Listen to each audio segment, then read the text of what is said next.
ಕಾರ್ಯಕ್ರಮದ ಪ್ರಾರಂಭದಲ್ಲಿ ಡಾಕ್ಟರ್ ಮಾಯಾ ಸುರೇಶ್ ಮಲ್ಯ ಅವರಿಂದ ಪ್ರಾರ್ಥನೆ.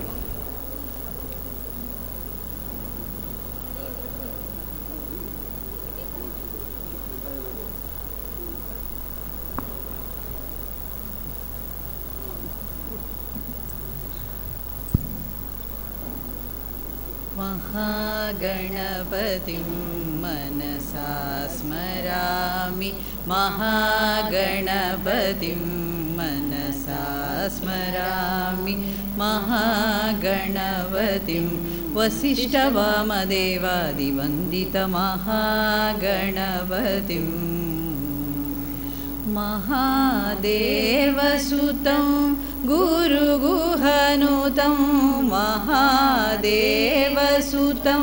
गुरुगुहनुतं वारकोटिप्रकाशं शान्तं महाकाव्यनाटकादिप्रियं मूषकवाहनमोदकप्रियं महागणपतिं मनसा स्मरामि, महागणपतिं.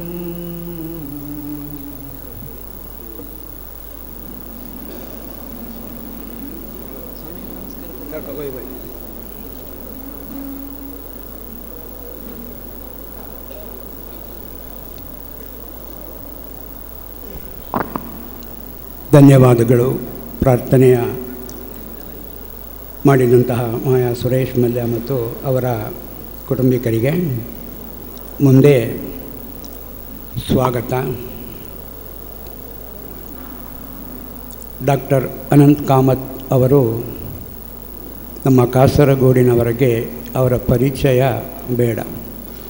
ಅವರೊಬ್ಬ ಡಾಕ್ಟರ್ ಮಾತ್ರವಲ್ಲ, ಎಲ್ಲ ರಂಗಗಳಲ್ಲಿ ಕೂಡ ತಮ್ಮ ತೆರೆ ಮರೆಯಲ್ಲಿ ನಿಂತುಕೊಂಡು ಕೆಲಸ ಮಾಡಿ ಯಾವುದೇ ಪ್ರಚಾರದ ಗೀಳನ್ನು ಮನಸ್ಸಲ್ಲಿ ಇಟ್ಟುಕೊಳ್ಳದೆ ಸಮಾಜ ಸೇವೆ ಅಂದರೆ ಈಶ ಸೇವೆ, ಭಗವಂತನ ಸೇವೆ ಅನ್ನತಕ್ಕಂತಹ ಒಂದು ಧ್ಯೇಯವನ್ನು ಮುಂದಿಟ್ಟುಕೊಂಡು ನಡೆದಂಥವರು. ಅಂಥವರು ಬರೆದಿರತಕ್ಕಂತಹ ಆತ್ಮಚರಿತ್ರೆಯ ಬಿಡುಗಡೆ ಇವತ್ತು ಪರಮಪೂಜ್ಯ ಗುರುವರಿಯ ಶ್ರೀ ಶ್ರೀ ಸಚ್ಚಿದಾನಂದ ಭಾರತಿ ಶ್ರೀಪಾದಂಗಳವರ ದಿವ್ಯ ಹಸ್ತದಿಂದ ನಡೆಯುತ್ತಲಿದೆ ಅಂದರೆ ಅವರು ಮಾಡಿರುವ ಸತ್ಕಾರ್ಯದ ಆ ಮೌಲ್ಯ ಅದೆಷ್ಟು ಅನ್ನುವುದು ನಮಗೆಲ್ಲರಿಗೂ ತಿಳಿಯುತ್ತಿದೆ.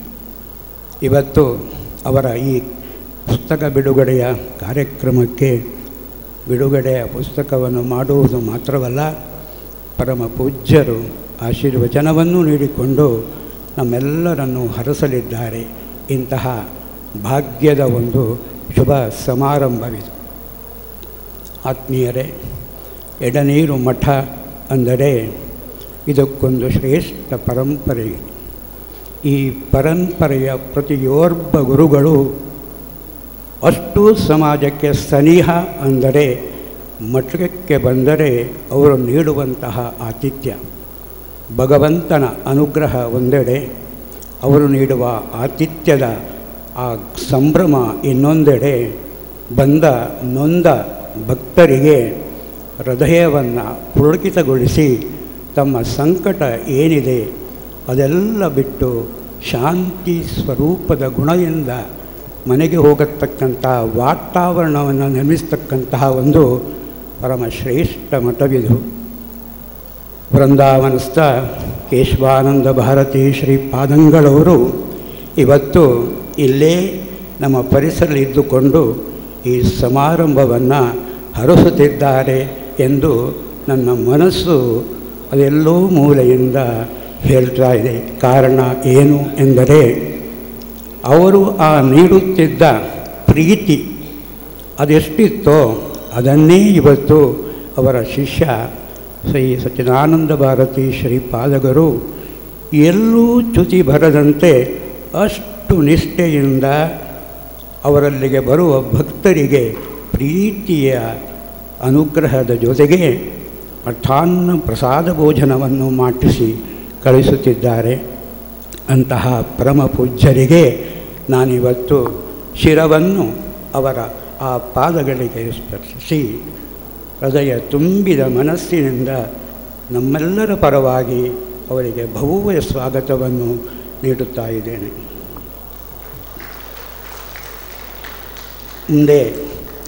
ನಮ್ಮ ಮುಂದೆ ಆಸೀನರಾಗಿರ್ತಕ್ಕಂಥವರು ತಂತ್ರಿವರ್ಯ ವಿಷ್ಣು ಆಸ್ರಾ ಅವರು. ನಮಗೆ ತಿಳಿದಿದೆ, ವಿಷ್ಣು ಹಸ್ರರ ತಂತ್ರಿವರ್ಯರಾದಂತಹ ವಿಷ್ಣು ಹಸ್ರರು ನಮ್ಮ ಅನೇಕ ದೇಗುಲಗಳ ಜೀರ್ಣೋದ್ಧಾರಗಳಲ್ಲಿ ಆ ಭಗವಂತನಲ್ಲಿ ಚೈತನ್ಯ ತುಂಬಿ ಭಗವಂತನ ಶಕ್ತಿಯನ್ನು ಸ್ಥಾಪಿಸಿ ಯಾವ ಭಕ್ತ ಏನನ್ನು ದೇವರಲ್ಲಿ ಬೇಡಿದ್ದಾನೆ ಅದನ್ನು ಕರುಣಿಸುವಂತೆ ಮಾಡಿರ್ತಕ್ಕಂತಹ ತಂತ್ರಿವರ್ಯರು. ಮೊನ್ನೆ ಮಧೂರಿನಲ್ಲೂ ನಾವು ನೋಡಿದ್ದೇವೆ. ಆ ಮೂಡಪ್ಪ ಸೇವೆಯಲ್ಲಿ ಸೇರಿದಂತಹ ಜನಸಾಗರ.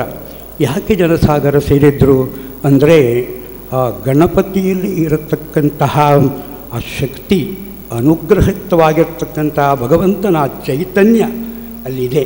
ಅದಕ್ಕೆ ಯಾರು ಕಾರಣ ಅಂದರೆ ಪೂಜ್ಯ ತಂತ್ರಿವರ್ಯರು. ಆ ದೇವರಲ್ಲಿ ಕಲ್ಲಿನ ಮೂರ್ತಿಯಲ್ಲಿ ಭಗವಂತನ ಚೈತನ್ಯವನ್ನು ತುಂಬಿಸುವಂತಹ ಶಕ್ತಿ ಅದು ತಂತ್ರಿವರ್ಯರದು. ಹೀಗಾಗಿ ಮೊನ್ನೆಯ ಮೂಡಪ್ಪ ಸೇವೆಯ ಆ ಜನಸಾಗರಕ್ಕೆ ಗಣಪತಿಯ ಅನುಗ್ರಹ ಸಿಕ್ಕಿದ್ದರೆ ಅಥವಾ ಸಿಗುತ್ತಿದ್ದರೆ ತಂತ್ರಿವರ್ಯರ ಆ ದೊಡ್ಡ ಶಕ್ತಿಯ ಆ ತಂತ್ರಿವರ್ಯರ ಶಕ್ತಿ ಇವತ್ತು ಭಗವಂತನಲ್ಲಿ ಚೈತನ್ಯ ಸ್ವರೂಪವಾಗಿ ನಮಗೆಲ್ಲರಿಗೂ ಕೂಡ ಅನುಗ್ರಹ ದೊರೆಯುವಂತೆ ಮಾಡಿದೆ ಅಂತ ಪರಮ ಪೂಜ್ಯ ತಂತ್ರಿವರ್ಯರಿಗೆ ಸಾಷ್ಟಾಂಗ ಪ್ರಣಾಮ ಮಾಡಿ ನಾನು ಅವರನ್ನು ಸಮಾರಂಭಕ್ಕೆ ಸ್ವಾಗತಿಸ್ತಾ ಇದ್ದೇನೆ. ಮತ್ತೊಬ್ಬರು ವಿದ್ವಾಂಸ ಹಿರಣ್ಯ ವೆಂಕಟೇಶ್ವರ ಭಟ್. ನಾನು ಪರಿಚಯ ಮಾಡೋದು ಬೇಡ, ಯಾಕಂದರೆ ಅವರು ವಾಕಿಂಗ್ ಎನ್ಸೈಕ್ಲೋಪೀಡಿಯಾ ಎನ್ನುತ್ತಾರೆ. ನಡೆದಾಡುವ ವಿಶ್ವಕೋಶ. ಆಧ್ಯಾತ್ಮಿಕವಿರಲಿ, ಲೌಕಿಕದ ಜ್ಞಾನವಿರಲಿ, ಜ್ಯೋತಿಷಾಸ್ತ್ರವಿರಲಿ, ಯಕ್ಷಗಾನದ ವಿವರವಿರಲಿ, ಅದರ ಅರ್ಥಗಾರಿಕೆ ಇರಲಿ, ಎಲ್ಲದರಲ್ಲೂ ಅವರ ಪಾಂಡಿತ್ಯ ಆ ಮೇಲುಗಾತ್ರದ್ದು. ಅದಕ್ಕೆ ನಾನು ಅವರ ನಿವಾಸಕ್ಕೆ ಒಮ್ಮೆ ಹೋಗಿದ ಮೇಲೆ ಆ ನಿವಾಸದಲ್ಲಿ ವೇದಶ್ರೀ ಮನೆ, ಅವರ ಮನೆಯ ಹೆಸರೇ ವೇದವ್ಯಾಸರದು. 18 ಪುರಾಣಗಳನ್ನು ಬರೆದಿರ್ತಕ್ಕಂತಹ ವೇದವ್ಯಾಸರ ಮನೆ ಹೆಸರನ್ನಿಟ್ಟಿದ್ದಾರೆ ಅವರು ವೇದಶ್ರೀ. ಆ ಮನೆಯೊಳಗೆ ನೀವು ಕಾಲಿಟ್ಟರೆ ಅಲ್ಲಿ ನೀವು ಕಾಣುವಂತಹದ್ದು ಇಡೀ ನಮ್ಮ ಆಧ್ಯಾತ್ಮಿಕ ಚರಿತ್ರೆಗಳ ಪುರಾಣಗಳ ಮಹಾಸಂಗ್ರಹ, ದೊಡ್ಡ ಭಂಡಾರ ಅದು. ಅದನ್ನು ನೀವು ಒಕ್ಕಿ ನೋಡಿದರಂತೂ ಹೃದಯ ಪುಳಕಿತವಾಗಿ ಮನಸ್ಸಿನಲ್ಲಿ ಆಧ್ಯಾತ್ಮದ ಚಿಂತನೆಗಳು ನಮ್ಮಲ್ಲಿ ಸ್ಫುರಿಸತೊಡಗುತ್ತವೆ. ಅಂತಹ ಮಹಾ ಮೇಧಾವಿ ಇವತ್ತು ನಮ್ಮ ಮುಂದೆ ಓದಿಕೊಂಡಿದ್ದಾರೆ. ಅವರಿಗೆ ಕೊಡು ಅವರ ಜ್ಞಾನದ ಆ ಬೆಳಕನ್ನು ನಾವೆಲ್ಲರೂ ಇವತ್ತು ಅರ್ಥ ಮಾಡಿಕೊಂಡಿದ್ದರೆ ಇವತ್ತು ಅವರ ನುಡಿಗಳನ್ನು ನಾವು ಆಲಿಸಬೇಕು. ಅಂತಹ ಪೂಜ್ಯ ವಿದ್ವಾಂಸ ಇವತ್ತು ನಮ್ಮ ಮುಂದೆ ಕೂರಿದ್ದಾರೆ. ಅವರಿಗೂ ಕೂಡ ನಾನು ತುಂಬ ಹೃದಯದಿಂದ ತಲೆಬಾಗಿ ನಮಸ್ಕರಿಸುತ್ತಾ ಸ್ವಾಗತ ಮಾಡುತ್ತಾ ಇದ್ದೇನೆ. ಆತ್ಮೀಯರೇ, ನಮ್ಮ ಮುಂದೆ ನಾನು ಈಗಲೇ ಹೇಳಿದ್ದೆ, ಶಾಸಕ ವರೆಣ್ಯರು ಕೂತಿದ್ದಾರೆ. ಅವರು ಪಕ್ಷ ಭೇದವಿಲ್ಲದೆ ಚುನಾವಣೆಯ ಮುಂದೆ ಪ್ರಚಾರದ ವೇಳೆ ಅವರು ಮಾತಾಡಿರ್ಬೋದು. ಆದರೆ ಅವರೇ ಅನೇಕ ಬಾರಿ, ಯಾಕಂದರೆ ಅವರಿಗೆ ನನಗೆ ಅವರ ಜೊತೆ ವೈಯಕ್ತಿಕವಾಗಿ ಅನೇಕ ಸಂಪರ್ಕಗಳಿವೆ. ನಾವು ಪತ್ರಿಕೆಯಲ್ಲಿ ವರದಿಗಾರರಿದ್ದಾಗ ಅನೇಕ ಬಾರಿ ನನ್ನ ಮನೆಗೆ ಬಂದು ಅವರು ವರದಿಗಳನ್ನು ಕೊಟ್ಟು ಇದನ್ನೇ ನೀ ಇಡಣಂ, ಇದನ್ನು ನೀನು ಹಾಕಬೇಕು ಅನ್ನೋಂಥ ತಾಕೀತಂದರೆ ಆ ಸ್ನೇಹದ ಒಂದು ಅಂಶವನ್ನು ನಾನು ಗಮನಿಸಿದ್ದೆ. ಅವರು ಶಾಸಕರಾಗಿದ್ದಾಗ ಅವರು ಯಾರನ್ನು ಕೂಡ ಇದು ನಮ್ಮ ಪಕ್ಷದವರಲ್ಲ, ಇವರು ನಮ್ಮವರಲ್ಲ ಅನ್ನುವಂಥ ಭೇದ ಭಾವ ಕಾಣದೆ ಎಲ್ಲರಿಗೂ ಕೂಡ ನ್ಯಾಯ ಸಿಗಬೇಕು, ಎಲ್ಲರ ಮನದಲ್ಲೂ ಕೂಡ ಈ ದೇಶದ ಬಗ್ಗೆ ಚಿಂತೆ ಇರಬೇಕು ಅನ್ನತಕ್ಕಂತಹ ಉದಾತ್ತ ವಿಚಾರವನ್ನು ತುಂಬಿರ್ತಕ್ಕಂತಹ ಶಾಸಕರು ಇವತ್ತು ನಮ್ಮ ಡಾಕ್ಟರ್ ಅನಂತ ಕಾಮತ್ ಅವರ ಕೇಳಿಕೆಯನ್ನು ಮನ್ನಿಸಿಕೊಂಡು ಇವತ್ತು ಅವರ ಬಿಡುವಿಲ್ಲದ ಕೆಲಸದ ನಡುವೆಯೂ ನಮ್ಮ ಜೊತೆ ಇವತ್ತು ಕೂತು ನಮ್ಮ ಜೊತೆ ಈ ಸಮಾರಂಭವನ್ನು ಶುಭ ಕೋರುವಂತಹ ಒಂದು ಸಂದರ್ಭಕ್ಕೆ ನಮಗೆ ದೊರಕಿದ್ದಾರೆ. ಅವರಿಗೂ ಕೂಡ ನಾನು ನಿಮ್ಮೆಲ್ಲರ ಪರವಾಗಿ ತುಂಬು ಹೃದಯದ ಸ್ವಾಗತವನ್ನು ನೀಡುತ್ತಾ ಇದ್ದೇನೆ. ಆತ್ಮೀಯರೇ, ವೇದಿಕೆಯಲ್ಲಿ ಇರುವವರು ಡಾಕ್ಟರ್ ಅನಂತ ಕಾಮತ್.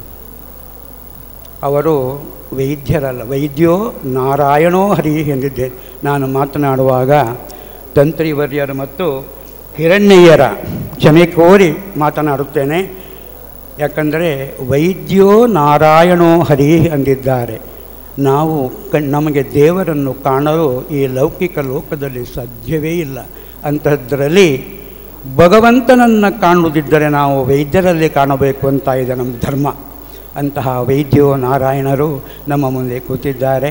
ಅವರು ತಮ್ಮ ಚರಿತ್ರೆಯನ್ನು ಅಷ್ಟು ಸ್ಫುಟವಾಗಿ ತಾನು ಮೆಟ್ಟಲೇರಿದ ಒಂದೊಂದು ಹಂತವನ್ನು ಬಹಳಷ್ಟು ರಮ್ಯವಾಗಿ ಹೃದಯದಲ್ಲಿ ಹಿಡಿದಿಡುವಂತೆ ಬಹಳ ಮನೋಜ್ಞವಾಗಿ ಚಿತ್ರಿಸಿದ್ದಾರೆ. ಅಂತಹ ಪುಸ್ತಕದ ಬಿಡುಗಡೆಯೂ ಇವತ್ತು ನಡೆಯುತ್ತಿದೆ. ಅವರಿಗೂ ಕೂಡ ನಾನು ವೇದಿಕೆಗೆ ತುಂಬು ಹೃದಯದಿಂದ ಸ್ವಾಗತಿಸ್ತಾ ಇದ್ದೇನೆ. ಆತ್ಮೀಯರೇ, ಅವರ ಪತ್ನಿ ಮೀನಾಕ್ಷಿ ಕಾಮತ್ ಅವರು ಕೂಡ ಇದ್ದಾರೆ. ಅವರಿಗೆ ವೇದಿಕೆ ಹತ್ತಿ ಬರಲು ಸ್ವಲ್ಪ ಸಮಸ್ಯೆ ಇರುವ ಕಾರಣಕ್ಕೆ ಅವರು ನಮ್ಮ ಮುಂದೆ ಕೂತುಕೊಂಡು ಈ ಸಮಾರಂಭವನ್ನು ವೀಕ್ಷಿಸುತ್ತಿದ್ದಾರೆ. ಅವರಿಗೂ ಕೂಡ ನಾನು ಈ ಸಮಾರಂಭಕ್ಕೆ ದಿವ್ಯ ಭವ್ಯ ಸ್ವಾಗತ ಕೋರಿ ನನ್ನ ಈ ಸ್ವಾಗತ ಮಾತನ್ನು ನಿಲ್ಲಿಸುತ್ತೇನೆ. ನಿಮಗೆಲ್ಲರಿಗೂ ನಮಸ್ಕಾರ. ಆತ್ಮೀಯರೇ, ಮುಗಿಯಲಿಲ್ಲ.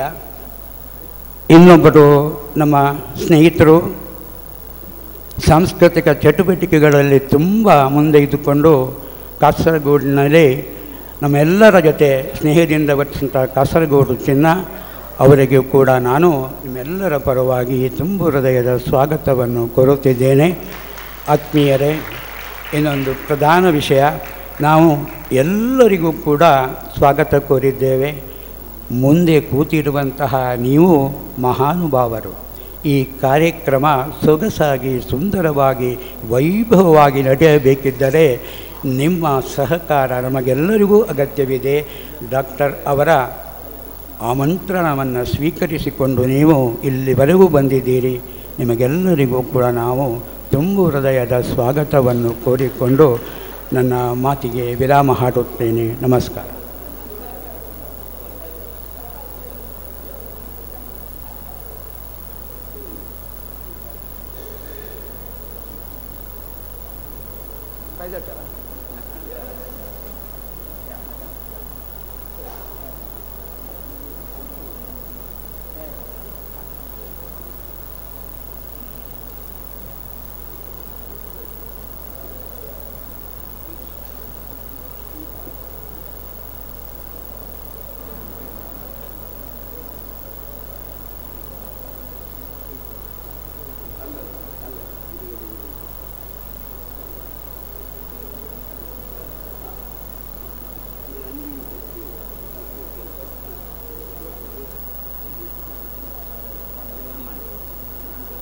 ಆತ್ಮೀಯರೇ, ಮುಂದೆ ಡಾಕ್ಟರ್ ಅವರ ಆತ್ಮಚರಿತ್ರೆ ಗ್ಲೋ ಆಫ್ ರೆಮಿನಿಸೆನ್ಸ್ ಈ ಪುಸ್ತಕದ ಬಗ್ಗೆ ಒಂದೆರಡು ನಿಮಿಷ ಈ ಪುಸ್ತಕದ ಕೃತೃ ಅಂತ ಹೇಳಬಹುದು. ಡಾಕ್ಟರ್ ಏನು ಬರೆದಿದ್ದಾರೆ ಅದನ್ನು ಓರಣವಾಗಿಸಿಕೊಂಡು ಪುಸ್ತಕಕ್ಕೆ ಅಳವಡಿಸಿಕೊಂಡಿರ್ತಕ್ಕಂತಹ ನಾಗೇಶ್ ತೆರುವತ್ ಅವರು ಮಾತನಾಡಬೇಕು ಅಂತ ಅವರಲ್ಲಿ ನಾನು ವಿನಂತಿಸ್ತಾ ಇದ್ದೇನೆ.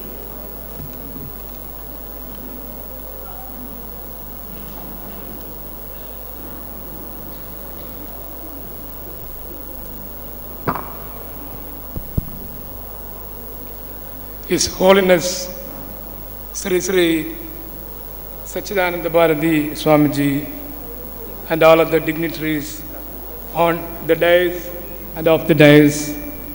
Good afternoon, everybody. Dr. Kamath, as you know, is a man of many principles. Throughout his life from 1948 onwards, we can see how beautifully he has managed his life with utmost principles, disciplines, and character. So it's a task for me, in fact, because to introduce his book is a bit tough. Still, I am with the utmost privilege and pride introducing the book in a very short words.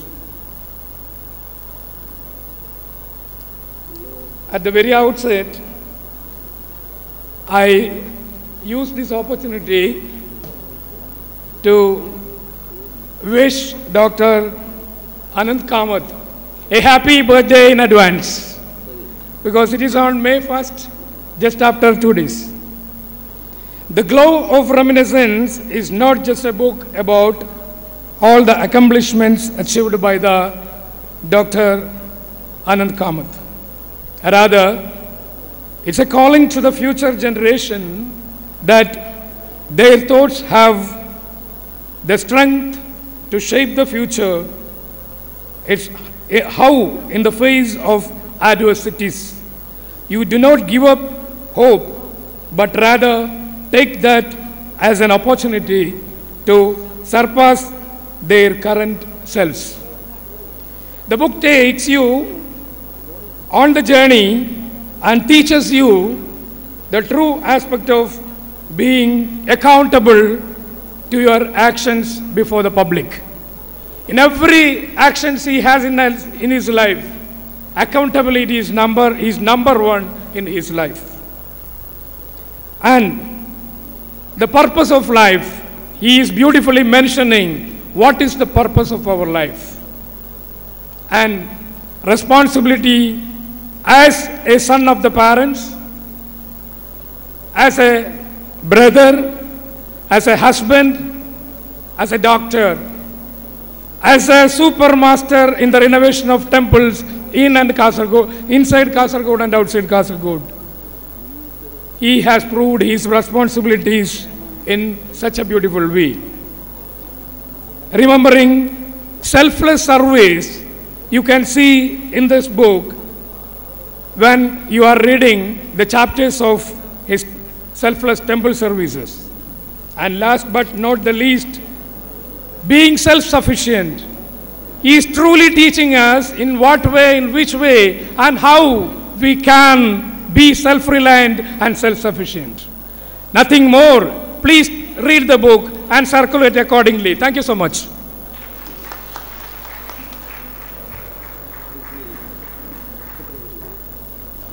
ಇನ್ನು ನಮ್ಮ ಈ ಕಾರ್ಯಕ್ರಮದ ಮುಖ್ಯ ಅಂಗಕ್ಕೆ ನಾವು ಮುಟ್ತಾ ಇದ್ದೇವೆ. ಪರಮ ಪೂಜ್ಯ ಗುರುಗಳ ದಿವ್ಯ ಹಸ್ತದಿಂದ ಡಾಕ್ಟರ್ ಅನಂತ್ ಕಾಮತ್ ಅವರ ಆತ್ಮಚರಿತ್ರೆ ಪುಸ್ತಕದ ಬಿಡುಗಡೆ.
ಶಾಸಕರಿಗೆ ಇನ್ನಿತರ ಕೆಲಸವಿರುವ ಕಾರಣ ಅವರು ಹೋಗಲಿದ್ದಾರೆ.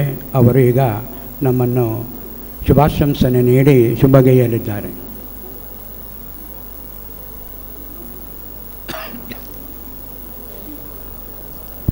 പ്രിയപ്പെട്ട സഹോദരി സഹോദരന്മാർ, ഇപ്പോൾ നമ്മുടെ എല്ലാവരുടെയും അഭയ കേന്ദ്രമായ ഈ എടനീർ മഠത്തിൽ നിന്ന് നിങ്ങൾ അഭിമുഖീകരിച്ച് സംസാരിക്കുമ്പോൾ നമുക്ക് ആർക്കും ഒരിക്കലും വിസ്മരിക്കാൻ പറ്റാത്ത ഒരു വ്യക്തിത്വമുണ്ട്.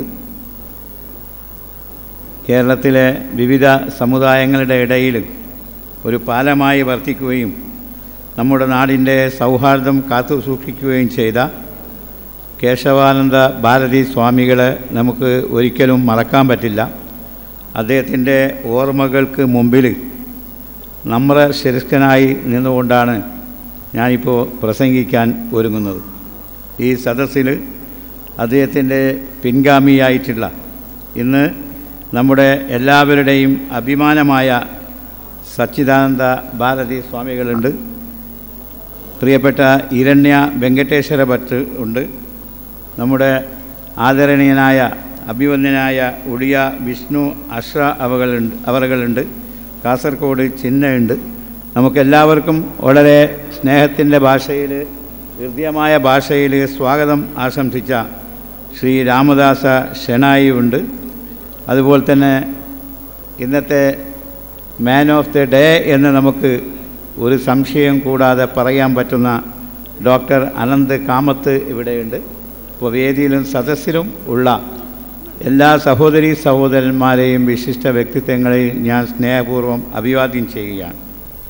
ഇന്നത്തെ ഈ ചടങ്ങ് ഇവിടെ സംഘടിപ്പിച്ചിട്ടുള്ളത് ഡോക്ടർ അനന്ത കാമത്ത് എഴുതിയിട്ടുള്ള അദ്ദേഹത്തിൻ്റെ ഓട്ടോബയോഗ്രാഫിയുടെ പ്രകാശന ചടങ്ങാണ്.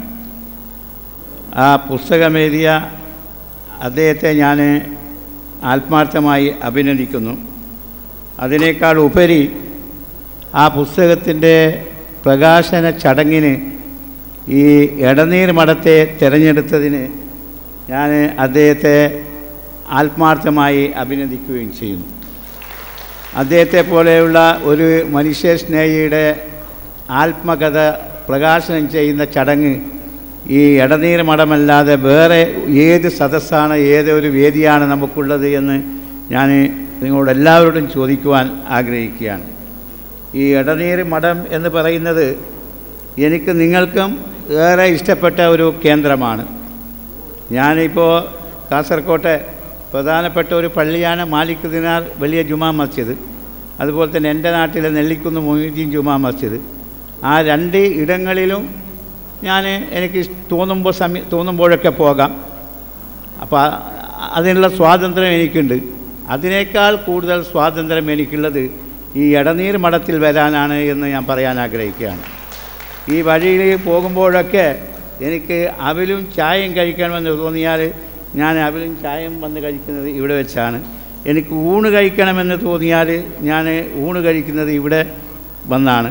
അപ്പോൾ അത്രയും സ്വാതന്ത്ര്യം എന്നെപ്പോലെയുള്ള ആളുകൾക്കുണ്ട്. അതുകൊണ്ടാണ് എനിക്ക് നിസ്സംശയം പറയാൻ സാധിക്കുന്നത്, ഇത് നമ്മുടെ രാജ്യത്തിൻ്റെ തന്നെ ഏറ്റവും വലിയ മതേതര കേന്ദ്രം ഏതാണ് എന്ന് ചോദിച്ചാൽ ഏതൊരാൾക്കും ഒരു സംശയം കൂടാതെ പറയാൻ സാധിക്കും അത് എടനീർ മഠമാണ് എന്ന്.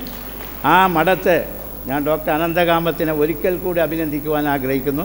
നിങ്ങളുടെ ഓട്ടോബയോഗ്രാഫിയുടെ ഈ റിലീസിംഗ് സെൻറ്റർ നിങ്ങൾ ഈ മഠത്തെ തിരഞ്ഞെടുത്തത് തീർച്ചയായും വളരെ ഉചിതമായി. നിങ്ങൾ ഒരിക്കൽ കൂടി ഞാൻ ആ കാര്യത്തിൽ അഭിനന്ദിക്കുവാൻ ആഗ്രഹിക്കുകയാണ്. ഞാൻ എൻ്റെ പ്രസംഗം ദീർഘിപ്പിക്കുവാൻ ആഗ്രഹിക്കുന്നില്ല. ഡോക്ടർ അനന്ത് കാമത്തിൻ്റെ പുസ്തകം ഈ റിലീസ് ചെയ്യുന്നതിന് മുമ്പ് വായിക്കാനുള്ള ഒരു അവസരം എനിക്ക് കിട്ടിയില്ല.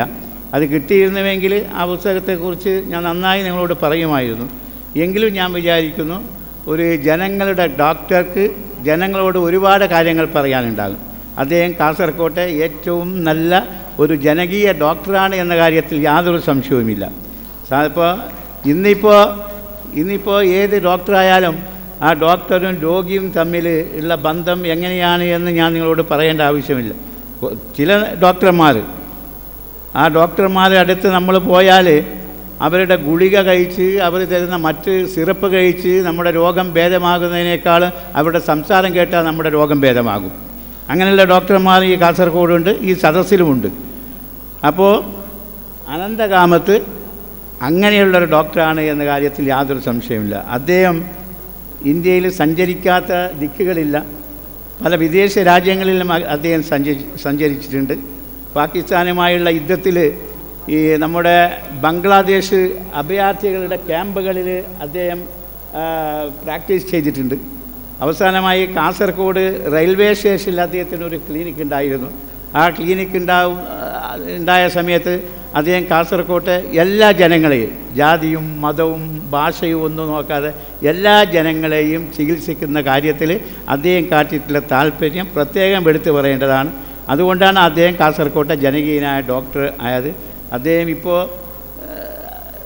അദ്ദേഹത്തിൻ്റെ ഓട്ടോബയോഗ്രാഫിയിലും അതുപോലെ തന്നെ ഇവിടെ എനിക്ക് നൽകിയിട്ടുള്ള നോട്ടിലുമൊക്കെ അദ്ദേഹം ജനിച്ച തീയതിയൊക്കെ പറയുന്നുണ്ട്. അപ്പോൾ അതിൽ നിന്ന് അദ്ദേഹത്തിൻ്റെ പ്രായം എനിക്ക് മനസ്സിലായി. എങ്കിലും ആ പ്രായം ഇപ്പോൾ അദ്ദേഹത്തിന് തോന്നുന്നില്ല. ഇന്നും ഒരു യുവാവിൻ്റെ പ്രസരിപ്പാണ് അദ്ദേഹത്തിന് ഉള്ളത്. അപ്പോൾ ഈ ഒരു പ്രസരിപ്പ് ദൈവം എന്നും നിലനിർത്തട്ടെ എന്ന് പ്രാർത്ഥിക്കുവാൻ ഞാൻ ഈ അവസരം വിനിയോഗിക്കുകയാണ്. അപ്പോൾ ഏറ്റവും നല്ല ജനകീയ ഡോക്ടറാണ്. ഇപ്പോൾ ഇന്നിപ്പോൾ നമ്മുടെ കാസർഗോഡ് ടൗണിലും പ്രാന്തപ്രദേശങ്ങളിലുമൊക്കെ ഒരുപാട് ഡോക്ടർമാരുണ്ട്. ആ ഡോക്ടർമാരൊക്കെ വരുന്നതിന് മുമ്പ് കാസർഗോട്ടുകാർക്ക് ആശ്രയിക്കാൻ പറ്റുന്ന ഒരേ ഒരു ഡോക്ടർ ശ്രീ അനന്ത് കാമത്തായിരുന്നു എന്നതും ഞാൻ ഇവിടെ സ്മരിക്കുകയാണ്. ഏതൊരാവശ്യത്തിനും പണ്ട് നിങ്ങൾക്കറിയാം, പാസ്പോർട്ട് വേണമെങ്കിൽ അന്ന് MLA-മാരുടെ ഒപ്പ് വേണമായിരുന്നു, ഡോക്ടറുടെ ഒപ്പ് വേണമായിരുന്നു, ഡ്രൈവിംഗ് ലൈസൻസിന് ആവശ്യമുണ്ടെങ്കിൽ ഡോക്ടർമാരുടെ ഒപ്പ് വേണമായിരുന്നു. അപ്പോൾ എനിക്ക് തോന്നുന്നു അദ്ദേഹത്തിൻ്റെ പ്രായത്തിലുള്ള ആളുകൾ കാസർഗോട്ടെ ഒരു 90% ആളുകൾക്കും ഈ ഡ്രൈവിംഗ് ലൈസൻസ് കിട്ടിയത് ശ്രീ ഡോക്ടർ അനന്ത കാമത്ത് കനിയത് കൊണ്ടാണ് എന്ന കാര്യത്തിൽ യാതൊരു സംശയവുമില്ല. അദ്ദേഹം അങ്ങനെ വിചാരിച്ചില്ല ഇരുന്നുവെങ്കിൽ ഇപ്പോൾ ഇന്നത്തെ പഴയ തലമുറക്കും ഡ്രൈവറാകാൻ പറ്റുമായിരുന്നില്ല. അങ്ങനെ ഒരുപാട് സഹായങ്ങൾ അദ്ദേഹം കാസർഗോട്ടുകാർക്ക് ചെയ്തിട്ടുണ്ട്. അപ്പോൾ അദ്ദേഹം നമ്മുടെ എല്ലാവരുടെയും പ്രിയപ്പെട്ട ഡോക്ടറാണ്. കാസർഗോഡിൻ്റെ പ്രത്യേകത നിങ്ങൾക്കെല്ലാവർക്കും അറിയാം. നമ്മുടെ ഈ പ്രദേശം അറിയപ്പെടുന്നത് തന്നെ സപ്തഭാഷാ സംഗമ ഭൂമി എന്നാണ്. 7 ഭാഷകൾ ഇവിടെ സംസാരിക്കപ്പെടുന്നു എന്നാണ് പറയപ്പെടുന്നത്. 7 അതിനേക്കാൾ കൂടുതൽ ഭാഷകൾ കാസർഗോഡുണ്ട്. അതുപോലെ തന്നെ മതത്തിൻ്റെ കാര്യം നോക്കിയാൽ ലോകത്ത് തന്നെ ഇത്രമാത്രം മതങ്ങളുള്ള ഒരു പ്രദേശം കാസർഗോഡല്ലാതെ നമുക്ക് വേറെ കാണാൻ സാധിക്കുകയില്ല. ജാതികൾ, അതുപോലെ തന്നെ സംസ്കാരങ്ങൾ, ഇത്രമാത്രം ജാതികളും സംസ്കാരങ്ങളുമുള്ള ഒരു പ്രദേശം ഈ കാസർഗോഡല്ലാതെ നമുക്ക് ലോകത്തിൻ്റെ ഒരു ഭാഗത്തും കാണാൻ അങ്ങനെയുള്ള പ്രദേശത്ത് എല്ലാവരുടെയും പ്രിയപ്പെട്ട ഒരു ഡോക്ടറായി മാറുക എന്നത് അത് ഒരു പ്രത്യേക കഴിവാണ് എന്ന കാര്യത്തിൽ യാതൊരു സംശയമില്ല. ആ കഴിവിൻ്റെ ഉടമയാണ് നമ്മുടെ ഡോക്ടർ അനന്ത് കാമത്ത്. അപ്പോൾ അദ്ദേഹത്തിൻ്റെ പുസ്തകത്തിൽ ഒരുപാട് കാര്യങ്ങൾ പറയുന്നുണ്ടാവും. അപ്പോൾ കാസർഗോഡിനെ സംബന്ധിച്ചിടത്തോളം അദ്ദേഹത്തിൻ്റെ ഈ പുസ്തകം ഒരു അസറ്റാണ് എന്ന കാര്യത്തിൽ യാതൊരു സംശയമില്ല. ഞാൻ നേരത്തെ അദ്ദേഹത്തോട് പറഞ്ഞു, ഈ പുസ്തകം ഇംഗ്ലീഷിലാണ് ഇപ്പോൾ എഴുതിയിട്ടുള്ളത്, അതിൻ്റെ മലയാള കന്നഡ പരിഭാഷ കൂടി വേണമെന്ന് ഞാൻ അദ്ദേഹത്തോട് സൂചിപ്പിക്കുകയുണ്ടായ, സാധാരണക്കാർക്ക് കൂടി മനസ്സിലാക്കാൻ സാധിക്കും. അദ്ദേഹം എഴുതിയ ഈ ആത്മകഥയെക്കുറിച്ച് പറയുമ്പോൾ മറ്റൊരു ഡോക്ടർ കൂടി എഴുതിയ ഒരു പുസ്തകം ഇപ്പോൾ എൻ്റെ ഓർമ്മയിൽ വരികയാണ്. നമ്മുടെ മംഗലാപുരത്തെ പ്രശസ്തനായ ഓർത്തോ ഡോക്ടർ ശാന്താറാം ഷെട്ടി. ശാന്താറാം ഷെട്ടിയെ ജീവിതത്തിൽ ഒരിക്കലും കാണാത്ത ഏതെങ്കിലും കാസർഗോട്ടുകാരനുണ്ടാകുമെന്ന് എനിക്ക് തോന്നുന്നില്ല. ആ ശാന്താറാം ഷെട്ടി ഈ അടുത്ത കാലത്ത് ഒരു പുസ്തകം എഴുതിയിട്ടുണ്ട്, cancer a God's gift to me എന്നാണ് പുസ്തകത്തിൻ്റെ പേര്. അപ്പോൾ അത് ഞാൻ മുഴുവൻ വായിച്ചു. അത് വായിച്ചപ്പോൾ എനിക്ക് തോന്നി അതിൻ്റെ മലയാള പരിഭാഷ അല്ലെങ്കിൽ കന്നഡ പരിഭാഷ വളരെ എസൻഷ്യലാണ് എന്ന്. ഞാൻ ഈയിടെ ഡോക്ടർ ശാന്താറാം ഷെട്ടിയോട് തന്നെ സംസാരിച്ചു. അത് മലയാളത്തിൽ കന്നഡയിലൊക്കെ പരിഭാഷപ്പെടുത്താനുള്ള ഒരു സമ്മതം നിങ്ങൾ എനിക്ക് തരണമെന്ന് പറഞ്ഞപ്പോൾ അദ്ദേഹം പറഞ്ഞു ചെയ്തോളൂ എന്നാണ് അദ്ദേഹം പറഞ്ഞത്. അപ്പോൾ അത് ചെയ്യണമെന്ന് എനിക്ക് ആഗ്രഹമുണ്ട്. ആ ആഗ്രഹത്തോടൊപ്പം തന്നെ ഡോക്ടർ അനന്തകാമത്തിൻ്റെ ഈ പുസ്തകം കൂടി മലയാളത്തിലും കന്നഡയിലും നമ്മളെല്ലാവരും കൂടി പരിഭാഷപ്പെടുത്തണമെന്നാണ് എനിക്ക് പറയാനുള്ളത്. അപ്പോൾ ഞാൻ ദീർഘിപ്പിക്കുന്നില്ല. ശ്രീ അനന്തകാമത്തിനെ ദീർഘകാലം അനുഭവിക്കാനുള്ള ഭാഗ്യം നമുക്കുണ്ടാകട്ടെ. ദൈവം അദ്ദേഹത്തിന് ദീർഘായുസ് നൽകട്ടെ. അപ്പോൾ അദ്ദേഹത്തിൻ്റെ കുടുംബത്തിൻ്റെ പശ്ചാത്തലമൊന്നും ഞാൻ നിങ്ങളോട് വിശദീകരിച്ച് പറയേണ്ട ആവശ്യമില്ല. ഈ വായിൽ വെള്ളിക്കരണ്ടിയുമായി ജനിച്ച ഒരാളാണ് അദ്ദേഹം എന്ന് പറഞ്ഞാൽ അതിൽ അതിശയോക്തിയൊന്നുമില്ല. A man born with a silver spoon in his mouth, അതാണ് അദ്ദേഹത്തിൻ്റെ ജനനം. പക്ഷേ അദ്ദേഹം ആ ഒരു ഗർവവും അഹങ്കാരവും ഒന്നും കാണിക്കാതെ കാസർകോട്ടെ സാധാരണക്കാരനോടൊപ്പം ജീവിച്ച് സാധാരണക്കാരന് വേണ്ടി അധ്വാനിച്ചൊരു ഡോക്ടറാണ്. അദ്ദേഹത്തിൻ്റെ ദൈവം ദീർഘായുസ് നൽകട്ടെ എന്ന് ഒരിക്കൽ കൂടി പ്രാർത്ഥിച്ചുകൊണ്ട് ഞാൻ എൻ്റെ വാക്കുകൾ അവസാനിപ്പിക്കുന്നു. നിങ്ങൾക്ക് എല്ലാവർക്കും എൻ്റെ സ്നേഹാഭിവാദ്യങ്ങൾ.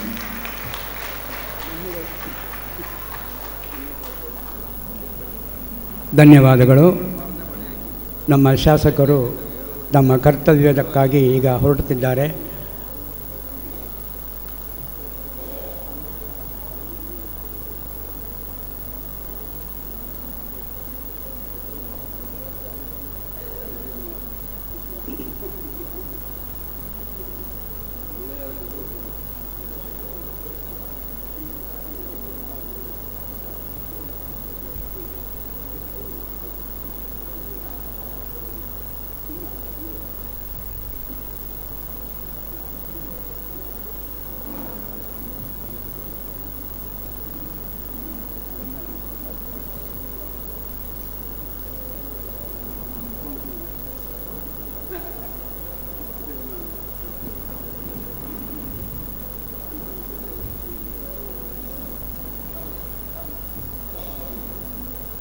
ಆತ್ಮೀಯರೇ, ಇನ್ನು ಪೂಜ್ಯ ತಂತ್ರಿವರ್ಯ ವಿಷ್ಣು ಅಸ್ರ ಅವರಿಂದ ಶುಭ ನುಡಿ.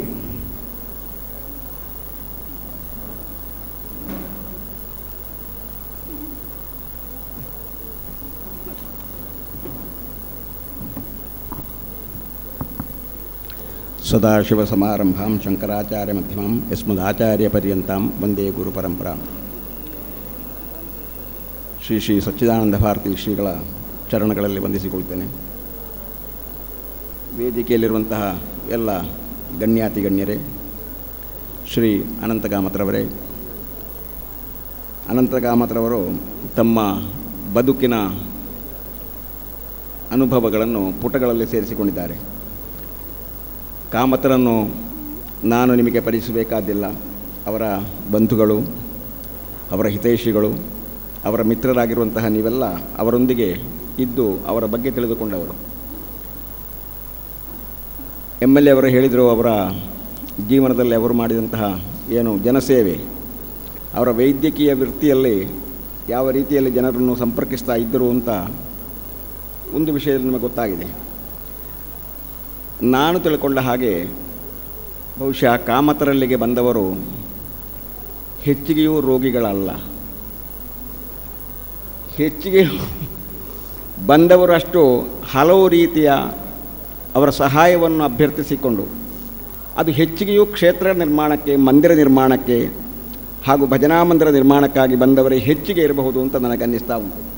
ಕಾಮತರದಕ್ಕೆ ಅವರೇ ಉತ್ತರ ಕೊಡಬೇಕಷ್ಟೆ. ಯಾಕೆಂತಂದರೆ ನಾವೆಲ್ಲ ತಿಳಿದ ಹಾಗೆ ಕಾಸರಗೋಡಿನ ಆಸುಪಾಸಿನಲ್ಲಿ ಹಾಗೂ ಕಾಸರಗೋಡಿನಲ್ಲಿರುವಂತಹ ಎಲ್ಲ ಕ್ಷೇತ್ರಗಳಿಗೂ ಕೂಡ ಬಹುದೊಡ್ಡ ಸಹಾಯವನ್ನು ಮಾಡಿದಂತಹ ವ್ಯಕ್ತಿ ಅನಂತಕಾಮತರು. ಅವರು ಬಹುಶಃ ಕೊಡುವಂತಹ ಏನು ಸಹಾಯ ಉಂಟು ಅದಕ್ಕೆಲ್ಲ ಕೆಲವೊಮ್ಮೆ ಲೆಕ್ಕಾಚಾರಗಳನ್ನು ಹೇಳುವಂತಹ ಕ್ರಮ ಉಂಟು. ಲೆಕ್ಕಾಚಾರ ಹೇಳಿದರೂ ಕೂಡ ಹಿಂದೆ ಅವರು ಪಡ್ಕೊಂಡಿದ್ದು ಎಷ್ಟು ಅಂತ ಕೇಳಿದರೆ ಬಹುಶಃ ಅವರಿಗೆ ಅದು ಎಷ್ಟು ಅಂತ ಹೇಳಲಿಕ್ಕೆ ಸಾಧ್ಯ ಇಲ್ಲ. ಯಾಕೆ ಕೊಟ್ಟವರು ಭಾರಿ ಕಡಿಮೆ, ಹಿಂದೆ ಕೊಡುವುದು ಭಾರಿ ಕಡಿಮೆ.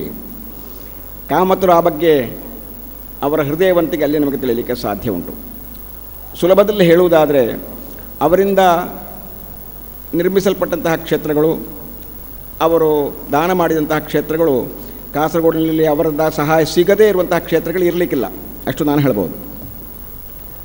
ಒಟ್ಟಿನಲ್ಲಿ ಅವರ ಬದುಕಿನಲ್ಲಿ ಜನರೊಂದಿಗೆ ಬೆರೆಯುವಂತಹ ಒಂದು ಅವರ ಹೃದಯವಂತಿಕೆ. ಕ್ಷೇತ್ರಗಳದ್ದು ಮಾತ್ರ ವಿಷಯ ಹೇಳುವುದಲ್ಲ ನಾನು. ಯಾವುದೇ ವ್ಯಕ್ತಿಗೆ ಏನಾದರೂ ಸಹಾಯ, ಆರ್ಥಿಕವಾದಂತಹ ಸಹಾಯ ಅಲ್ಲದೆ ವೈದ್ಯಕೀಯ ಸಹಾಯ ಬೇಕಾಗಿ ಅವರಲ್ಲಿ ಹೋದರೆ ಖಂಡಿತಕ್ಕೂ ಅದಕ್ಕೊಂದು ವ್ಯವಸ್ಥೆ ಮಾಡಿಯೇ ಅವರು ಸಹಾಯವನ್ನು ಮಾಡ್ತಾರೆ. ಅಂತಹ ಹೃದಯವಂತಿಕೆ, ಶ್ರೇಷ್ಠವಾದಂತಹ ಮನೋಧರ್ಮ ಇರುವಂತಹ ಡಾಕ್ಟ್ರು ನಮಗೆ ಬಹಳಷ್ಟು ನಿಕಟವರ್ತಿ. ನಮ್ಮ ಕ್ಷೇತ್ರಗಳಿಗೆ, ನಮ್ಮ ಅಗತ್ಯವಿರುವಂತಹ ಕೆಲವೊಂದು ಕ್ಷೇತ್ರಗಳಿಗೆ ನಾನು ಅದರ ಸಂಬಂಧಪಟ್ಟವರಿಗೆ ಅನಂತಕಾಮತರ ಹೆಸರನ್ನು ಸೂಚಿಸಿದ್ದುಂಟು.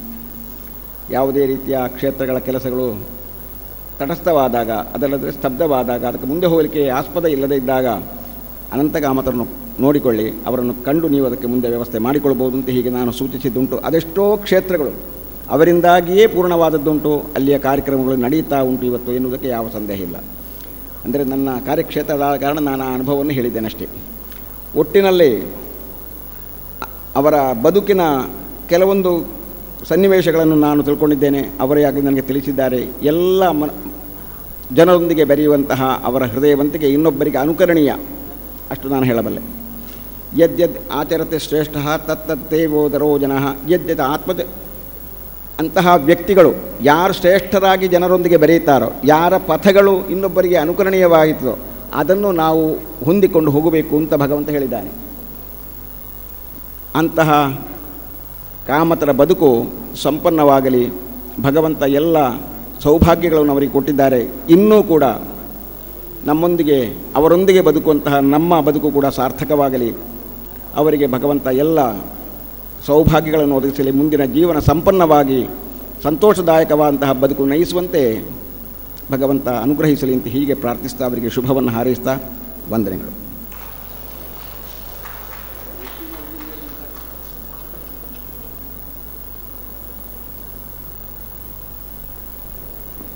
ಧನ್ಯವಾದಗಳು ತಂತ್ರಿಯವರಿಗೆ.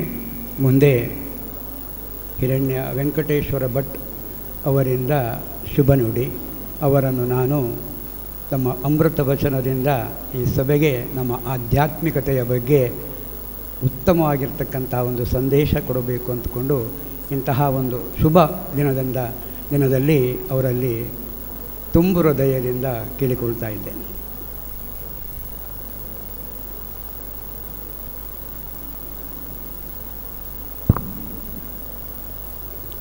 ಸದಾಶಿವಸಮಾರಂಭಾಂ ಶಂಕರಾಚಾರ್ಯ ಮಧ್ಯಮಾಂ ಅಸ್ಮದಾಚಾರ್ಯಪರ್ಯಂತಾಂ ವಂದೇ ಗುರುಪರಂಪರಾಂ.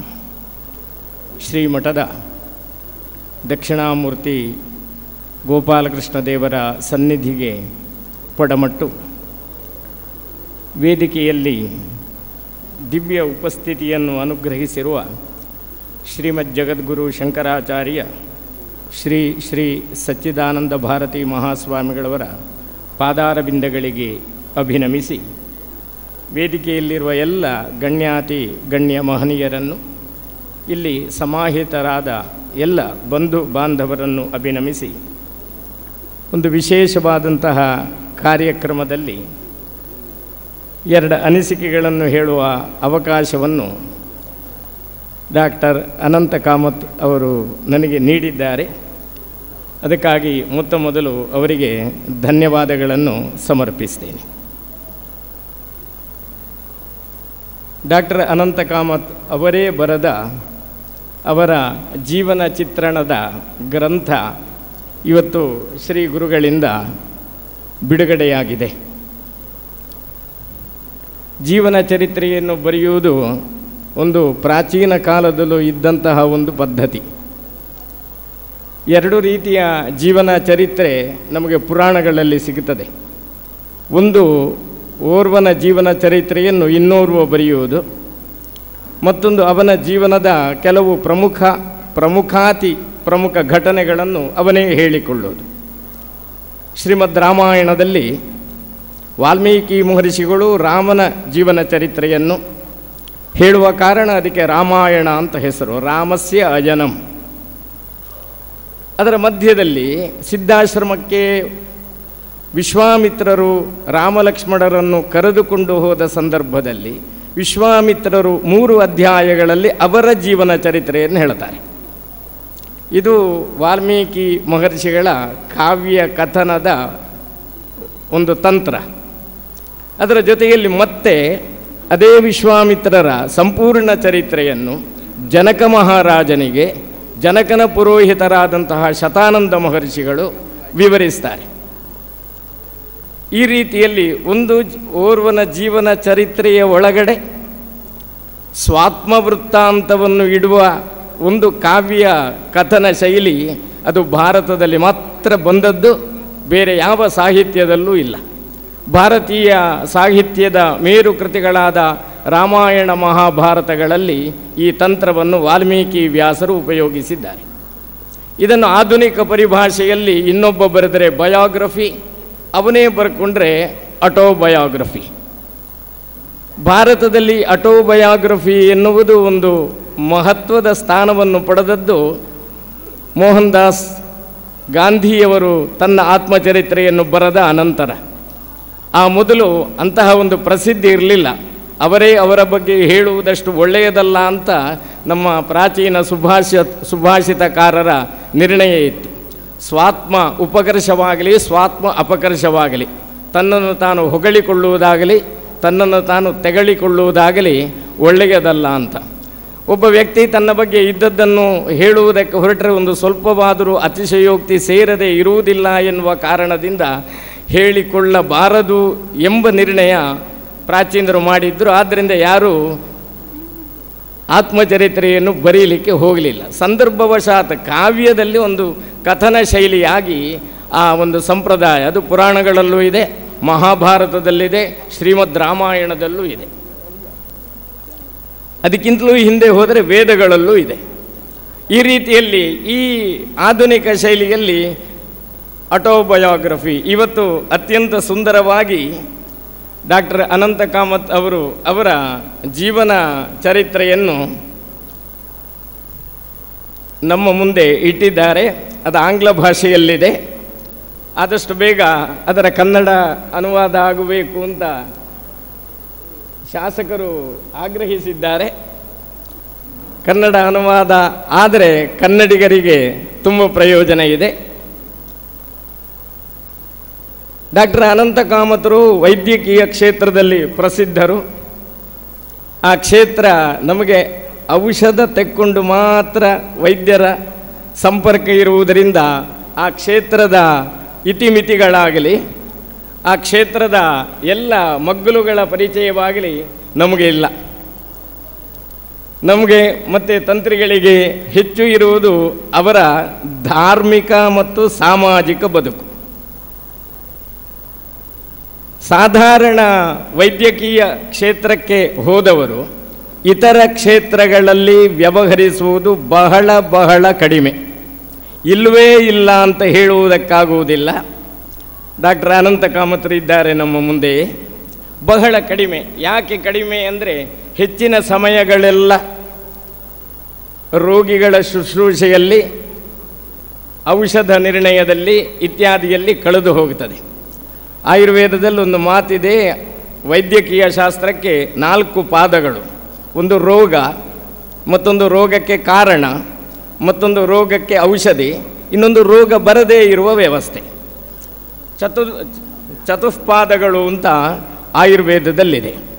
ಅದು ಆಯುರ್ವೇದಕ್ಕೆ ಮಾತ್ರ ಸೀಮಿತವಾದದ್ದಲ್ಲ. ಅಲೋಪತಿ, ಹೋಮಿಯೋಪತಿ, ಸಿದ್ಧೌಷಧ ಯಾವುದಕ್ಕಾದರೂ ರೋಗ ಏನು ಅಂತ ಗೊತ್ತಾಗಬೇಕು, ರೋಗದ ಲಕ್ಷಣ ಗೊತ್ತಾಗಬೇಕು, ರೋಗಕ್ಕೆ ಔಷಧ ಏನು ಅಂತ ಗೊತ್ತಾಗಬೇಕು, ಔಷಧ ಕೊಡುವುದು ಹೇಗೆ ಅಂತ ಗೊತ್ತಾಗಬೇಕು, ಇನ್ನು ಮುಂದೆ ಆ ರೋಗ ಮತ್ತೆ ಬರದೇ ಇರುವ ಹಾಗೆ ಔಷಧ ಕೊಡುವುದಕ್ಕೂ ಗೊತ್ತಿರಬೇಕು. ಇದು ಕೇವಲ ಆಯುರ್ವೇದದವರು ಹೇಳಿದ್ದಾರೆ, ಆದ್ದರಿಂದ ಅದು ತ್ಯಾಜ್ಯ ಎನ್ನುವ ನಿರ್ಣಯಕ್ಕೆ ಬರುವ ಹಾಗೆಲ್ಲ. ಪ್ರಪಂಚದ ಯಾವುದೇ ವೈದ್ಯಕೀಯ ವ್ಯವಸ್ಥೆ ಇದ್ದರೂ ಇದು 4 ಬೇಕೇ ಬೇಕು. ಆ ರೀತಿಯಲ್ಲಿ ಆ 4 ಪಾದಗಳಲ್ಲೂ ವ್ಯವಹಾರ ಮಾಡಿ ರೋಗಿಗಳಿಗೆ ಔಷಧೋಪಚಾರಗಳನ್ನು ಮಾಡಿದವರು, ಆರೋಗ್ಯ ಸಂಸ್ಥೆಗಳನ್ನು, ಮೆಡಿಕಲ್ ಹಾಸ್ಪಿಟಲ್ಗಳನ್ನು ನಡೆಸಿದವರು ಆ ಕ್ಷೇತ್ರದಲ್ಲಿ ತುಂಬ ಪ್ರಸಿದ್ಧರು. ಅನಂತರ ಈ ಧಾರ್ಮಿಕ ಕ್ಷೇತ್ರದಲ್ಲಿ, ವೈದ್ಯಕೀಯ ಕ್ಷೇತ್ರದಲ್ಲಿದ್ದುಕೊಂಡು ಧಾರ್ಮಿಕ ಕ್ಷೇತ್ರದಲ್ಲಿ ವ್ಯವಹರಿಸುವುದಕ್ಕೆ ಒಂದು ಸಮಯಾವಕಾಶ ಅತ್ಯಂತ ಕಡಿಮೆ ಇರುತ್ತದೆ.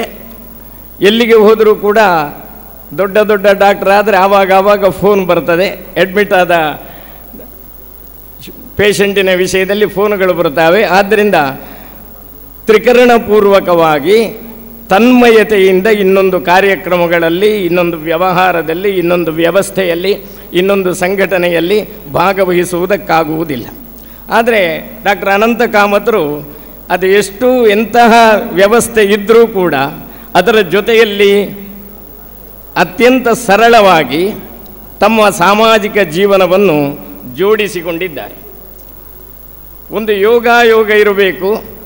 50ಕ್ಕೂ ಹೆಚ್ಚು ದೇವಸ್ಥಾನಗಳ ಜೀರ್ಣೋದ್ಧಾರ, ಬ್ರಹ್ಮಕಲಶಗಳ ನೇತೃತ್ವವನ್ನು ವಹಿಸಿದ ಡಾಕ್ಟರ್ ಅನಂತ ಕಾಮತರ ಪುಸ್ತಕದ ಬಿಡುಗಡೆ ಎಡನೀರು ಮಠದಲ್ಲಿ ಎಡನೀರು ವಿಷ್ಣುಮಂಗಲದ ಜೀರ್ಣೋದ್ಧಾರವಾಗುವ ಪ್ರಥಮ ಸಭೆಯ ದಿವಸ ಆದದ್ದು ಅತ್ಯಂತ ವಿಶೇಷ. ಇವತ್ತು ಬೆಳಗ್ಗೆ ವಿಷ್ಣುಮಂಗಲ ದೇವಸ್ಥಾನದಲ್ಲಿ ಸಾರ್ವಜನಿಕ ಸತ್ಯನಾರಾಯಣ ಪೂಜೆ, ಬಲಿಪಾಡು ಕೂಟ ಆಗಿ ಮುಂದೆ ದೇವಾಲಯ ನವೀಕರಣ ಆಗಬೇಕು, ಬ್ರಹ್ಮಕಲಶ ಆಗಬೇಕು ಎನ್ನುವ ಒಂದು ಸಭೆ ಆಗಿತ್ತು. ಆ ಸಭೆಯ ಅನಂತರ ಜೀರ್ಣೋದ್ಧಾರಕ್ಕೆ, ನವೀಕರಣಕ್ಕೆ, ಬ್ರಹ್ಮಕಲಶಗಳಿಗೆಲ್ಲ ನೇತೃತ್ವವನ್ನು ವಹಿಸಿದ ಆ ಕ್ಷೇತ್ರಗಳಲ್ಲೆಲ್ಲ ಯಶಸ್ವಿಯಾದಂತಹ ಡಾಕ್ಟರ್ ಅನಂತ ಕಾಮತರ ಪುಸ್ತಕ ಬಿಡುಗಡೆ ಅದೇ ವಿಷ್ಣುಮಂಗಲ ದೇವಸ್ಥಾನದ ಕೆಳಗಡೆ. ವಿಷ್ಣುಮಂಗಲ ದೇವಸ್ಥಾನ ಯಾವ ಮಠದ ಅಧೀನದಲ್ಲಿದೆಯೋ ಆ ಮಠದ ಆವಾರದಲ್ಲಿ, ಆ ಮಠದ ಅಧೀಶರ ಗುರುಗಳ ಸನ್ನಿಧಿಯಲ್ಲಿ ಪುಸ್ತಕ ಬಿಡುಗಡೆಯಾಗ್ತಾ ಇದೆ. ಇದು ಹೀಗೆ ಆಗಬೇಕು ಅಂತ ಯೋಜಿಸಿ ಆದಂತಹ ಒಂದು ದಿವಸ ಅಲ್ಲ. ಆದ್ದರಿಂದ ಇದೊಂದು ಭಗವಂತನ ಯೋಗ. ಅವರು 1946 ಮೇ 1 ಹುಟ್ಟಿದವರು. 46 ಸಾಧಾರಣ ಜನವರಿ ಫೆಬ್ರವರಿಯಲ್ಲಿ ಭಾರತದ ಸತ್ಯಾಗ್ರಹವನ್ನು ವಿರೋಧಿಸುವುದಕ್ಕೆ ಕಷ್ಟ ಆಗ್ತಾ ಇದೆ. ಇನ್ನು ಹೇಗಾದರೂ ಮಾಡಿ ಭಾರತವನ್ನು ಭಾರತದವರಿಗೆ ಬಿಟ್ಟು ಕೊಡಬೇಕು ಎನ್ನುವ ನಿರ್ಣಯಕ್ಕೆ 80% ಆಂಗ್ಲರು ಬಂದಂತಹ ಸಮಯ.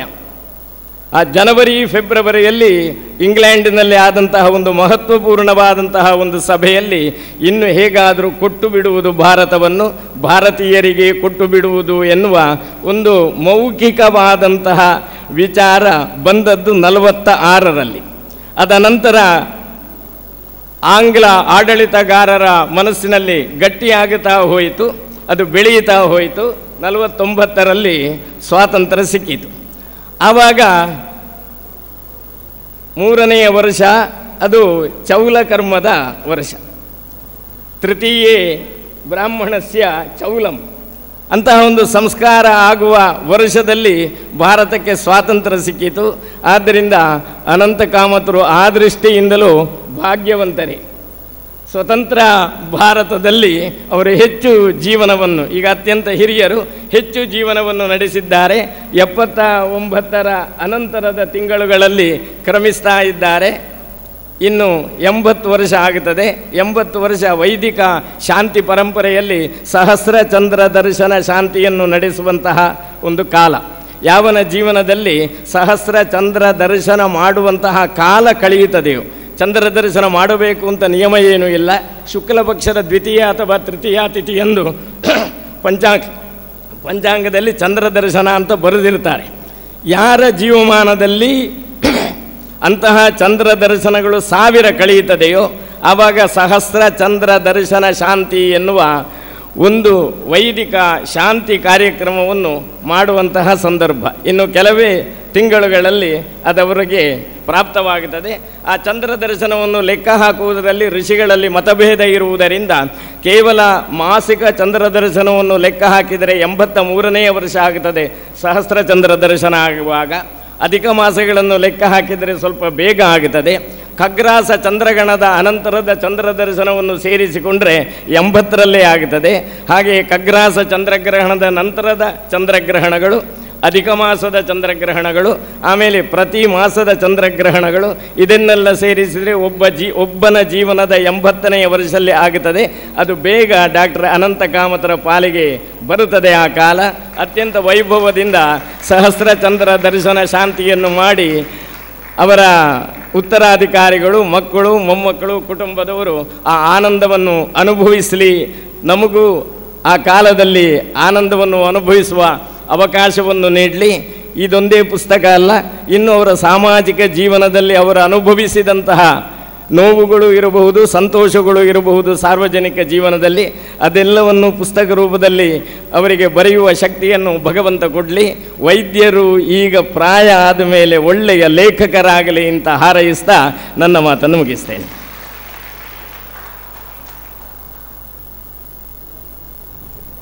ನಾನು ನುಡಿದಂತೆ ಹಿರಣ್ಯ ವೆಂಕಟೇಶ್ವರ ಭಟ್ ಅವರು ಅಷ್ಟೊಂದು ಆಳ ಅಧ್ಯಯನದ ಜ್ಞಾನಿಗಳು. ಅವರು ತುಂಬು ಹೃದಯದಿಂದ ಸಹಸ್ರಚಂದ್ರ ದರ್ಶನ, ಆ ಶುಭ ಶಾಂತಿಯ ಕೆಲಸವನ್ನು ಅವರ ಕುಟುಂಬಿಕರು ಡಾಕ್ಟರ್ ಅನಂತ ಕಾಮತ್ ಅವರಿಗಾಗಿ ಮಾಡಲಿ. ಅವರು ಅದರಿಂದ ಮತ್ತಷ್ಟು ಗಾತ್ರದಲ್ಲಿ ಮತ್ತೇನು ಆ ಸಾರ್ಥಕ್ಯ ಬದುಕಿನಲ್ಲಿ ನಮ್ಮ ಜೊತೆ ಮುಂದೆಯೂ ಇರಲಿ ಅಂತಕ್ಕಂತಹ ಒಂದು ಅನುಗ್ರಹವನ್ನು ಮಾಡುತ್ತಾ ನಮ್ಮ ಮುಂದೆ ಅವರು ತುಂಬ ವಿಚಾರಗಳನ್ನು ಬಿಚ್ಚಿಟ್ಟಿದ್ದಾರೆ. ಅವರಿಗೆ ನನ್ನ ಅನಂತ ಧನ್ಯವಾದಗಳು. ಮುಂದೆ ಕಾಸರಗೋಡು ಚಿನ್ನ ಅವರಿಂದ 2 ಮಾತು.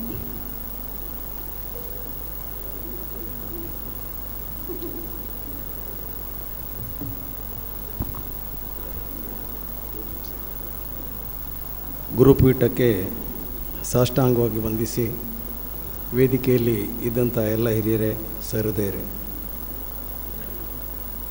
ಭಾಳ ಗಂಭೀರವಾದಂಥ ಒಂದು ಕಾರ್ಯಕ್ರಮ, ಪುಸ್ತಕ ಬಿಡುಗಡೆ. ದುರಂತ ಅಂದರೆ ಇದು ಇಂಗ್ಲೀಷ್ನಲ್ಲಿ ಇರೋದು, ಒಂದು ಸಾಲು ನನಗೆ ಅರ್ಥ ಆಗೋದಿಲ್ಲ. ನಾನು ಇವರ ಬಾಲ್ಯದ ಬಗ್ಗೆ ಒಂದೆರಡು ಮಾತು ಹೇಳ್ಬಿಡ್ತೀನಿ. ಹರಿರಾಯ ಕಾಮತ್ ಮತ್ತು ಪ್ರೇಮ ಅವರಿಗೆ 10 ಜನ ಮಕ್ಕಳು. ಆ ಕಾಲದಲ್ಲಿ ಪುರ್ಸತ್ತಿತ್ತು ಗುರುಗಳೇ. 4 ಗಂಡು 6 ಹೆಣ್ಣು, ಕರೆಕ್ಟಲ್ಲ?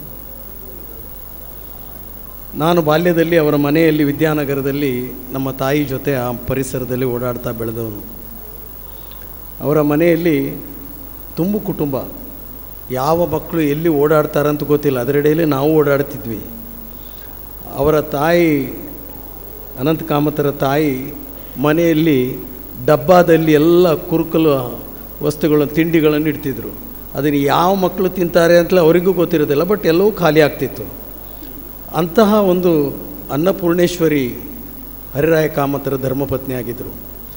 ಯಾವಾಗಲೂ ಓಡಾಟ, ಯಾವಾಗಲೂ ಗಲಿಬಿಲಿ, ಯಾವಾಗಲೂ ಗೊಂದಲಗಳು, ಅಲ್ಲಿ ಯಾಕೆ ಓಡ್ತಾರಂತ ಯಾರಿಗೂ ಗೊತ್ತಿರಲ್ಲ.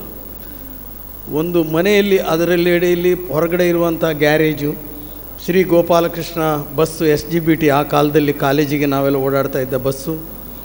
ಆ ನಂತರ ಅಲ್ಲಿ ಒಂದು ಗ್ಯಾರೇಜು, ಆ ನಂತರ ಒಂದು ಮರದ ಮಿಲ್ಲು. ಯಾವ ಕೆಲಸಗಾರರು ಎಲ್ಲಿಗೆ ಹೋಗ್ತಾರೆ, ಎಲ್ಲಿಂದ ಮನೆಯವರು ಹೊರಗೆ ಹೋಗ್ತಾರೆ ಏನು ಗೊತ್ತಿಲ್ಲ. ಅಲ್ಲಿರುವಂಥ ಒಂದು ಪೇರಳೆ ಮರ, ಅದರಲ್ಲಿ ನೋಡಿದರೆ ಮಕ್ಕಳೆಲ್ಲ ಮೇಲೆ ಹತ್ಕೊಂಡು ತಿಂತಾ ಇರ್ತಾರೆ. ಒಟ್ಟು ಒಂದು ನಾನು ಹೇಳಿದಲ್ಲ ತುಂಬು ಮನೆ. ಅಂತಹ ಮನೆಯಲ್ಲಿ ಡಾಕ್ಟರ್ ಅನಂತ ಕಾಮತ್ ಮತ್ತು ಅವ್ರ ಮನೆಯವರೆಲ್ಲ ಬೆಳೆದವರು. ನಾನು ಪುಣ್ಯವಂತ ಯಾಕಂತಂದರೆ ಇವರ 4 ತಲೆಮಾರುಗಳ ಜೊತೆ ನಾನು ಕಾಲ ಕಳೆದವನು. ಹರಿರಾಯ ಕಾಮತರ ಜೊತೆ ಕೂಡ ನಾನು ಮಾತಾಡಿದ್ದೇನೆ, ಅವರ ಸಹವಾಸವನ್ನು ಇಟ್ಕೊಂಡವನು. ಅದರ ನಂತರ ಹರಿರಾಯ ಕಾಮತರ ಎಲ್ಲ ಮಕ್ಕಳ ಸಹವಾಸವನ್ನು ಇಟ್ಕೊಂಡವನು. ನಂತರ ಅವರ ಮಕ್ಕಳದ್ದು ಮತ್ತು ಅವರ ಮಕ್ಕಳು ಅಂದರೆ ಇವರ ಮೊಮ್ಮಕ್ಕಳು ಎಲ್ಲ ತಲೆಮಾರುಗಳ ಜೊತೆ ಕೂಡ ನಿಕಟವಾದಂಥ ಸಂಪರ್ಕ ಇಟ್ಕೊಂಡು ಈ ಹಂತಕ್ಕೆ ಬಂದವನು. ಆದ್ದರಿಂದ ಈ ಕಾರ್ಯಕ್ರಮಕ್ಕೆ ನಾನು ಬೇಕು ಅಂತೇಳಿ ಹರಿರಾಯ ಕಾಮತರಿಗೆ ಇವರಿಗೆ ಅನಂತ ಕಾಮತರಿಗೆ ಅನಿಸಿರ್ಬೋದೇನು. ಅವರು ಒಂಥರ ವಿಚಿತ್ರ ವ್ಯಕ್ತಿತ್ವ ಅವ್ರದ್ದು. ಅವರು ಸ್ನೇಹ ಕೊಟ್ಬಿಟ್ರೆ ಅವರು ಎದೆ ತುಂಬಿ ಕೊಡೋದು. ಅವ್ರ ಹತ್ರ ಕೃತಕ ಅನ್ನೋದು ಗೊತ್ತೇ ಇಲ್ಲ. ಅವರಿಗೆ ಇಷ್ಟ ಆಯಿತು ಅಂತಂದರೆ ಕಣ್ಣು ಟೆಸ್ಟ್ ಮಾಡಬೇಕು ಹೇಳಿಲ್ಲ, ಸರ್ಟಿಫಿಕೇಟ್ ಕೊಟ್ಟಾಯಿತು, ಹೋಗಿ ತಗೊಂಡು ಹೋಗುವಂತ. ಇಂಥವ್ರು ಎಷ್ಟು ಜನ ಅವ್ರ ಹತ್ರ, ಅದೇ ಹೇಳಿದ್ನಲ್ಲ, ಕಣ್ಣು ಟೆಸ್ಟಿಗೆ ಬರೋದಕ್ಕಿಂತ ಅವ್ರ ಹತ್ರ ಈ ಮಠ ಮಂದಿರಗಳಿಗೆ ಸಂಬಂಧಪಟ್ಟ ಹಾಗೆ ಕಲೆಕ್ಷನಿಗೆ ಬರೋದು ಜಾಸ್ತಿ. ಎಂಥ ಒಂದು ದಿವ್ಯಜ್ಞಾನ ಅವರಿಗಿದೆ ಅಂದರೆ, ಅವರು ಗೇಟಲ್ಲಿ ಬರುವಾಗಲೇ ಇವ್ರು ಹೇಳ್ತಾರೆ ಇವನೊಂದು ಕಣ್ಣು ಪರೀಕ್ಷೆಗೆ ಬಂದವನು ಅಥವಾ ಇವನು ಕಲೆಕ್ಷನಿಗೆ ಬಂದವರು ಅಂತ ಹೇಳುವಷ್ಟರ ಮಟ್ಟಿಗೆ ಅವರು ಮೈಂಡ್ ಸೆಟ್ ಆಗಿರ್ತಾರೆ. ಮತ್ತು ಅವರ ಒಂದು ವ್ಯಕ್ತಿತ್ವ ಏನು ಅಂತಂದರೆ, ಯಾವುದನ್ನು ಕೂಡ ಗಂಭೀರವಾಗಿ ತೆಗೆದುಕೊಳ್ಳದೇ ಇರುವಂಥದ್ದು. ನಮಗೆಲ್ಲ ಒಂದು ಸಣ್ಣ ವಿಷಯ ಸಿಕ್ಕಿದ ಕೂಡಲೇ ರಾತ್ರಿ ಇಡೀ ನಿದ್ರೆ ಬರೋದಿಲ್ಲ, ಅದರ ಬಗ್ಗೆ ಯೋಚನೆಗಳಿರ್ತಾರೆ. ಅದರ ಬಗ್ಗೆ ಒಂದು ಚೂರು ಕೂಡ ಯಾವುದನ್ನು ಕೂಡ ಸೀರಿಯಸ್ ಆಗಿ ತಗೊಳ್ಳುವಂಥ ವ್ಯಕ್ತಿತ್ವ ಅವರದಲ್ಲ. ಟೇಕ್ ಇಟ್ ಗ್ರ್ಯಾಂಟೆಡ್ ಅಂತ. ಡಾಕ್ಟರ್ ಮಾಮ್ ಈಗೀಗ ಆಗಿದೆಲ್ಲ ಅಂತೇಳಿ ಮೋರ್ರೆತೆ ಅಂತ ಹೇಳ್ತಾರೆ ಕೊಂಕಣಿಯಲ್ಲಿ, ಸಾಯಿಲಿ ಅದು ನೀನು ಬಾರ ಏನು ಅಂತೇಳಿ ಹೇಳುವಂಥ ಒಂದು ನೇಚರು ಇಟ್ಸ್ ವೆರಿ ರ್ಯಾರ್. ಉಳಿದವರೆಲ್ಲ ಅದಕ್ಕೇನಾದರೂ ಒಗ್ಗರಣೆಗಳ ಹಾಕೋರು, ಇವ್ರದ್ದು ಅದಲ್ಲ. ನಾನು ಸಣ್ಣದಿರುವಾಗ ಕಾಸರಗೋಡಿನಲ್ಲಿ ಲಯನ್ಸ್ ಕ್ಲಬ್ಬನ್ನು ಪ್ರಾರಂಭ ಮಾಡಿದ ದಿನಗಳು ನನಗೆ ನೆನಪಿದೆ. ಆ ಲಯನ್ಸ್ ಕ್ಲಬ್ಬಿನಲ್ಲಿ ಇವರು ಮಾಡಿದ ಒದ್ದಾಟಗಳು ನೆನಪಿದೆ.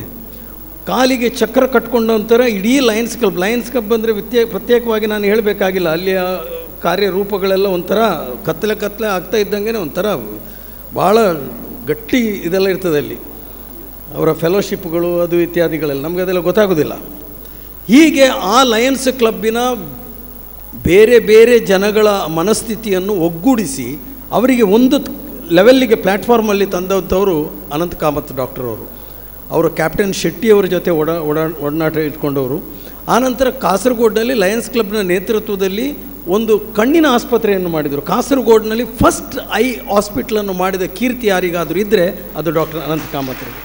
ತನ್ನ ಪ್ರೊಫೆಷನ್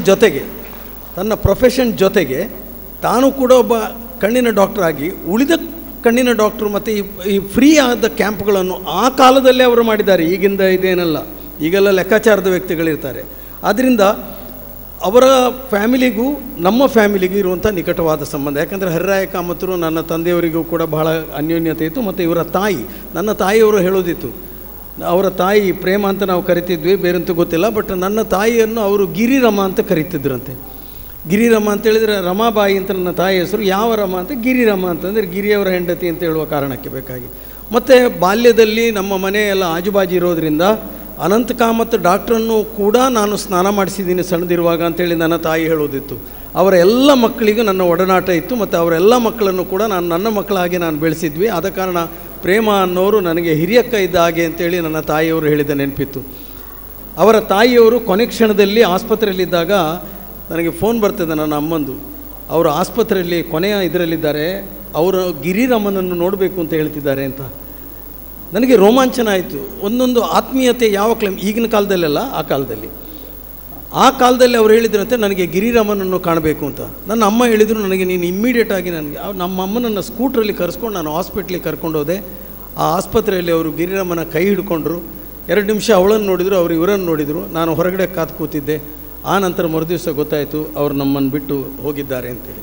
ಅಷ್ಟರ ಮಟ್ಟಿಗೆ ಪ್ರೀತಿ ನನ್ನ ತಾಯಿಯವರಿಗೆ ಮತ್ತು ಇವರ ತಾಯಿಯವರಿಗೆ ಇತ್ತು ಅನ್ನೋದಕ್ಕೆ 2 ಸಂಶಯ ಇಲ್ಲ. ಯಾಕಂದರೆ ಅಲ್ಲಿದ್ದವರೆಲ್ಲ ಸಹೋದರಿಯವರಿಗೂ ಅದು ಗೊತ್ತು ಗಿರಿರಾಮ ಏನು ಅನ್ನೋದನ್ನು. ಆ ರೀತಿಯಲ್ಲಿ ಏಕವಚನದಲ್ಲಿ ಮಾತಾಡ್ತಾ, ನನ್ನ ತಾಯಿಯು ಕೂಡ ತುಂಬ ಒಳ್ಳೆಯ ಮಾತುಕತೆ ಆಡ್ತಾ ಇದ್ದವರು. ಅವರೆಲ್ಲ ಸುತ್ತು ಇವರೆಲ್ಲ ಕೂತ್ಕೊಂಡು ಇವರು ಮಾತುಗಳನ್ನು ಕೂಡ ಆಡ್ತಾಯಿದ್ರು. ಆದ್ದರಿಂದ ಎಷ್ಟು ಈ ದೇವರು ಕೆಲವರಿಗೆಲ್ಲ ಜನ್ಮ ಕೊಡ್ತಾರೆ. ಯಾಕೆ ಕೊಡ್ತಾರೆ ಅಂತೇಳಿ, ಇಂಥದ್ದೇ ಕೆಲಸ ಮಾಡ್ಕೊಂಡು ನೀನು ಬಾ ರಿಟರ್ನು. ಕೆಲವರು ಆ್ಯಕ್ಸಿಡೆಂಟಲ್ಲಿ ಹೋಗ್ತಾರೆ, ಕೆಲವರ ಮನಸ್ಸಿನಲ್ಲಿರ್ತದೆ ನಾನು 150 ವರ್ಷ ಬರುತ್ತೇನೆ ಅಂತೇಳಿ ತಿಳ್ಕೊಂಡು ಕೆಲವರೆಲ್ಲ ವ್ಯವಹಾರ ಮಾಡ್ತಾಯಿರ್ತಾರೆ. ಜಾಣ ಕಿವುಡು, ಜಾಣ ಮರೆವಿದ್ದಾಗೆ ತೋರಿಸಿಕೊಳ್ಳೋದು, ಗೊತ್ತಿದ್ದರೂ ಗೊತ್ತಿಲ್ಲದ ಹಾಗೆ ಮಾತನ್ನು ತಿರುಗಿಸುವಂಥದ್ದು, ಇದೆಲ್ಲ ಸ್ವಾಭಾವಿಕವಾದ ಜನ. ಮತ್ತು ಕೆಲವರೆಲ್ಲ ಇದಕ್ಕೋಸ್ಕರವೇ ಜನ್ಮ ಇರ್ತಾರೆ, ಇಷ್ಟೇ ಮಾಡುವಂಥ ಸಾಧನೆ ಮಾಡಲ್ಲ. ಇಂತಹ ಕೋಕತನ, ಅಸೂಯೆಯ ಮಾತುಗಳನ್ನು ಹೇಳ್ಕೊಂಡು ಜೀವನ ಮಾಡೋರಿದ್ದಾರೆ. ಆದ ಕಾರಣ ಅನಂತ ಕಾಮತ್ ಡಾಕ್ಟ್ರು ಹುಟ್ಟುವ ಸಂದರ್ಭದಲ್ಲಿ ದೇವರು ತೀರ್ಮಾನ ಮಾಡಿರ್ಬೋದು, ನೀನೊಂದು 100 ದೇವಸ್ಥಾನಗಳನ್ನು ಪುನರ್ನಿರ್ಮಾಣ ಮಾಡಿ ನೀನು ಪೂರ್ಣ ಅದಕ್ಕೇನು ಕಾರ್ಯಕ್ರಮ ಮಾಡ್ಕೊಂಡು ನೀನು ಮತ್ತೆ ಬಾ ಅಂತ ಹೇಳಿ. ಈಗ ಅವ್ರದ್ದು ಎಷ್ಟಾಗಿದೆ, 50-60 ಏನೋ ದೇವಸ್ಥಾನ ಆಗಿದೆ. ಇನ್ನು 40 ದೇವಸ್ಥಾನ ಬಾಕಿ ಇದೆ ಅಂತ ನನ್ನ ಲೆಕ್ಕ. ಆ ಲೆವೆಲಿಗೆ ಅವ್ರು ಏನಾಗ್ತಾರೆ ಅಂತ ಗೊತ್ತಿಲ್ಲ. ಮಂಜೇಶ್ವರ 18 ಪೇಟೆ ದೇವರು ಮಂಜೇಶ್ವರದಲ್ಲಿ ಮ್ಯಾನೇಜಿಂಗ್ ಟ್ರಸ್ಟಿಯಾಗಿ ಅವರು ಕೆಲಸ ಮಾಡ್ತಿದ್ದರು ಗುರುಗಳೇ. ಆ ಸಂದರ್ಭದಲ್ಲಿ ಅವರಿಗೆ ನಾನು ಹೇಳಿದ್ದೇನೆ ಬೇಡ ನಿಮಗೆ ಅಂತೇಳಿ. ಇಲ್ಲ ನಾನು ಮಾಡ್ತೇನೆ. ಅವ್ರದ್ದೊಂದು ಕೆಲವು ಸಲ ಹುಚ್ಚು ಡಿಸಿಷನ್ಸ್ ಇದೆಯಲ್ಲ, ಅದೆಲ್ಲ ವಿಚಿತ್ರವಾದದ್ದು. ಅದು ಬೇಕು ಅಂತಂದರೆ ನುಗ್ಗೋದೆ ಅವರು. ಇಂಥವ್ರನ್ನೆಲ್ಲ ನಾವು ಅಲ್ಲಿ ಕಾಶ್ಮೀರಕ್ಕೆ ಕಳಿಸ್ಬೇಕಾದದ್ದು. ಇಲ್ಲೆಲ್ಲ ಗನ್ನು ಕೊಟ್ಟು ಕಳಿಸಿದರೆ ಒಂದು 100 ಕೊಲೆ ಮಾಡಿ ಆದರೂ ಬರ್ತಾರೆ. ಅವರು ಡಿಸಿಷನ್ ಅಂಥದ್ದು, ಬೇಕು ಅಂತಂದರೆ ಹೋಗೋದೆ ಅವರು. ಹಾಗೆ ಮಂಜೇಶ್ವರ ದೇವಸ್ಥಾನಕ್ಕೆ ಹೋಗಿ ಮ್ಯಾನೇಜಿಂಗ್ ಟ್ರಸ್ಟಿಯಾಗಿ ಅಲ್ಲಿ ದೇವರ ಕಾರ್ಯಗಳನ್ನು ಮಾಡುವುದರ ಜೊತೆಗೆ ಶಾಲೆಯನ್ನು ಅಭಿವೃದ್ಧಿ ಮಾಡಿಸ್ಕೊಂಡು ಅಲ್ಲಿ ಬಿಲ್ಡಿಂಗನ್ನು ಕಟ್ಕೊಂಡು ಈಗ ಅದರಲ್ಲಿ ಇರುವ ವಿದ್ಯಾರ್ಥಿಗಳ ಯಾರಿಗೆ ನೆನಪಿರುತ್ತೋ ಇಲ್ವೋ ನನಗೆ ಗೊತ್ತಿಲ್ಲ. ಆದರೆ ಅವರು ಮಾಡಿದ ಕೆಲಸಗಳು ಮಾತ್ರ 2 ಮಾತಿಲ್ಲ. ಕಾಸರಗೋಡಿನ ವರದರಾಜ ವೆಂಕಟರಮಣ ದೇವಸ್ಥಾನದಲ್ಲೇ ಅವರು ಮ್ಯಾನೇಜಿಂಗ್ ಟ್ರಸ್ಟಿ ಆಗಿರುವಾಗ ಮಾಡಿದ ಕೆಲಸಗಳನ್ನು ಯಾರೂ ಮರೀಲಿಕ್ಕೆ ಸಾಧ್ಯ ಇಲ್ಲ. ಅವರ ಒಂಥರ ಏನು ಹೇಳ್ತಾರೆ ಅದಕ್ಕೆ, ಮನಸ್ಸಾ ಮಾಡಿದ ಕೆಲಸಗಳು. ಈಗಿನವರಿಗೆಲ್ಲ ಅದೆಲ್ಲ ಕಷ್ಟ ಮಾಡಲಿಕ್ಕೆಲ್ಲ. ಒಂದಿನ ಇದ್ದಕ್ಕಿದ್ದಾಗೆ ಅವರು ನನ್ನೊಟ್ಟಿಗೆ ಮಂಜೇಶ್ವರಕ್ಕೆ ಹೋಗುವಾಗ ಕಾರ್ನಲ್ಲಿ ಅವರೊಟ್ಟಿಗೆ ನಾನು ಕೂತು ಹೋಗ್ತಾ ಇದ್ದೆ. ಆ ಸಂದರ್ಭದಲ್ಲಿ ನಾನು ಹೇಳಿದೆ, ನಿಮಗೆ 75 ಆಯಿತು. ನಾನು ಹೆದರಿಸಿದ್ದಲ್ಲ, ನಿಮಗೆ 75 ಆಯಿತು ಅಂತೇಳಿ. ಅವರೇ ಡ್ರೈವಿಂಗ್ ಮಾಡ್ತಿದ್ರು. ನಾನೇ ಹೇಳಿದೆ, ನೀವು 75 ಆಗಿದೆಯಲ್ಲ, ಒಂದು ಆತ್ಮಚರಿತ್ರೆಯನ್ನು ನೀವು ಬರಿಬೇಕು ಅಂತ ನಾನು ಅವರಿಗೆ ರಿಕ್ವೆಸ್ಟ್ ಮಾಡಿದೆ. ಅವರ ಧರ್ಮಪತ್ನಿ ಅದಕ್ಕೆ ಒಪ್ಪಲಿಲ್ಲ. ಈಗ ಕೈ ಮುಗಿತಾರೆ ನೋಡಿ. ಆಗ ನಾನು ಹೇಳಿದೆ, 75 ವರ್ಷಗಳ ಕಾಲ ಕಾಸರಗೋಡಿನಲ್ಲಿದ್ದು ಈ ಸಮಾಜ ಸೇವೆ ಮಾಡಿದಂಥ ಈ ಅನಂತಣ್ಣನನ್ನು ನಾವು ಗೌರವಿಸಬೇಕಾದ್ದು ನಮ್ಮ ಕರ್ತವ್ಯ ಅನ್ನೋ ಕಾರಣಕ್ಕೆ ಬೇಕಾಗಿ ನಾವು ಸಣ್ಣ ಕಮಿಟಿ ಮಾಡಿ ಅವರಿಗೊಂದು ಅಭಿನಂದನಾ ಗ್ರಂಥವನ್ನು ಮಾಡಿಕೊಂಡು ನಾವು ಮಾಡೋಣ ಅಂತೇಳಿ ಪ್ಲ್ಯಾನ್ ಮಾಡುವಾಗ ಅನಂತಣ್ಣ ಹೇಳಿದರು, ಅದೆಲ್ಲ ಬೇಕನಾ ಅಂತ ಕೇಳಿದರು. ಬೇಕು ಹೇಳಿದೆ ನಾನು, ಬೇಕದು. ಯಾಕಂದರೆ ನೀವು ಮಾಡಿದ ಕೆಲಸಕ್ಕೆ ಅದು ಬೇಕು ಅಂತ ಹೇಳಿದಾಗ ಅವ್ರು ಹೇಳ್ತೇಳಿ ಕಾಯನಕ ನುತ ಬಯಸ್ತು ಅಂತೇಳಿ. ಅಂದರೆ ಅವರು ಯಾಕೆ ಬೇಡ ಹೇಳಿದ್ದಕ್ಕೆ ಕಾರಣ ಇತ್ತು. ಈ ಗೊಂದಲಗಳಲ್ಲಿ ಇಟ್ಕೊಂಡು ಎಲ್ಲಿ ಹೋಗುವುದು, ಇನ್ನು ಇದಕ್ಕೆ ಅಸೂಯೆ ಪಡೋರು ಜಾಸ್ತಿ, ಇದನ್ನು ಮಾಡೋದು ಜಾಸ್ತಿ, ಹಾಗೆ ಇದೆಲ್ಲ ಇರ್ತಾರೆ. ಆದ ಕಾರಣ ಈ ಗೊಂದಲಗಳೇ ಬೇಡ, ಹೀಗೆ ಅವರು 100 ವರ್ಷ ಬದುಕಲಿ ಅಂತೇಳಿ ಅವರ ಮನಸ್ಸಿನಲ್ಲಿತ್ತೋ ಏನೋ, ಆ ಕಾರಣಕ್ಕೆ ಅವರು ಹಾಗೆ ಹೇಳಿರ್ಬೋದು ಏನೋ. ಆದ ಕಾರಣ ನೇರ ಮಾತನಾಡುವ ಅವರ ಸ್ವಭಾವ ಎಷ್ಟೋ ಜನರಿಗೆ ಇಷ್ಟ ಆಗುವುದಿಲ್ಲ. ನನ್ನನ್ನು ಸೇರಿದಂತೆ ನಾನು ಮಾತನಾಡುವಾಗ ಕೂಡ ನೇರ ಮಾತಾಡಿದ್ದು ಈಗಿನ ಕಾಲದಲ್ಲಿ ಈಗ ಹೊಗಳಿಸಿಕೊಳ್ಳುವುದರಲ್ಲೇ ಜೀವನ ಇರುವಂಥವ್ರು. ನೇರವಾಗಿ ಮಲಯಾಳಿಯಲ್ಲಿ ಒಂದು ಮಾತಿದೆ, ಚಂಗಾಯಿ ನನ್ನಾಯಲ್ಲಿ ಕನ್ನಡಿ ಬೇಡ ಅಂತ. ಒಂದು ಒಳ್ಳೆಯ ಕನ್ನಡಿ ಇದ್ದರೆ, ಗೆಳೆಯ ಇದ್ದರೆ ಮುಖ ನೋಡಲಿಕ್ಕೆ ಕನ್ನಡಿ ಬೇಡ ಅಂಥೇಳಿ. ಈಗಿನ ಕಾಲದಲ್ಲಿ ನೇರವಾಗಿ ಯಾವುದಾದ್ರು ನಮಗೆ ಗೊತ್ತಿರೋ ವಿಷಯಗಳನ್ನು ಅನಂತ ಕಾಮತರಿಗೆ ಹೇಳಿಬಿಡಿ, ಅನಂತ ಕಾಮತರಲ್ಲ ಬೇರೆಯವರಿಗೆ ಆಗೋದಿಲ್ಲ. ನಮ್ಮನ್ನು ವಿಲನ್ನಾಗಿ ನೋಡ್ತಾರೆ, ನಾವು ಮಾಡಿರೋ ತಪ್ಪುಗಳನ್ನು. ಅಂದರೆ ನೇರ ನುಡಿಯ ಸ್ವಭಾವಗಳನ್ನು ಇಷ್ಟಪಡದಂಥ ಈಗಿನ ಕಾಲದಲ್ಲಿಯೂ ಕೂಡ ಅನಂತ ಕಾಮತರವರು ನೇರವಾಗಿ ಮಾತನಾಡುವ ಒಂದು ಮುಗ್ಧವಾದಂಥ ಈ ಮಗುವಿನ ಮನಸ್ಸಿರುವ 79 ವರ್ಷದ ಒಂದು ಮಗು ಇವತ್ತು ಇಲ್ಲಿ ನಮ್ಮ ಎದುರಿನಲ್ಲಿ ಕೂತಿದ್ದಾರೆ ಅನ್ನೋದನ್ನು ನಾನು ಹೇಳಲಿಕ್ಕೆ ಇಷ್ಟಪಡ್ತೀನಿ. ಎಡ್ನೀರು ಮಠಕ್ಕೂ ಅವರಿಗೂ ಭಾಳ ಅವರ ತಂದೆಯವರ ಕಾಲದಿಂದ ನಾನು ನೋಡಿದ್ದೀನಿ ಸಚ್ಚಿದಾನಂದ ಭಾರತಿ ಸ್ವಾಮೀಜಿಯವರು ಮೊದಲು ಕೇಶವಾನಂದ ಭಾರತಿ ಸ್ವಾಮೀಜಿಯವರು ಇರುವಾಗ ಕೂಡ ಅವರು ಹರಿರಾಯ ಕಾಮತರು ಇಲ್ಲಿ ಬರೋದು. ನಮ್ಮ ಮಠಕ್ಕೆ ಜಾಸ್ತಿ ಬಂದಿದ್ದಾರೋ ಇಲ್ವೋ ಗೊತ್ತಿಲ್ಲ, ಅಂತೂ ಅವರ ಹರಿವಾಣ ಅಂತೂ ಇಲ್ಲಿ ಬರ್ತಿತ್ತು. ಅದರಲ್ಲಿ ಫಲವಸ್ತುಗಳನ್ನು ಇಟ್ಕೊಂಡು ಪೂಜ್ಯ ಗುರುಗಳಿಗೆ ನಮಸ್ಕಾರ ಮಾಡಿಕೊಂಡು ಅವರು ಬರ್ತಾ ಇದ್ದಂಥ ದಿನಗಳು ನನಗೆ ನೆನಪಿದೆ. ಆ ಪರಂಪರೆಯನ್ನು ಮುಂದುವರಿಸಿಕೊಂಡು ಹೋಗಿದ್ದಾರೆ ಡಾಕ್ಟರ್ ಅನಂತ ಕಾಮತ್ ಆಗಲಿ, ಹರಿರಾಯ ಕಾಮತ್ರ ಎಲ್ಲ ಮಕ್ಕಳಲ್ಲಾಗಲಿ. ಅದರ ನಂತರ ಅವರು ಇಲ್ಲಿಯ ಈ ರಥಕ್ಕೆ ಬೇಕಾಗಿರುವಂಥ ಒಂದು ಕೋಣೆಯನ್ನು ಕೂಡ ಅವರು ಕಟ್ಟಿಸ್ಕೊಟ್ಟಿದ್ದಾರೆ.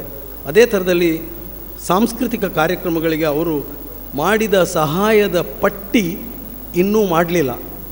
ಅಕಸ್ಮಾತ್ ಅವರು ಏನು ಸಹಾಯ ಮಾಡಿದ್ದಾರೆ ಅನ್ನೋ ಪಟ್ಟಿ ಬಿಡುಗಡೆ ಮಾಡಿದರೆ ಅವರು ಯಾವ ಸ್ಥಾನದಲ್ಲಿ ನಿಲ್ತಾರೆ ಅಂಥೇಳಿ ಒಂದು ಉದಾಹರಣೆ ಹೇಳ್ತೀನಿ. ನಾನು ಕಾಸರಗೋಡಿನಲ್ಲಿ ರಂಗಚಿನ್ನಾರಿ ಸಂಸ್ಥೆಯನ್ನು ಮಾಡಿ ತುಂಬ ಕಾರ್ಯಕ್ರಮಗಳನ್ನು ಮಾಡ್ತಾ ಮಾಡ್ತಾ ಕೈ ಸುಟ್ಕೊಂಡಾಗ ನಾನು ಹೇಳಿದೆ, ಇನ್ನೂ ನಾನು ಇದನ್ನು ನಿಲ್ಲಿಸ್ತೇನೆ, ನನ್ನ ಕೈಲಿ ಆಗ್ತಾಯಿಲ್ಲ ಅಂತೇಳಿ. ಏನು ನಿನ್ನ ಪ್ರಾಬ್ಲಮ್ ಏನು ಅಂತ ಹೇಳಿದ್ದು. ನಾನು ಹೇಳಿದೆ, ಈ ಮೈಕ್ ಸೆಟ್ಟಿನವರಿಗೆ 7,000 8,000 ತಿಂಗಳಿಗೆ 3 ಪ್ರೋಗ್ರಾಮ್ ಮಾಡಿ ಇನ್ನು ಎಲ್ಲಿ ಹೋಗುದು, ನನ್ನಿಂದ ಸಾಧ್ಯ, ನಾನು ಹಾಗೆಲ್ಲ ಮಾಡಿ ನೀನು ಎಂತ ಆಗಬೇಕು ಹೇಳು ಇಮ್ಮಿಡಿಯೇಟ್ಲಿ. ಅದರಲ್ಲಿ ಮತ್ತೆ ನಾಳೆ ಬಾ ನಾಡ್ದು ಬಾ ಅಂತಲ್ಲ ಎಂತ. ನಾನು ಹೇಳಿದೆ, ಒಂದು ಸಣ್ಣ ಜನ್ರೇಟರ್ ಸಿಕ್ಕಿದರೆ ನನ್ನ ಕೆಲಸಗಳೆಲ್ಲ ಆಗ್ತಿತ್ತು, ನನಗೆ ತಿಂಗಳಿಗೆ ಒಂದು 20,000 ಉಳಿತಿತ್ತು ಅಂತ. ಅದಕ್ಕೆ ಎಷ್ಟು ಆಗ್ತದೆ ಇಷ್ಟು ಆಗ್ತದೆ ಅಂತ ಹೇಳಲಿಲ್ಲ. ಮರುದಿವಸ ಒಬ್ಬ ಉದಯವಾಣಿ ಪೇಪರ್ನಲ್ಲಿ ಕಟ್ಟದಲ್ಲಿ ಸುತ್ತಿಕೊಂಡು ಯಾವುದೋ ಒಂದು ಹೂಮಾಲೆ ತರ್ತಾರಲ್ಲ ಹಾಗೆ ತಂದು ನನ್ನ ಅಂಗಡಿ ಕ್ಯಾಶ್ನಲ್ಲಿ ಇಟ್ಟೋಗಿದ್ದಾನೆ. ನೀನು ಜನ್ರೇಟರ್ ತಗೊಳ್ಬೇಕಂತೆ ಅಂತ. ಯಾರು ಕೊಟ್ಟದ್ದು ಅಂದೆ, ಅನಂತ ಕಾಮತ್ ಕೊಟ್ಟಿದ್ದಂತೆ. ಗುರುಗಳೇ ನಂಬಿದರೆ ನಂಬಿ ಬಿಟ್ಟರೆ ಬಿಡಿ, 2.5 ಲಕ್ಷ ರೂಪಾಯಿಯ ಕಟ್ಟ ನನ್ನ ಅಂಗಡಿ ಟೇಬಲ್ನಲ್ಲಿತ್ತು. ಸೀದಾ ಇಟ್ಕೊಂಡು ಮಂಗಳೂರಿಗೆ ಹೋದಕ್ಕೆ ಅದು ತಂದು ಗುರುಗಳ ಸಮ್ಮುಖದಲ್ಲೇ ಅದನ್ನು ಸ್ವಿಚ್ ಆನ್ ಮಾಡಿಸಿ ನಾನು ಇವತ್ತು ನಮ್ಮ ರಂಗಚಿನ್ನಾರಿ ಟ್ರಸ್ಟಿಗೆ ಏನಾದರೂ ಬೆಳಕು ಮತ್ತು ಶಬ್ದ ಬರೋದಿದ್ದರೆ ಅದು ನಮ್ಮ ಅನಂತಣ್ಣನ ಅಂತ ಹೆಸರಿನಲ್ಲಿ ಅಂತ ಹೇಳಲಿಕ್ಕೆ ಇಷ್ಟಪಡ್ತೀನಿ. ಇದೆಲ್ಲವನ್ನು ನಾನು ಹೇಳದೇ ಇದ್ದರೆ ಕೃತಜ್ಞನಾದೇನು ಅನ್ನೋದಕ್ಕೆ ಇದು is the right opportunity to say. ಇದೆಲ್ಲ ಇಂಥವರು ಈಗ ಸರಿಯಾಗಿ ಹೇಳಿದರೆ 50 ದೇವಸ್ಥಾನಕ್ಕೆ ಇವರು ಮಾಡಿದ ಸಹಾಯ ಮಾಡಿ ಇಲ್ಲಿ ಇದು ಸಾಕಾಗಲಿಕ್ಕಿರಲಿಲ್ಲ. ಎಷ್ಟು ಜನ ಬಂದರು ಅನ್ನೋದನ್ನು ಲೆಕ್ಕ ಹಾಕಿ ನೀವೇನು ಯೋಚನೆ ಮಾಡಬೇಡಿ. ಈ ಸಮಾಜವೇ ಹಾಗೆ, ಪಳ್ಕೊಳ್ಳಿಕ್ಕೆ ಮಾತ್ರ ಗೊತ್ತು, ರಿಟರ್ನ್ ಮಾಡಲಿಕ್ಕೆ ಗೊತ್ತಿಲ್ಲ. ಆರಿಗೆ ಮರಲು ಮರ ಅಂತ ಹೇಳ್ತಾರೆ, ಲಾಸ್ಟಿಗೆ ತಗೊಳ್ತಾರೆ ಮತ್ತು ನಿಮಗೆ ಸಿಗ್ತಾರೆ. ಇದೆಲ್ಲ ನಮಗೆ ಅನುಭವ ಆಗಿ ನಿಮಗೂ ಕೂಡ ಅನುಭವ ಆಗಿ ನಾವು ಇಂಥಕ್ಕೆ ಬಂದಿದ್ದಾರೆ. ಏನು ಬೇಕು ಅದನ್ನೆಲ್ಲ ತಗೊಳ್ತಾರೆ, ಕೊನೆಗೆ ನಿಮಗೆ ಸಿಕ್ಕೋ ಇದರಷ್ಟು ಕೃತಜ್ಞವಾದ ಸಮಾಜ ಇದೆಯಲ್ಲ ಈ ಜಗತ್ತಿನಲ್ಲಿ ಬೇರೆ ಇಲ್ಲ. ಉಪಕಾರಕ್ಕಾಗುವಾಗ ಬರ್ತಾರೆ, ಎಲ್ಲ ಉಪಕಾರವನ್ನು ತೆಗೆದ ನಂತರ ನಿಮ್ಮನ್ನು ಮರೆತು ಬಿಡ್ತಾರೆ. ಅದಕ್ಕೋಸ್ಕರ ಹೇಳಿದ್ದು ನಾನು, ನೀವು ಮಾಡಿದ 50 ದೇವಸ್ಥಾನದ ಒಂದು ದೇವಸ್ಥಾನದಿಂದ 20 ಜನ ಬಂದರೂ ಕೂಡ ನೀವು ಕೊಟ್ಟ ದುಡ್ಡು ಕಟ್ಟಿ ಇವತ್ತು 1,000 ಜನ ಸೇರಬೇಕಾಗಿತ್ತು. ಆದರೆ ಇದರಲ್ಲಿ ಅರ್ಧ ಜನ ಅವರ ಸಂಬಂಧಿಕರೇ ಇರುವಂಥದ್ದು. ಅದರ ಅರ್ಥ ಏನು ಅಂತಂದರೆ ನಮ್ಮ ಸಮಾಜ ಹಾಗೆ. ಆದ್ದರಿಂದ ನೀವು ಇದರ ಬಗ್ಗೆ ಏನು ಯೋಚನೆ ಮಾಡಬೇಡಿ. ಅವರಿಗೊಂದು ದೊಡ್ಡ ಕನಸಿದೆ.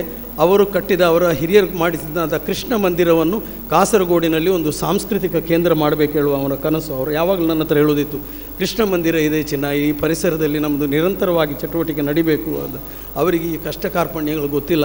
ಜನ ಕರೆದ್ರೂ ಬರುವುದಿಲ್ಲ, ಫೋನ್ ಮಾಡಿದರೂ ಬರುವುದಿಲ್ಲ, ಭಜನೆ ಆಡಿ ಅಂದರೂ ಬರೋಲ್ಲ. ಇದೆಲ್ಲ ಭಾಳ ಕಷ್ಟದ ವ್ಯವಹಾರ ಸರ್, ನಿಮಗೆ ಬೇಡ, ನಾನು ಮಾಡಿ ಸೋತಿದ್ದೇನೆ ಅಂತ ಹೇಳಿದರೂ ಕೂಡ ಅವರ ಒಳಗೆ ಒಂದು ಶಕ್ತಿ ಇದೆ, ಇದನ್ನು ಮಾಡಬೇಕು ಅಂತೇಳಿ.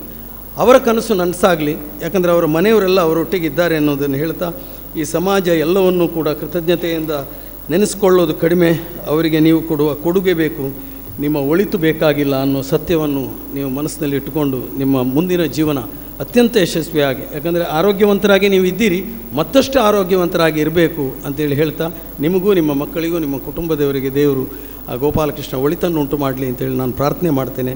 ನಮಸ್ಕಾರ.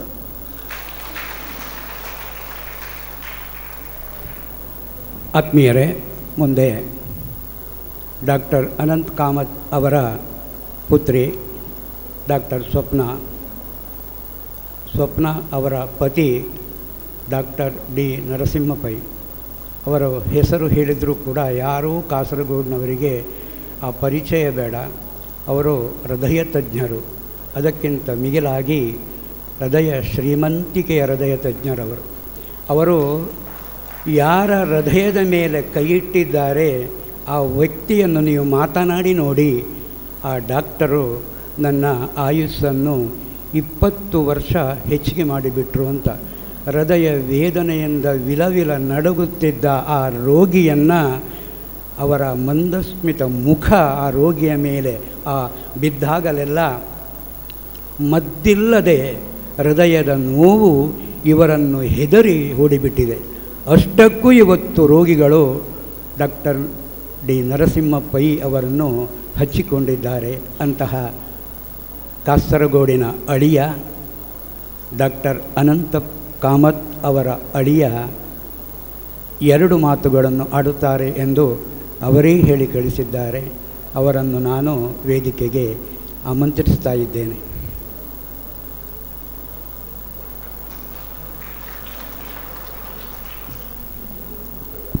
ಅಜ್ಞಾನತಿಮಿರಾಂಧಸ್ಯ ಜ್ಞಾನಾರ್ಕನಶಲಾಖ್ಯ ಚಕ್ಷುರುನ್ಮೀಲಿತಯೇನ ತಸ್ಮೈ ಶ್ರೀ ಗುರವೇ ನಮಃ.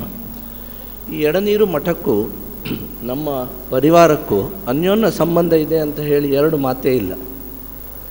ಅದು ದೇವರ ದಯೆಯೋ ಅಥವಾ ಸಾಂದರ್ಭಿಕವೋ ನನಗೆ ಹೇಳಲಿಕ್ಕೆ ಇವತ್ತು ಸಾಧ್ಯ ಆಗ್ತಾ ಇಲ್ಲ. ಯಾಕಂತ ಹೇಳಿದರೆ ಸುಮಾರು 1 ತಿಂಗಳ ಹಿಂದೆ ಅವರ ಮಗಳು ನನ್ನ ಪತ್ನಿ ಹೇಳಿದರು, ನಿಮಗೆ ಯಾವ ಆದಿತ್ಯ ಅವರ ಪುರ್ಸೊತ್ತುಂಟು ಅಂತ. ಯಾಕೆ ಅಂತ ಕೇಳಿದೆ ನಾನು. ಅಲ್ಲ, ನನ್ನ ತಂದೆಯವ್ರದ್ದು 80ನೇ ಬರ್ತ್ಡೇ ಉಂಟು, ಅಟ್ಲೀಸ್ಟ್ ಅದಕ್ಕಾದರೂ ನೀವು ಬರಬೇಕು ಅಂತ. ಸೊ ಮುಹೂರ್ತ ನನ್ನನ್ನು ಕೇಳಿ ಫಿಕ್ಸ್ ಮಾಡಿದ ಹಾಗೆ ಅಂತ ಕಂಡಿತ್ತು ನನಗೆ ಮೊದಲು. ಯಾಕಂತ ಹೇಳಿದರೆ ನಾನು ಆದಿತ್ಯವಾರ ಕೂಡ ಮನೆಗೆ ಬರುವಾಗ ಒಂದು 7 ಗಂಟೆ ಆಗ್ತದೆ. ಅವರು ಹೇಳಿದ್ದಕ್ಕೆ ನಾನು ಮಾರ್ಕ್ ಮಾಡಿಟ್ಟೆ, ಈ ದಿನ ಎಲ್ಲಿ ಹೋಗಲಿಕ್ಕಿಲ್ಲ ಅಂತ. ಕಾರ್ಯಕ್ರಮ ಏನು ಅಂತ ನಾನು ಕೇಳಲಿಲ್ಲ, ಅದರ ಡೀಟೇಲ್ಸು ಕೂಡ ನಾನು ಕೇಳಲಿಲ್ಲ. ನಿನ್ನೆ ಕೇಳಿದ್ದೆ ಏನು ಅಂತ. ಅಲ್ಲ, ನಾನು ಕಾಸರಗೋಡಿಗೆ ಹೋಗ್ತಾ ಇದ್ದೇನೆ, ನಾಳೆ ಅಲ್ಲ ಫಂಕ್ಷನ್ ಅಂತ ಹೇಳಿದರು. ಎಲ್ಲಿ ಅಂತ ಕೇಳಿದೆ. ಎಡನೀರು ಮಠದಲ್ಲಿ ಅಂತ ಹೇಳಿದರು. ನನಗೆ ಕೂಗುವುದೋ ನಗುವುದೋ ಗೊತ್ತಾಗಲಿಲ್ಲ. ಅವರ ಅಜ್ಜ ಅಂದರೆ ಹರಿರಾಯ ಕಾಮತ್ರಿಗೂ ನಮ್ಮ ಎಡನೀರು ಮಠದ 2 ಸ್ವಾಮೀಜಿಗಳಿಗೂ ಅನ್ಯೋನ್ಯ ಸಂಬಂಧ. ಇದು ನಾನು ಅವರನ್ನು ಭೇಟಿಯಾಗುವಾಗ ಕೇಳಿಕೊಂಡಿದ್ದೇನೆ, ತಿಳಿದುಕೊಂಡಿದ್ದೇನೆ. ವೈದ್ಯನಾಗಿಯೋ ಅಥವಾ ದೇವರ ಭಾಗ್ಯದಿಂದಲೋ ಅಂತ ನನಗೆ ಗೊತ್ತಿಲ್ಲ. ನಿಮ್ಮ ದೊಡ್ಡ ಸ್ವಾಮೀಜಿಯನ್ನು ಚಿಕಿತ್ಸೆ ಮಾಡುವಂತಹ ಪುಣ್ಯ ನನಗೆ ಸಿಕ್ಕಿತ್ತು. ಅವರ ಕೊನೆ ಕಾಲದಲ್ಲಿ ನಾನೊಂದು 2-3 ಸರ್ತಿ ಮಠದಲ್ಲಿ ಬಂದಿದ್ದೇನೆ. ಅವರು ತೋರಿಸುವಂಥ ಪ್ರೀತಿ ಹೇಳಲಿಕ್ಕೆ, ವಿವರ ಮಾಡಲಿಕ್ಕೆ ಸಾಧ್ಯ ಇಲ್ಲ. ಬೆಳಿಗ್ಗೆ ಒಂದು 7:30-8 ಗಂಟೆಗೆ ನಾನು ಕಾಸರಗೋಡಿಗೆ ಬರುವ ಸಂದರ್ಭದಲ್ಲಿ ಬಂದ ಕೂಡಲೇ ಅವರು ನನ್ನನ್ನು ನೋಡಬೇಡಿ, ಡಾಕ್ಟ್ರ್ ಕಾಪಿ ಚಾ ಆಗಿದೆ ಇಲ್ಲ ಅಂತ ನೋಡಿ ಅಂಥೇಳಿ ಆ ಕೋಣೆಗೆ ಕರೆದುಕೊಂಡು ಹೋಗಿ BS ರಾಯರ ಜೊತೆಗೆ ನನಗೆ ಮೊದಲು ಕಾಪಿ ತಿಂಡಿಯನ್ನು ಕುಡಿಸಿ ಮತ್ತೆ ಅವರನ್ನು ಪರೀಕ್ಷೆ ಮಾಡಲಿಕ್ಕೆ ಹೇಳಿದ್ದು. ಅಂಥ ಉದಾರ ಮನಸ್ಸಿನ ಈ ಸಂಸ್ಥಾನ ಮತ್ತು ಅದನ್ನು ನಡೆಸುತ್ತಿರುವಂತಹ ಗುರು ಪರಂಪರೆಗೆ ನಮಸ್ಕಾರವನ್ನು ಹೇಳಿ ನನ್ನ 2 ಮಾತುಗಳನ್ನು ಇವತ್ತು ಮಾತಾಡಲಿಕ್ಕೆ ಇಷ್ಟಪಡ್ತೇನೆ. ಸ್ವಾಮೀಜಿಗಳು ಇಲ್ಲದ ನಂತರ ಕೂಡ ಈಗಿನ ಸ್ವಾಮೀಜಿಯಾದ ಸಚ್ಚಿದಾನಂದರು ನನಗೆ ಕಮ್ಮಿಂದ ಕಮ್ಮಿ ಒಂದು 4-5 ಸರ್ತಿ ಹೇಳಿದ್ದಾರೆ, ಡಾಕ್ಟ್ರೇ ಪುರ್ಸತ್ ಮಾಡಿ ಒಮ್ಮೆ ಆದರೂ ಮಠಕ್ಕೆ ನೀವು ಬರಬೇಕು, ಸ್ವಾಮೀಜಿ ಇಲ್ಲದಿದ್ದರೆ ಏನಾಯಿತು, ನಾವಿದ್ದೇವಲ್ಲ ಅಂತ. ಎಷ್ಟೋ ಸರ್ತಿ ನಾನು ಬರ್ತೇನೆ ಅಂತ ಮುಖತಃ ಹೇಳಿದ್ರು ಆ ದಿನ ಕೂಡಿ ಬರಲಿಲ್ಲ. ಆದರೆ ಇಂದು ಏನೋ ನನ್ನ ಮಾವಂದು 80ನೆಯ ಬರ್ತ್ಡೇ ಅಥವಾ ಹುಟ್ಟಿದ ಸಮಾರಂಭ ಅಥವಾ ಅವರ ಪುಸ್ತಕದ ಬಿಡುಗಡೆಗೋ ಅಥವಾ ತಮ್ಮನ್ನು ಭೇಟಿ ಮಾಡಿ ತಮ್ಮ ಗುರುಗಳಿಗೆ ಒಂದು ನಮನ ಸಲ್ಲಿಸುವುದೋ ಏನು ಅಂತ ನನಗೆ ತಿಳಿಯದು. ಬಟ್ 2 ಒಟ್ಟಿಗೆ ಇಂದು ಈ ಮಠದಲ್ಲಿ ಕೂಡಿಕೊಂಡು ಬಂದದಕ್ಕೆ ನಮ್ಮ ಪರಿವಾರದ ವತಿಯಿಂದ ಗುರುಗಳ ಮತ್ತು ನಿಮ್ಮ ಚರಣಕ್ಕೆ ಮತ್ತೊಮ್ಮೆ ಎರಗುತ್ತೇನೆ. ಮಾವನ ವಿಷಯದಲ್ಲಿ ಮಾತಾಡಲಿಕ್ಕೆ ನನಗೆ ಜಾಸ್ತಿ ಗೊತ್ತಿಲ್ಲ. ಯಾಕಂತ ಹೇಳಿದರೆ ಅವರು ನನ್ನ ಹತ್ರ ಜಾಸ್ತಿ ಮಾತಾಡಲೇ ಇಲ್ಲ. ನಾನು ಅವರ ಮನೆಯಲ್ಲಿ ನಿಂತದ್ದು ನನಗೆ ನೆನಪಿಲ್ಲ. ಆದರೂ ಬೇರೆ ಅಳಿಯರಿಗಿಂತ ಮ್ಯಾಕ್ಸಿಮಮ್ ಮನೆಯಲ್ಲಿ ಬಂದದ್ದು ನಾನೇ. ಅವರ ಮಗಳಿಗಿಂತ ಜಾಸ್ತಿ ಊಟ ಮಾಡಿದ್ದು ಮನೆಯಲ್ಲಿ ನಾನೇ. ಯಾಕಂತ ಹೇಳಿದರೆ ಪ್ರತಿ ಶನಿವಾರ ನಾನು ಕಾಸರಗೋಡಿಗೆ ಭೇಟಿ ಕೊಡುವಾಗ ಊಟ ಅಂತ ಅವರ ಮನೆಯಲ್ಲಿ. ಹಾಗೆ ಅದು ಒಂದು ಅನ್ಯೋನ್ಯ ಸಂಬಂಧ. ನನ್ನ ಮಿಸಸ್ ಹೇಳಲಿಕ್ಕುಂಟು, ನಾನು ಹುಟ್ಟಿದ ನಂತರ ನನ್ನ ಎಜುಕೇಷನಿಗೋಸ್ಕರ ನನ್ನನ್ನು ಬೇರೆಯಲ್ಲಿಯ ಹಾಸ್ಟೆಲಲ್ಲಿ ನಿಲ್ಲಿಸಿದರು. ಅದ ನಂತರ ನಾನು MBBS ಮಾಡಿದ್ದು ಮೈಸೂರಲ್ಲಿ. MBBS ಆದ ಕೂಡಲೇ ಮದುವೆ ಮಾಡಿ ನನ್ನನ್ನು ಕಳಿಸಿದ್ದು ಮಂಗಳೂರಿಗೆ. ಆದರೆ ನನ್ನಕ್ಕಿಂತ ಜಾಸ್ತಿ ನನ್ನ ಅಪ್ಪ ಅಮ್ಮನ ಮನೆಗೆ ಹೋದದ್ದು ನೀವು ಅಂತ. 60ರ ಬಳಿಕ ಅವರು ಒಂಥರ ಸೆಮಿ ರಿಟೈರ್ಡ್. ನಮ್ಮ ಮಂಜೇಶ್ವರದ 18 ಪೇಟೆ ಅನಂತೇಶ್ವರ ದೇವಸ್ಥಾನಕ್ಕೆ ಮೊದಲನೇ ಬಾರಿ ಅವರು ಟ್ರಸ್ಟಿ ಆಗುವಾಗ ಆಗ ನಮ್ಮ ದೊಡ್ಡ ಸ್ವಾಮೀಜಿಯವರಿದ್ದರು. ಅದು ಒಂಥರ ಕಬ್ಬಿಣದ ಸಲಕೆ ಹಾಗೆ. ದೇವಸ್ಥಾನ ದೊಡ್ಡದು, 18 ಪೇಟೆಯದ್ದು. ಬಟ್ ಅದನ್ನು ನಡೆಸಿಕೊಂಡು ಹೋಗಲಿಕ್ಕೆ ಯಾರೂ ತಯಾರಿಲ್ಲ. ಯಾಕಂತ ಹೇಳಿದರೆ ಅದರ ಒಳಗಡೆ ಇರುವ ಗೊಂದಲಗಳು ಹಲವು. ಅದನ್ನು ಬೇರೆ ಎಲ್ಲ ಟ್ರಸ್ಟಿಗಳಿಗೆ ಕಾಂಪಿಟಿಷನ್ ಉಂಟು, ಮಂಜೇಶ್ವರ ದೇವಸ್ಥಾನದ ಟ್ರಸ್ಟಿಗೆ ಕಾಂಪಿಟಿಷನ್ ಇಲ್ಲ. ಯಾಕಂತ ಹೇಳಿದರೆ ಅದನ್ನು ತಗೊಳ್ಳುವವರು ಯಾರೂ ಇಲ್ಲ.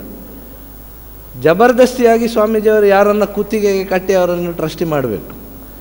ಅದಕ್ಕೂ ಇವರು ಸನ್ನದ್ಧರು. ಒಂದು ಟರ್ಮಿಗಲ್ಲ, 2 ಟರ್ಮಿಗೆ. ಆ ಸಂದರ್ಭದಲ್ಲಿ ಹಲವಾರು ಬಾರಿ ಮಂಗಳೂರಿಗೆ ಬಂದು ನಮ್ಮ ದೊಡ್ಡ ಸ್ವಾಮೀಜಿಯವರು ಆ ಟೈಮಲ್ಲಿ ಮಂಗಳೂರಲ್ಲಿದ್ದರು. ಸೊ ಆ ಟೈಮಲ್ಲಿ ತುಂಬ ಸರ್ತಿ ಅವ್ರ ಮನೆಗೆ ಬರುವಾಗ ಏನು ದೇವಸ್ಥಾನದ ಬಗ್ಗೆ. ಸೊ ಅದನ್ನು ಮಾತ್ರ ಮಾಡಿದ್ದಲ್ಲ, ಅದಕ್ಕೊಂದು ವ್ಯವಸ್ಥೆಯನ್ನು ಮಾಡಿ ಅದು ಚೆನ್ನಾಗಿ ನಡಿಬೇಕು, ಅದಕ್ಕೊಂದು ಶಾಲೆ ಆಗಬೇಕು, ಶಾಲೆಯ ಜೀರ್ಣೋದ್ಧಾರ ಆಗಬೇಕು ಅಂತ ಕನಸನ್ನು ಕಟ್ಟಿ ಅದನ್ನು ಅವರ ಟರ್ಮಲ್ಲೇ ನನಸು ಮಾಡಿದವರು. ಹಲವಾರು ವ್ಯಾಜ್ಯಗಳು ದೇವಸ್ಥಾನಕ್ಕೆ ಸಂಬಂಧಪಟ್ಟದ್ದಕ್ಕೆ ಅವರು ತ್ರಿವೇಂದ್ರಮಿಗೆ ಓಡಿದ್ದೆಷ್ಟಂತ ನನಗೆ ಗೊತ್ತಿಲ್ಲ. ಯಾಕಂತ ಹೇಳಿದರೆ ಟ್ರೈನ್ ಹಿಡಿಯುವುದು, ತ್ರಿವೇಂದ್ರಮಿಗೆ ಹೋಗೋದು, ಲಾಯರನ್ನು ಹಿಡಿಯೋದು, ಹಿಂದೆ ಬರೋದು, ಇದು ಸುಮಾರು 10 ವರ್ಷಗಳ ಕಾಲ ನಡೆದಿದೆ. ಅಲ್ಲಿದ್ದು ಟ್ರಸ್ಟಿಶಿಪ್ ಬಿಟ್ಟ ನಂತರ ಅತಿ ಸಂತೋಷವಾದದ್ದು ನನ್ನ ಅತ್ತೆಗೆ. ಯಾಕಂತ ಹೇಳಿದರೆ ಪ್ರತಿದಿನ ಮಂಜೇಶ್ವರಕ್ಕೂ ತ್ರಿವೇಂದ್ರಮಿಗೆ ಹೋಗುವ ಬಾಧೆ ತಪ್ತಿತ್ತಾ ಏನ, ಇಲ್ಲದ್ರೆ ಬೆಳಿಗ್ಗೆ 4:30 ಗಂಟೆಗೆ ಎದ್ದು ಟ್ರೈನಲ್ಲಿ ಹೋಗ್ತಿತ್ತು. ಇನ್ನು ಏನಿದ್ರೂ ತೊಂದರೆ ಇಲ್ಲ, ಗಂಡ ಲೋಕಲಲ್ಲಿ ಇದ್ದಾರೆ ಅಂತ, ಆ ದೇವಸ್ಥಾನ ಈ ದೇವಸ್ಥಾನ ಆದರೂ ತೊಂದರೆ ಇಲ್ಲ, ಅಕ್ಕಪಕ್ಕದಲ್ಲಿದ್ದಾರೆ ಅಂತ ಸಂತೋಷ ಅವರಿಗಿದೆ. ಮನುಷ್ಯ ಯಾಕೆ ಬದುಕಬೇಕು ಅಂತ ಲೆಕ್ಚರ್ ಕೇಳಬೇಕಿದ್ರೆ ಅವ್ರ ಹತ್ರ ಒಂದು 10 ನಿಮಿಷ ಮಾತಾಡಬೇಕು. ನನಗೆ ಅನುಭವ ಇಲ್ಲ, ಅವರ ಸೊಸೆಗಳಿಗೆ ಇರ್ಬೋದಂತ ಅನಿಸ್ತೇನೆ ನಾನು. ಯಾಕಂತ ಹೇಳಿದರೆ ಅವರ ಮಕ್ಕಳು ಕೇಳೋದಿಲ್ಲ, ಸೊಸೆಗಳು ಜಬರ್ದಸ್ತಿಯಾಗಿ ಕೇಳಿರ್ಬೋದು. ಪ್ರತಿಯೊಬ್ಬ ವ್ಯಕ್ತಿಯು ಕೂಡ ಜೀವನದ ಒಂದೊಂದು ಹಂತದಲ್ಲಿ ಏನನ್ನು ಮಾಡಬೇಕು, ಏನನ್ನು ಮಾಡಬಾರ್ದು, ಒಂದು ಹಂತ ಮುಟ್ಟಿದ ನಂತರ ಅವರು ಒಂಥರ ಸನ್ಯಾಸಿಯಾಗಿ ಅವರಿಗೆ ಬೇಡ ಅಂತೇಳಿದರೆ ಆ ಬಗ್ಗೆ ಬೇಡವೇ ಬೇಡ. ಸೊ ಆ ರೀತಿಯ ಜೀವನವನ್ನು ನಡೆಸಿ ಹಲವರಿಗೆ ಆದರ್ಶ, ಕೆಲವರಿಗೆ ಕಿರಿಕಿರಿ ಆಗಿರಬಹುದು ಅಂತ ನಾನು ಭಾವಿಸ್ತೇನೆ. ಬಟ್ ಆದರೂ ಇಂದಿನ ಈ ಯುವಕರಿಗೆ ತಮ್ಮ ಅನುಭವವನ್ನು ಹೇಳುವ ಬಗ್ಗೆ ಅವರು ತಗೊಂಡ ಕ್ರಮ ಶ್ಲಾಘನೀಯ. ಯಾವಾಗಲೂ ಹೇಳ್ತಾರೆ, ನಾವು ತಪ್ಪು ಮಾಡೋದಕ್ಕಿಂತ ಬೇರೆಯವರ ತಪ್ಪಿನಿಂದ ಕಲಿಯುವುದು ಉತ್ತಮ ಅಂತ. ಯಾಕಂತ ಹೇಳಿದರೆ ಅದು ಕೆಲವು ವರ್ಷಗಳು ನಿಮಗೆ ನಿಮ್ಮ ಜೀವನದಲ್ಲಿ ಉಳಿಸಿಕೊಳ್ತದೆ. ನಾವು ಹೇಳ್ತೇವೆ ಸೀನಿಯರ್ ಒಟ್ಟಿಗೆ ಯಾವಾಗಲೂ ಇರಬೇಕು ಅಂತ. ಯಾಕಂದರೆ ಅವ್ರು ಹೇಳ್ತಾರೆ, ಮುಂಚೆ 18 ವರ್ಷದ ಮೊದಲು ಈ ರೀತಿ ಆಗುವಾಗ ನಾನು ಹೀಗೆ ಮಾಡಿದ ಕಾರಣ ರೋಗಿ ಬದುಕಿದ್ದ ಅಂತ. ಸೊ ಅವರ ಆ ಅನುಭವ ಮುಂದಿನ ಪೀಳಿಗೆಗೆ ಸಿಕ್ಕಲಿ, ಅವರ ಏನು ಆಶಯ ಉಂಟು ಅದು ದೇವರ ದಯೆಯಿಂದ ಈಡೇರಲಿ. ಮತ್ತು ಇನ್ನೂ 100 ವರ್ಷ ಆಗುವಾಗ ಅವರು ಮತ್ತೊಂದು ಕತೆ ಪುಸ್ತಕವನ್ನು ಬರೀಲಿ ಎಂಬ ಕುಟುಂಬಿಕರ ಆಶಯದಿಂದ ನನಗೆ ಇವತ್ತು ಮಾತಾಡಲಿಕ್ಕೆ ಬಿಟ್ಟದಕ್ಕೆ ಧನ್ಯವಾದವನ್ನು ಸಮರ್ಪಿಸಿ ನನ್ನ 2 ಮಾತನ್ನು ಮುಗಿಸ್ತೇನೆ.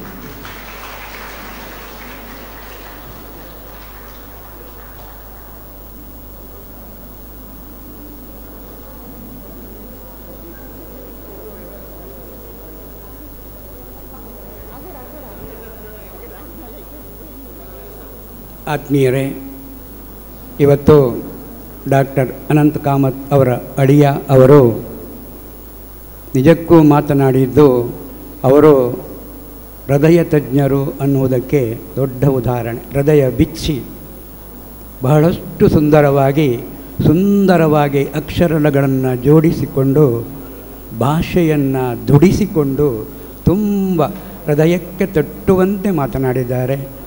ಅವರಿಗೆ ನಮ್ಮ ಅನಂತ ವಂದನೆಗಳು. ಇದೀಗ ಡಾಕ್ಟರ್ ಅನಂತ್ ಕಾಮತ್ ಅವರನ್ನು ಡಾಕ್ಟರ್ ಅನಂತ್ ಕಾಮತ್ ದಂಪತಿಯವರನ್ನು ಪರಮ ಪೂಜ್ಯ ಗುರುವರಿಯ ಶ್ರೀ ಶ್ರೀ ಸಚ್ಚಿದಾನಂದ ಭಾರತಿ ಶ್ರೀಪಾದಂಗಳವರು ಆಶೀರ್ವದಿಸಿ ಶಾಲು ಹೊದಿಸಿ ಸನ್ಮಾನಿಸುತ್ತಿದ್ದಾರೆ. ಪರಮ ಪೂಜ್ಯ ಗುರುಗಳ ಈ ಅನುಗ್ರಹದ ಆಶೀರ್ವಾದ ಅವರ ಕುಟುಂಬಕ್ಕೆ ಭಗವಂತ ಎಲ್ಲ ಯಶೋತ್ತರಗಳನ್ನು ಎತ್ತರಕ್ಕೆ ಏರುವಂತೆ ಮಾಡಲಿ. ಅವರ ಮನಸ್ಸಿನಲ್ಲಿ ಇವತ್ತು ಏನಿದೆ, ಸಮಾಜಕ್ಕೆ ಅವರು ಸಲ್ಲಿಸತಕ್ಕಂತಹ ಅವರ ಕೊಡುಗೆಗಳು ಇವತ್ತು ದೇವರೇ ಅವರಿಗೆ ಕರೆದು ಕೊಟ್ಟಂತಿದೆ. ಯಾಕಂದರೆ ಗುರು ಚರಣಕ್ಕೆ ಶರಣಾದರೆ ಹರಿ ಕರುಣೆಗೆ ಬರವಿಲ್ಲ. ಹೀಗಾಗಿ ಗುರುಗಳ ಚರಣಕ್ಕೆ ಶರಣಾದಂತಹ ಕುಟುಂಬವದು. ಹರಿ ಕರುಣೆ ಯಥೇಚ್ಛವಾಗಿ ಅವರಿಗೆ ದೊರಕಿದೆ. ಅವರ ಇಂದಿನ ಪುಸ್ತಕದ ಬಿಡುಗಡೆಯ ಈ ಭವ್ಯ ಸಮಾರಂಭ ಅಂದರೆ ಅದೊಂದು ಉತ್ಸವದ ರೀತಿಯಲ್ಲಿ ನಡೆದಿದೆ. ಅವರ ನಿಷ್ಕಾಮ ಕರ್ಮ ಭಗವದ್ಗೀತೆಯಲ್ಲಿ ಕೃಷ್ಣ ನುಡಿದಿದ್ದಾನೆ. ನಿಷ್ಕಾಮ ಕರ್ಮದಿಂದ ಚಿತ್ತ ಶುದ್ಧಿಯಾಗುತ್ತದಂತೆ. ಚಿತ್ತ ಶುದ್ಧಿಯಾದರೆ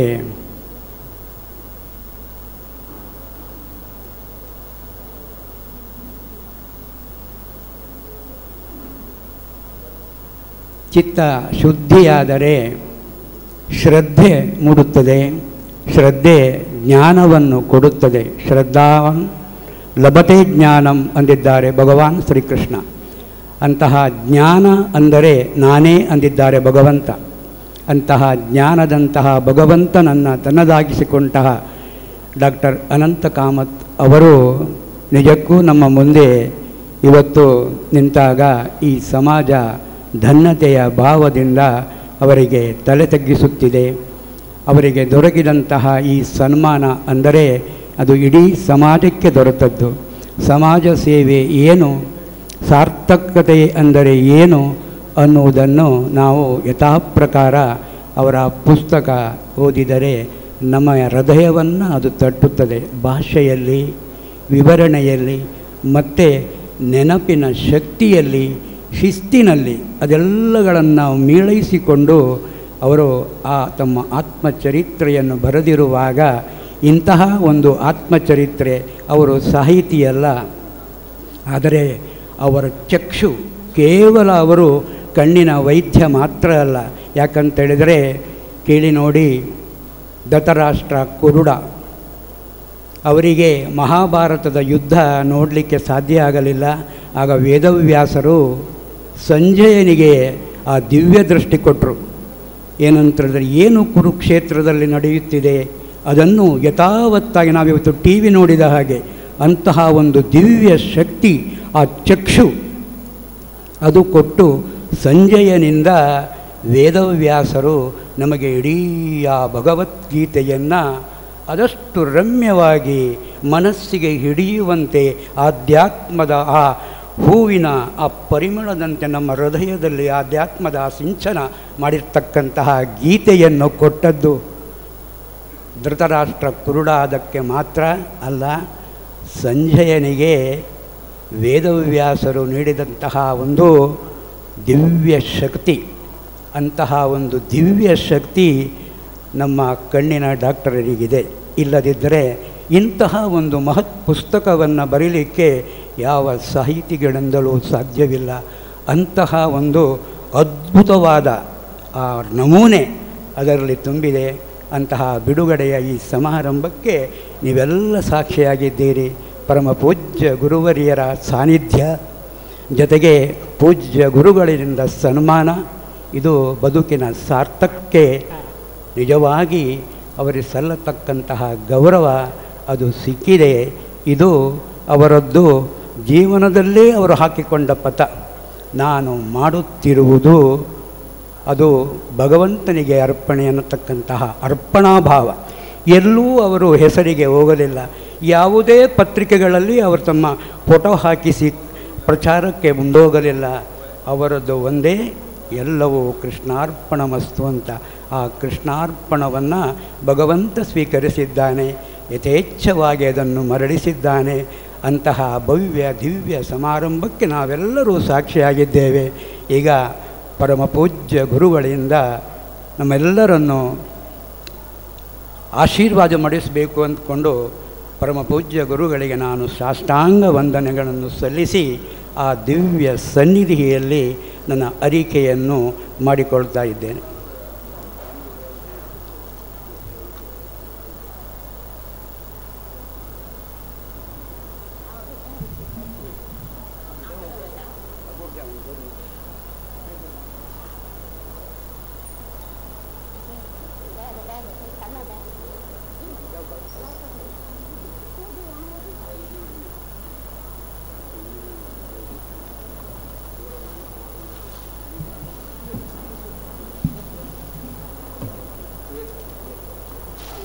ಓಂ ನಮೋ ಪ್ರಣವಾರ್ಥಾಯ ಶುದ್ಧಜ್ಞಾನೈಕಮೂರ್ತಯೇ ನಿರ್ಮಲಾಯ ಪ್ರಶಾಂತಾಯ ದಕ್ಷಿಣಾಮೂರ್ತಯೇ ನಮಃ. ಅತ್ಯಂತಬಾಲಂ ಮತಸೀ ಕುಸುಮಪ್ರಕಾಶಂ ನಿಗ್ವಾಸಿತಂ ಕನಕಭೂಷಣಭೂಷಿತಾಂಗಂ ವಿಸೃಸ್ತಕೇಶಂ ಅರುಣಾಧರಂ ಆಯತಾಕ್ಷಂ ಕೃಷ್ಣಂ ಸ್ಮರಾಮಿ ಮನಸಾನವನೀತಹಸ್ಥಂ. ಸದಾಶಿವಸಮಾರಂಭಾಂ ಶಂಕರಾಚಾರ್ಯಮಧ್ಯಮಾಂ ಅಸ್ಮದಾಚಾರ್ಯಪರ್ಯಂತಾಂ ವಂದೇ ಗುರುಪರಂಪರಾಂ.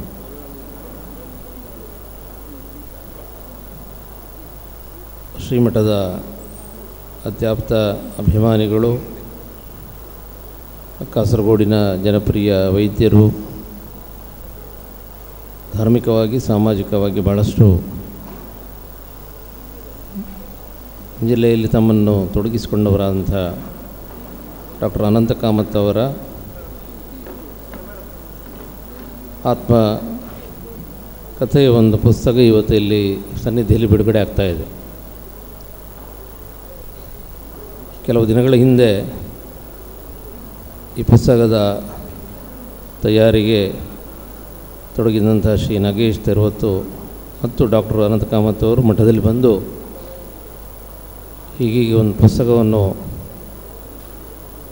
ತಯಾರು ಮಾಡ್ತಾ ಇದ್ದೇವೆ, ಅದರ ಬಿಡುಗಡೆಗೆ ತಾವು ಕೂಡ ಬರಬೇಕು ಅನ್ನೋದಾಗಿ ತಿಳಿಸಿದರು. ಕಾಸರಗೋಡಿನಲ್ಲಿ ನಾವು ಆ ಕಾರ್ಯಕ್ರಮವನ್ನು ಮಾಡ್ತೇವೆ ಅನ್ನೋದಾಗಿ. ನಾನು ಡಾಕ್ಟರ್ ಹತ್ರ ಹೇಳಿದೆ, ನಿಮ್ಮ ಕಾರ್ಯಕ್ರಮವನ್ನು ನಾವು ಮಠದಲ್ಲಿ ಇಟ್ಕೊಳ್ಳುವ, ನಿಮಗೆ ಅನುಕೂಲಗಳು ಸಾಕಾಗ್ತದೆ ಅಂದರೆ ಮಠದಲ್ಲೇ ಆ ಕಾರ್ಯಕ್ರಮವನ್ನು ಮಾಡುವ. ಯಾಕೆಂದರೆ ಬಹಳಷ್ಟು ಧಾರ್ಮಿಕವಾಗಿ ತೊಡಗಿಸಿಕೊಂಡಂಥ ಒಬ್ಬ ವ್ಯಕ್ತಿ ಡಾಕ್ಟರ್ ಅನಂತ ಕಾಮತ್ ಅವರು. ಅವರ ಬಗ್ಗೆ ಅವರೇ ಬರೆದಂಥ ಒಂದು ಪುಸ್ತಕ, ಅವರು ಇಷ್ಟಪಡುವ ಪೂಜ್ಯ ಕೇಶವಾನಂದ ಭಾರತಿ ಶ್ರೀಪಾದಂಗಳವರು ನೆಲೆಸಿರುವಂಥ ಸ್ಥಳ, ಅಂತಹ ಈ ಕ್ಷೇತ್ರದಲ್ಲಿ ನಡೆದರೆ ಅದಕ್ಕೆ ಇನ್ನಷ್ಟು ಒಂದು ಹೆಚ್ಚಿನ ಅರ್ಥ ಬರ್ತದೆ ಅನ್ನೋ ದೃಷ್ಟಿಯಿಂದ ನಾನು ಅವರಿಗೆ ಹೇಳಿದೆ. ಭಾಳ ಸಂತೋಷದಿಂದ ಅವರು ಒಪ್ಪಿಕೊಂಡು ಆ ಕಾರ್ಯಕ್ರಮವನ್ನು ಇಲ್ಲಿ ಹಮ್ಮಿಕೊಂಡಿದ್ದಾರೆ. ಒಂದು ರೀತಿಯಲ್ಲಿ ಡಾಕ್ಟರ್ ಅನಂತ ಕಾಮತ್ ಅವರೇ ಒಂದು ಪುಸ್ತಕ ನಮಗೆ ಓದಲಿಕ್ಕೆ ಸಾಧ್ಯ ಇದೆ ಅಂದರೆ ನಾವು ಡಾಕ್ಟ್ರನ್ನೇ ಹಾಗೆ ನಾವು ಅದನ್ನು ತಿಳ್ಕೊಂಡು ಅವರನ್ನು ಅರ್ಥ ಮಾಡಿಕೊಂಡ್ರೆ ಅದೇ ಅವರೇ ಒಬ್ಬರು ಒಂದು ಪುಸ್ತಕವಾಗಿ ನಮಗೆ ಕಾಣಸಿಗ್ತಾರೆ. ನಾನು ಅವರ ಪುಸ್ತಕವನ್ನು ಕಣ್ಣಾಡಿಸಿದೆ ಮತ್ತು ಅವರ ಆ ಬಯೋಡೇಟಾವನ್ನು ಕೂಡ ನೋಡಿದೆ. ಎಲ್ಲ ರೀತಿಯಿಂದ ತಮ್ಮನ್ನು ತೊಡಗಿಸಿಕೊಂಡಂಥ ಒಂದು ವ್ಯಕ್ತಿತ್ವ ಅವರು. ಅವರ ತೀರ್ಥರೂಪದಂಥ ಹರಯ ಕಾಮತ್ ಅವರು ಮಠಕ್ಕೆ ಬಹಳ ಆಪ್ತರಾಗಿ, ನಮ್ಮ ಪೂಜ್ಯ ಗುರುಗಳಿಗೆ ಬಹಳಷ್ಟು ಆಪ್ತರಾಗಿ ಹಲವಷ್ಟು ದೇವಸ್ಥಾನದ ಜೀರ್ಣೋದ್ಧಾರ ಕಾರ್ಯಕ್ರಮದಲ್ಲಿ ತಮ್ಮನ್ನು ತೊಡಗಿಸಿಕೊಂಡವರು. ಕೇಶವಾನಂದ ಭಾರತಿ ಸ್ವಾಮೀಜಿಯವರು ಕಾಮತ್ರೆ ಇಂಥ ದೇವಸ್ಥಾನದ ಜೀರ್ಣೋದ್ಧಾರ ಕಾರ್ಯದ ನೀವು ಅಧ್ಯಕ್ಷರಾಗಬೇಕೆಂದರೆ ಎಷ್ಟು ಒತ್ತಡಗಳಿದ್ದರೂ ಕೂಡ ಯಾವುದೇ ರೀತಿಯ ಅಡ್ಡಿಯನ್ನು ಹೇಳದೆ ಅವರದಲ್ಲಿ ತೊಡಗಿಸಿಕೊಳ್ತಾಯಿದ್ರು. ಆ ಮಟ್ಟಿಗೆ ಅವರು ಮಠದೊಂದಿಗೆ ಆ ಬಾಂಧವ್ಯವನ್ನು ಇಟ್ಕೊಂಡು ಬಂದವರು.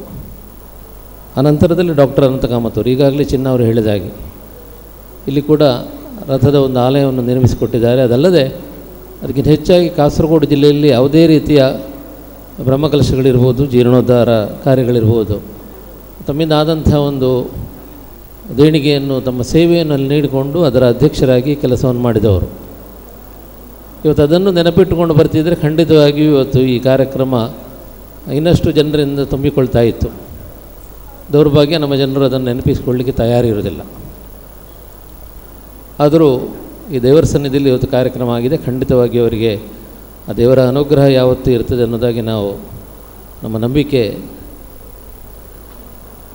ಆ ರೀತಿಯಲ್ಲಿ ಇವತ್ತು ಬಹಳ ಸರಳರಾಗಿ ಮತ್ತು ಸಹಜವಾಗಿ ವ್ಯಕ್ತಿತ್ವವನ್ನು ಹೊಂದಿದಂಥ ಒಬ್ಬ ವ್ಯಕ್ತಿ ಡಾಕ್ಟರ್ ಅನಂತ ಕಾಮತ್ ಅವರು. MLA ಅವರು ಹೇಳಿದರು, ಅವರಿಂದಾಗಿ ಭಾಳಷ್ಟು ಜನ ಡ್ರೈವಿಂಗ್ ಲೈಸೆನ್ಸನ್ನು ಪಡ್ಕೊಂಡಿದ್ದಾರೆ ಅನ್ನೋದಾಗಿ. ನಾನು ಕೂಡ ಒಂದು ರೀತಿಯಲ್ಲಿ ಅದರ ಒಂದು ಫಲಾನುಭವಿ. 88ನೇ ಇಸವಿಯಲ್ಲಿ ನಾನು ಡ್ರೈವಿಂಗ್ ಲೈಸೆನ್ಸ್ ಪಡೆಯುವಾಗಿರ್ಬೋದು, ಅದರ ನಂತರದಲ್ಲಿ ಅದರ ನವೀಕರಣ ಮಾಡುವಾಗಿರ್ಬೋದು, ಎಲ್ಲ ಸಂದರ್ಭದಲ್ಲೂ ಅವರ ಸರ್ಟಿಫಿಕೇಟಿನಲ್ಲಾಗಿ ನನ್ನ ಡ್ರೈವಿಂಗ್ ಲೈಸೆನ್ಸ್ ನನಗೆ ಸಿಕ್ಕಿದ್ದು. ಆ ರೀತಿಯಲ್ಲಿ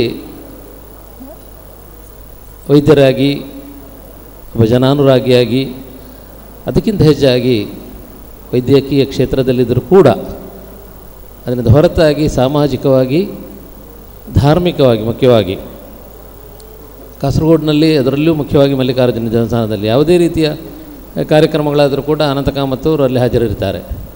ತಮ್ಮಿದಾದಂಥ ಒಂದು ಸಹಾಯವನ್ನು ನೀಡುತ್ತಾ, ತಮ್ಮ ಸಮಯವನ್ನು ಅದಕ್ಕೆ ನೀಡುತ್ತಾ ಅವರು ಆ ಕಾರ್ಯಕ್ರಮದ ಯಶಸ್ಸಿಗಾಗಿ ಅವರು ಯಾವತ್ತೂ ಅದರಲ್ಲಿ ತೊಡಗಿಸಿಕೊಳ್ಳುವವರು.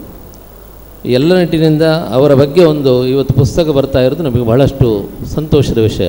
ಯಾಕೆಂದರೆ ಹರಿರಾಯ ಕಾಮತ್ರವನ್ನು ನೋಡದ ಒಂದು ಜನ್ರೇಷನ್ ಇದ್ದರೆ ಬಹುಶಃ ಅನಂತ ಕಾಮತ್ರವನ್ನು ನೋಡಿದರೆ ಸಾಕು. ಬಹಳಷ್ಟು ನಮಗೆ ಹರಿರಾಯ ಕಾಮತ್ರು ಹೇಗಿದ್ದರು ಅನ್ನೋದನ್ನು ನಮಗೆ ಗ್ರಹಿಸಿಕೊಳ್ಳಿಕ್ಕೆ ಆಗ್ತದೆ.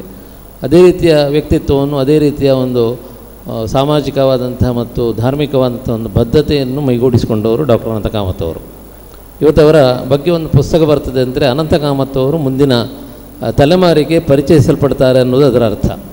ಕೆಲವೊಮ್ಮೆ ಎಷ್ಟೋ ಸಾಧಕರು ಅಥವಾ ಎಷ್ಟೋ ಈ ರೀತಿಯ ಸಾಮಾಜಿಕವಾಗಿ ತಮ್ಮನ್ನು ತೊಡಗಿಸಿಕೊಂಡವರು ಯಾವುದೇ ರೀತಿಯಲ್ಲಿ ಮುಂದಿನ ತಲೆಮಾರಿಗೆ ಅವರ ಪರಿಚಯ ಇರುವುದಿಲ್ಲ ಮತ್ತು ಅವರನ್ನು ನೆನಪಿಸಿಕೊಳ್ಳುವಂಥ ಮಾರ್ಗಗಳಿರುವುದಿಲ್ಲ. ಹಾಗಿರುವಾಗ ಅವರ ಬಗ್ಗೆ ಒಂದು ಆತ್ಮಚರಿತ್ರೆ ಅಥವಾ ಅವರ ಒಂದು ಆತ್ಮಚರಿತ್ರೆ ಇನ್ನೊಬ್ಬರು ಬರೆದರೆ ಅವರ ಒಂದು ವ್ಯಕ್ತಿತ್ವ, ಅವರ ಒಂದು ಸಾಧನೆ ಮುಂದಿನ ತಲೆಮಾರಿಗೆ ಅದು ವರ್ಗಾವಣೆಗೊಳ್ತದೆ. ಆ ನಿಟ್ಟಿನಲ್ಲಿ ಯಾವತ್ತೂ ಇಂತಹ ಸಾಧಕರ, ಇಂತಹ ಸಾಮಾಜಿಕ ಧಾರ್ಮಿಕ ಕಾರ್ಯಕರ್ತರ ಬಗ್ಗೆ ಪುಸ್ತಕಗಳು ಪ್ರಕಟಗೊಳ್ಳುವುದು ಒಂದು ರೀತಿಯಲ್ಲಿ ಅದು ಉತ್ತಮವಾದಂಥ ಒಂದು ವಿಷಯ. ಅದಕ್ಕಾಗಿ ಸಹಾಯ ಮಾಡಿದಂತಹ ಎಲ್ಲ ಮಹನೀಯರನ್ನು ಈ ಸಂದರ್ಭದಲ್ಲಿ ವಿಶೇಷವಾಗಿ ಅಭಿನಂದಿಸ್ತಾ, 80ರ ಹರೆಯದಲ್ಲಿರುವಂತಹ ಡಾಕ್ಟರ್ ಅನಂತ ಕಾಮತ್ ದಂಪತಿಗಳಿಗೆ ಮುಂದಿನ ದಿನಗಳಲ್ಲಿ ಇನ್ನಷ್ಟು ಹೆಚ್ಚಿನ ಆರೋಗ್ಯವನ್ನು ದೇವರು ಕೊಡಲಿ, ಅವರಿಂದ ಇನ್ನಷ್ಟು ಹೆಚ್ಚಿನ ಸಾಮಾಜಿಕ ಧಾರ್ಮಿಕ ಸೇವೆ ನಮ್ಮ ಸಮಾಜಕ್ಕೆ ಸಿಗಲಿ ಅನ್ನೋದಾಗಿ ಈ ಸಂದರ್ಭದಲ್ಲಿ ವಿಶೇಷವಾದಂಥ ಪ್ರಾರ್ಥನೆಯನ್ನು ಸನ್ನಿಧಿಯಲ್ಲಿ ಮಾಡ್ತಾ ಇದ್ದೇವೆ. ಇವತ್ತು ಎಲ್ಲ ಅವರ ಕುಟುಂಬ ವರ್ಗದವರು ಬಂದು ಮಿತ್ರರನ್ನು ಒಡಗೂಡಿಸಿಕೊಂಡು ಇವತ್ತು ಈ ಕಾರ್ಯಕ್ರಮವನ್ನು ಇಲ್ಲಿ ಮಾಡ್ತಾ ಇದ್ದಾರೆ.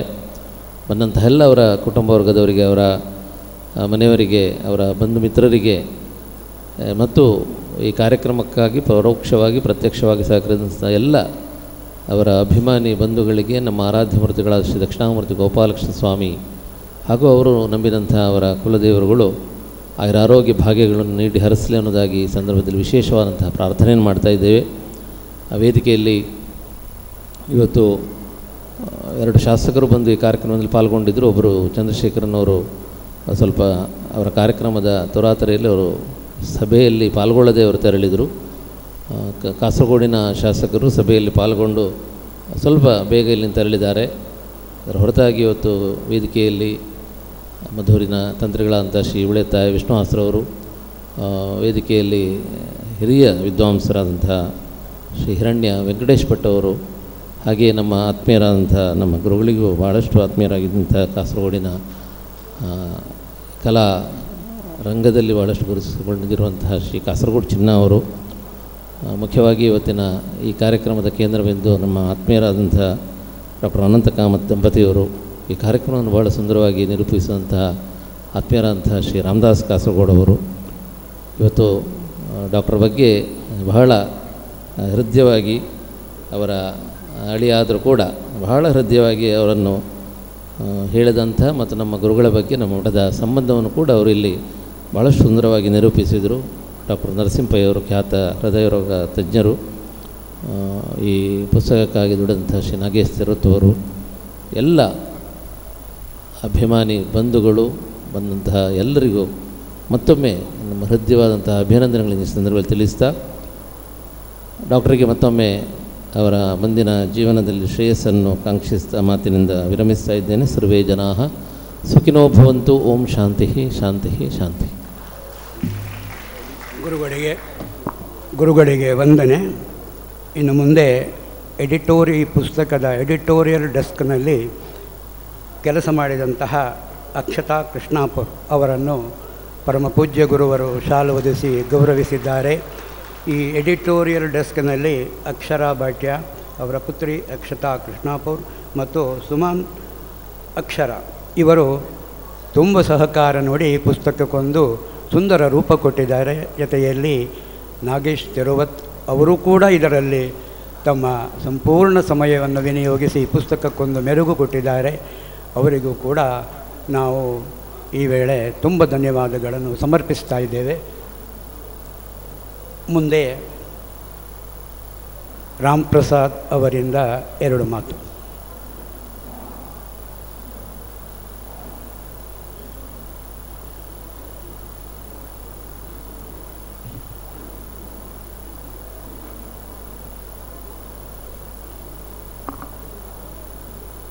ಸ್ಥಳದೇವರಾದ ಗೋಪಾಲಕೃಷ್ಣ ದೇವರಿಗೆ ನಮಸ್ಕರಿಸುತ್ತಾ,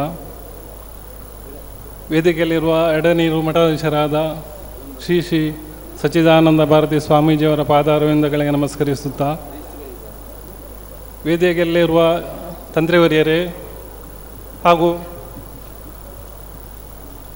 ಇತರ ಗಣ್ಯರೇ, ಹಾಗೆ ಸಭೆಯಲ್ಲಿರುವ ಬಂಧು ಮಿತ್ರರೇ, ಡಾಕ್ಟರ್ ಅನಂತ ಕಾಮತ್ ಅವರನ್ನು ನನಗೆ ಸಾಧಾರಣ 35 ವರ್ಷದಿಂದ ಪರಿಚಯ. ಚಿನ್ನರವರು ಹೇಳಿದ ಹಾಗೆ ಅವರ ತಂದೆಯವರಿಂದಲೇ ನಮ್ಮ ಹೋಟೆಲ್ನಲ್ಲಿ, ಅವರ ಪಕ್ಕದ ಬಿಲ್ಡಿಂಗಿನ ಹತ್ತಿರ ನಮ್ಮ ಹೋಟೆಲ್ ಇದ್ದ ಕಾರಣ ಅವರು ಆಗಾಗ ಬೆಳಿಗ್ಗೆ ಮಧ್ಯಾಹ್ನ ಹೊತ್ತು ಎಲ್ಲ ನಮ್ಮಲ್ಲಿ ಬರುವ ಕಾರಣ ಅವರನ್ನು ಹತ್ತಿರ ಪರಿಚಯದಿಂದ ಇದ್ದೆವು. ಈ ಸಂದರ್ಭದಲ್ಲಿ ನಮ್ಮ ಕಾಸರಗೋಡಿನ ಕೆಲವು ದೇವಸ್ಥಾನಗಳು ಹೇಳಿದಾಗೆ ಮಠ ಮಂದಿರಗಳು ಜೀರ್ಣೋದ್ಧಾರಕ್ಕಾಗಿ ಸಮಯ ಆದ ಸಮಯದಲ್ಲಿ, ಉದಾಹರಣೆಗೆ ನಮ್ಮ ಮಲ್ಲಿಕಾರ್ಜುನ ಕ್ಷೇತ್ರ, ಅಲ್ಲಿ ಜೀರ್ಣೋದ್ಧಾರ ಪ್ರಶ್ನೆ ಇಟ್ಟು ಜೀರ್ಣೋದ್ಧಾರ ಮಾಡಬೇಕು ಅಂತ ತೋರಿದ ಕೂಡಲೇ ನಾವು ಭೇಟಿಯಾಗೋದು ಡಾಕ್ಟರ್ ಅನಂತ ಕಾಮತ್ರವನ್ನು. ಯಾಕೆಂದರೆ ಅವರು ನಮ್ಮ ಕಾಸರಗೋಡಿನ ಎಲ್ಲ ದೇವಸ್ಥಾನಗಳಿಗೆ ATM ಇದ್ದ ಹಾಗೆ ನಮಗೆ ಹಣದ ಅವಶ್ಯಕತೆ ಇರ್ತದೆ. ಸುರುವಿಗೆ ಕಲೆಕ್ಷನಿಗೆಲ್ಲ ಹೋಗಲಿಕ್ಕೆ ಆಗೋದಿಲ್ಲ. ಆಗ ಸುರುವಿನ ಹಣ ನಾವು ಅವರ ಹತ್ರ ಪಡ್ಕೊಂಡು ನಮ್ಮ ಕಾರ್ಯಕ್ಷೇತ್ರವನ್ನು ಮುಂದುವರಿಸ್ತೇವೆ. ಅದೀಗ ಹೇಳಿದಾಗೆ, ಉದಾಹರಣೆಗೆ ಮಲ್ಲಿಕಾರ್ಜುನ ಕ್ಷೇತ್ರದ ಮೊನ್ನೆ ಡಿಸೆಂಬರ್ನಲ್ಲಿ ಕಳೆದಂಥ ಕೋಟಿ ಜಪಯಜ್ಞ, ಅದು ಹಾಗೆ ನಾವು ನಮ್ಮ ಮನಸ್ಸಿನಲ್ಲಿ ಇಂಥ ಒಂದು ಯಜ್ಞ ಮಾಡಬೇಕು ಅಂತ ತೋರಿದ ಕೂಡಲೇ ನಾವು ಡಾಕ್ಟ್ರನ್ನು ಭೇಟಿಯಾದೆವು. ಭೇಟಿಯಾಗಿ ಅವರ ಹತ್ರ ಒಂದು 2 ಲಕ್ಷವನ್ನು ಪಡ್ಕೊಂಡು ಆಮೇಲೆ ನಮ್ಮ ಬಾಕಿ ಇನ್ವಿಟೇಷನ್ ಕಾರ್ಡೆಲ್ಲ ಪ್ರಿಂಟ್ ಮಾಡಿಸಿ ಮತ್ತೆ ಕಲೆಕ್ಷನ್ಗೆ ಹೋಗಿ ಅವರ ಹಣ ಕೊಡಬೇಕಂತೇಳಿ ಇತ್ತು. ಆದರೆ ಇದುವರೆಗೆ ಕೊಡಲಿಕ್ಕೆ ಆಗಲಿಲ್ಲ, ಅವರು ಕೇಳೂ ಇಲ್ಲ. ಆ ರೀತಿಯಲ್ಲಿ ಇದ್ದೇವೆ. ಮತ್ತೆ ಒಂದು ವಿಷಯ ಈ ಸಂದರ್ಭದಲ್ಲಿ ಒಂದು ಹೇಳಬೇಕಂತ ಹೇಳಿದರೆ, ನನ್ನ ಜೀವನದಲ್ಲಿ ವ್ಯಾಪಾರದಲ್ಲಿ ನಷ್ಟ ಬಂದ ಸಂದರ್ಭದಲ್ಲಿ ನಮ್ಮ ಇದ್ದದನ್ನು ಎಲ್ಲವನ್ನು ಕಳ್ಕೊಂಡ ಸಮಯದಲ್ಲಿ ನಮ್ಮ ಬಂಧು ಮಿತ್ರರು ನಾನು ಹೋಗೋ ದಾರಿಯನ್ನು ತಪ್ಪಿಸಿ ಹೋಗ್ತಾಯಿದ್ರು, ನಮ್ಮ ಒಡನಾಡಿಗಳೆಲ್ಲರೂ. ಆ ಸಂದರ್ಭದಲ್ಲಿ ನಮ್ಮ ಡಾಕ್ಟರ್ ಅನಂತ ಕಾಮತ್, ಉದಾಹರಣೆಗೆ ನನ್ನ ಇದ್ದ ಮನೆ ಸಮೇತ ನಾನು ಕಳ್ಕೊಂಡ ಟೈಮಿನಲ್ಲಿ ನಮ್ಮ ಚಿನ್ನನವರ ಬಾಡಿಗೆ ಮನೆಯಲ್ಲಿ ಒಂದು ವರ್ಷ, ಆ ಸಮಯದಲ್ಲಿ ನಮಗೆ ಬಾಡಿಗೆ ಮನೆ ಸಮೇತ ಕೊಡುವವರಿಲ್ಲ. ಆ ಸಂದರ್ಭದಲ್ಲಿ ಚಿನ್ನನವರ ಹತ್ರ ಒಂದು ಮನೆ ಬಾಡಿಗೆ ತಗೊಂಡು ಆ 1 ವರ್ಷ ಅಲ್ಲಿ ಇದ್ದುಕೊಂಡು ಹೀಗೆ ಒಂದು ಮನೆ ಮಾಡಬೇಕು ಅಂತ ಯೋಚಿಸುವ ಸಂದರ್ಭದಲ್ಲಿ ಡಾಕ್ಟರ್ ಅನಂತ ಕಾಮತರು ನನ್ನನ್ನು ಕರೆದು, ನೀನು ಏನು ಯೋಚನೆ ಮಾಡಬೇಡ, ನಿನಗೆ ಬೇರೆ ಮನೆ ತೆಗೆಯುವ ಅಂದಾಜಿದ್ದರೆ ಅದಕ್ಕೆ ಬೇಕಾದ ಹಣ ನಾನು ಒದಗಿಸಿಕೊಡುತ್ತೇನೆ ಅಂತ ಹೇಳಿ ಚಿನ್ನನವರು ಹೇಳಿದ ಹಾಗೆ ನಮ್ಮ ಮನೆಗೆ ಬೇಕಾದ ಹಣವನ್ನು ಅವರು ಕೊಟ್ಟರು. ಅದರಿಂದ ನಾನು 2ನೇ ಇನ್ನಿಂಗ್ಸ್ ಅಂತ ಹೇಳ್ಬೋದು. ಮನ್ನಿಪಾಡಿಯಲ್ಲಿ ಒಂದು ಮನೆ ತೆಗೆದು ಅದರಲ್ಲಿ ಇಂಪ್ರೂವ್ಮೆಂಟ್ ಆಗಿ ನಂತರ ಈಗ ಸ್ವಂತ ಮನೆಗೆ ಬಂದು ಅಲ್ಲಿ 2015ರಿಂದ ಒಳ್ಳೆ ಉತ್ತಮ ರೀತಿಯಲ್ಲಿ ಜೀವನ ನಡೆಸ್ತಾ ಇದ್ದಾನೆ. ಈ ಸಂದರ್ಭದಲ್ಲಿ ಯಾಕೆ ಹೇಳ್ತೇನೆ ಅಂದರೆ, ನನ್ನ ಕಷ್ಟದ ಸಮಯದಲ್ಲಿ ನನಗೆ ಆಶ್ರಯ ಕೊಟ್ಟಂಥ ಮಠವೇ ಎಡೆನೀರು ಮಠ. ಹಾಗೆ ಆಶ್ರಯ ಕೊಟ್ಟವರು ಡಾಕ್ಟರ್ ಅನಂತ ಕಾಮತ್. ಈ 2 ವಿಷಯವನ್ನು ನಾನು ಈ ಸಂದರ್ಭದಲ್ಲಿ ಇಲ್ಲಿ ಇವತ್ತು ಹೇಳಲಿಕ್ಕೆ ನನಗೆ ಒದಗಿ ಬಂದ ಒಂದು ಸಂದರ್ಭ ನಿಜವಾಗಿ ನನ್ನ ಜೀವನದಲ್ಲಿ ಒಂದು ಸುವರ್ಣ ಅಕ್ಷರದಲ್ಲಿ ಬರೆದಿಡಬೇಕಾದ ಸಂದರ್ಭ. ಇಷ್ಟನ್ನು ಹೇಳಿಕೊಂಡು ನನ್ನ 2 ಮಾತನ್ನು ಮುಗಿಸ್ತೇನೆ. ನಮಸ್ಕಾರ. ಮುಂದೆ ಕುಂಜಂಬು ನಾಯರ್ ಅವರು ಮಾತನಾಡುತ್ತಾರೆ.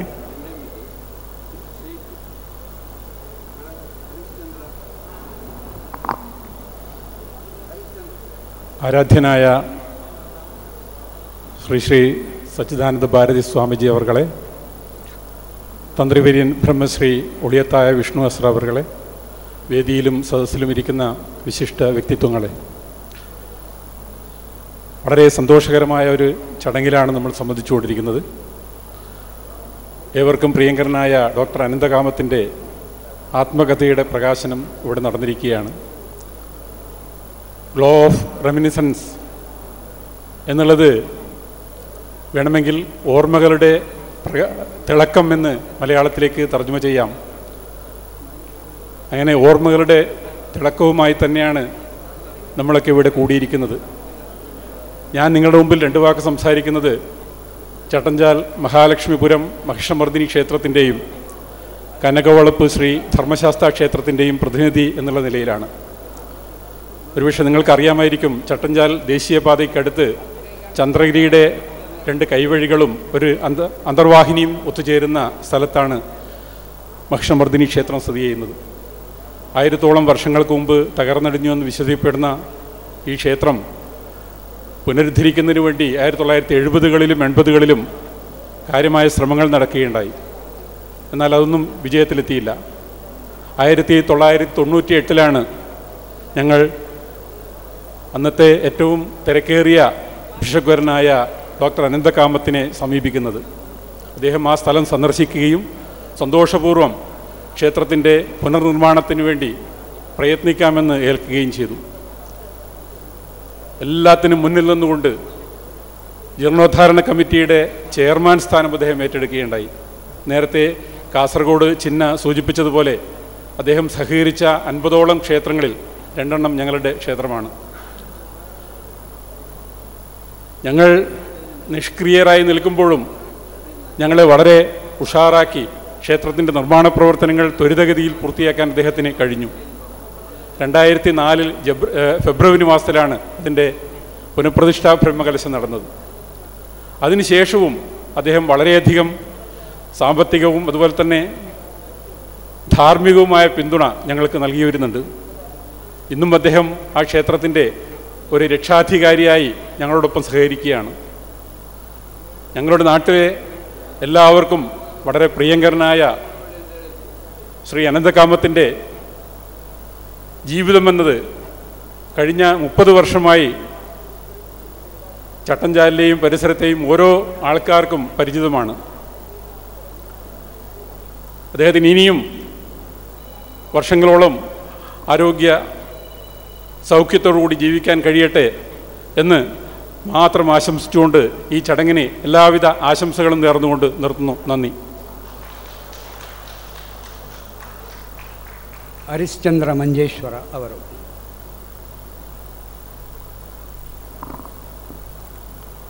ಸ್ಥಳ ಸಾನ್ನಿಧ್ಯ ಶ್ರೀ ಗೋಪಾಲಕೃಷ್ಣ ದೇವರನ್ನು ಮನಸಾರೆ ಸ್ಮರಿಸ್ತಾ ವೇದಿಕೆಯಲ್ಲಿ ಉಪಸ್ಥಿತರಿರುವಂಥ ಪರಮ ಪೂಜ್ಯ ಸ್ವಾಮೀಜಿಯವರಿಗೆ ಚರಣಕಮಲಕ್ಕೆ ಹೊಂದಿಸ್ತಾ ಎಲ್ಲ ವೇದಿಕೆಯಲ್ಲಿರುವ ಗಣ್ಯರೇ, ಹಾಗೆ ಇವತ್ತಿನ ಕೇಂದ್ರ ಬಿಂದುವಾದ ಡಾಕ್ಟರ್ ಅನಂತ್ ಕಾಮತ್ ಅವರೇ, ಇಲ್ಲಿ ಸೇರಿರುವ ಎಲ್ಲ ಅವರ ಬಂಧುಗಳೇ, ಅಭಿಮಾನಿಗಳೇ, ಈ ಕ್ಷೇತ್ರದ ಭಕ್ತರೇ, ನಿಮ್ಮೆಲ್ಲರಿಗೂ ವಂದಿಸ್ತಾ ಕಳೆದ 2012ರಿಂದ 2018ರವರೆಗೆ ಅವರು ಶ್ರೀಮದ್ ಅನಂತೇಶ್ವರ ದೇವಸ್ಥಾನ 18 ಪೇಟೆಯ ಅಂತೇಳಿದರೆ ಕುಂದಾಪುರದಿಂದ ಕೊಚ್ಚಿವರೆಗೆ ಇರುವ GSB ಸಮುದಾಯದ ಬಂಧುಗಳ ಆರಾಧ್ಯ ಮೂರ್ತಿಯ ಒಂದು ಅಧಿಕಾರ ಸ್ಥಾನವನ್ನು ಪಡೆದು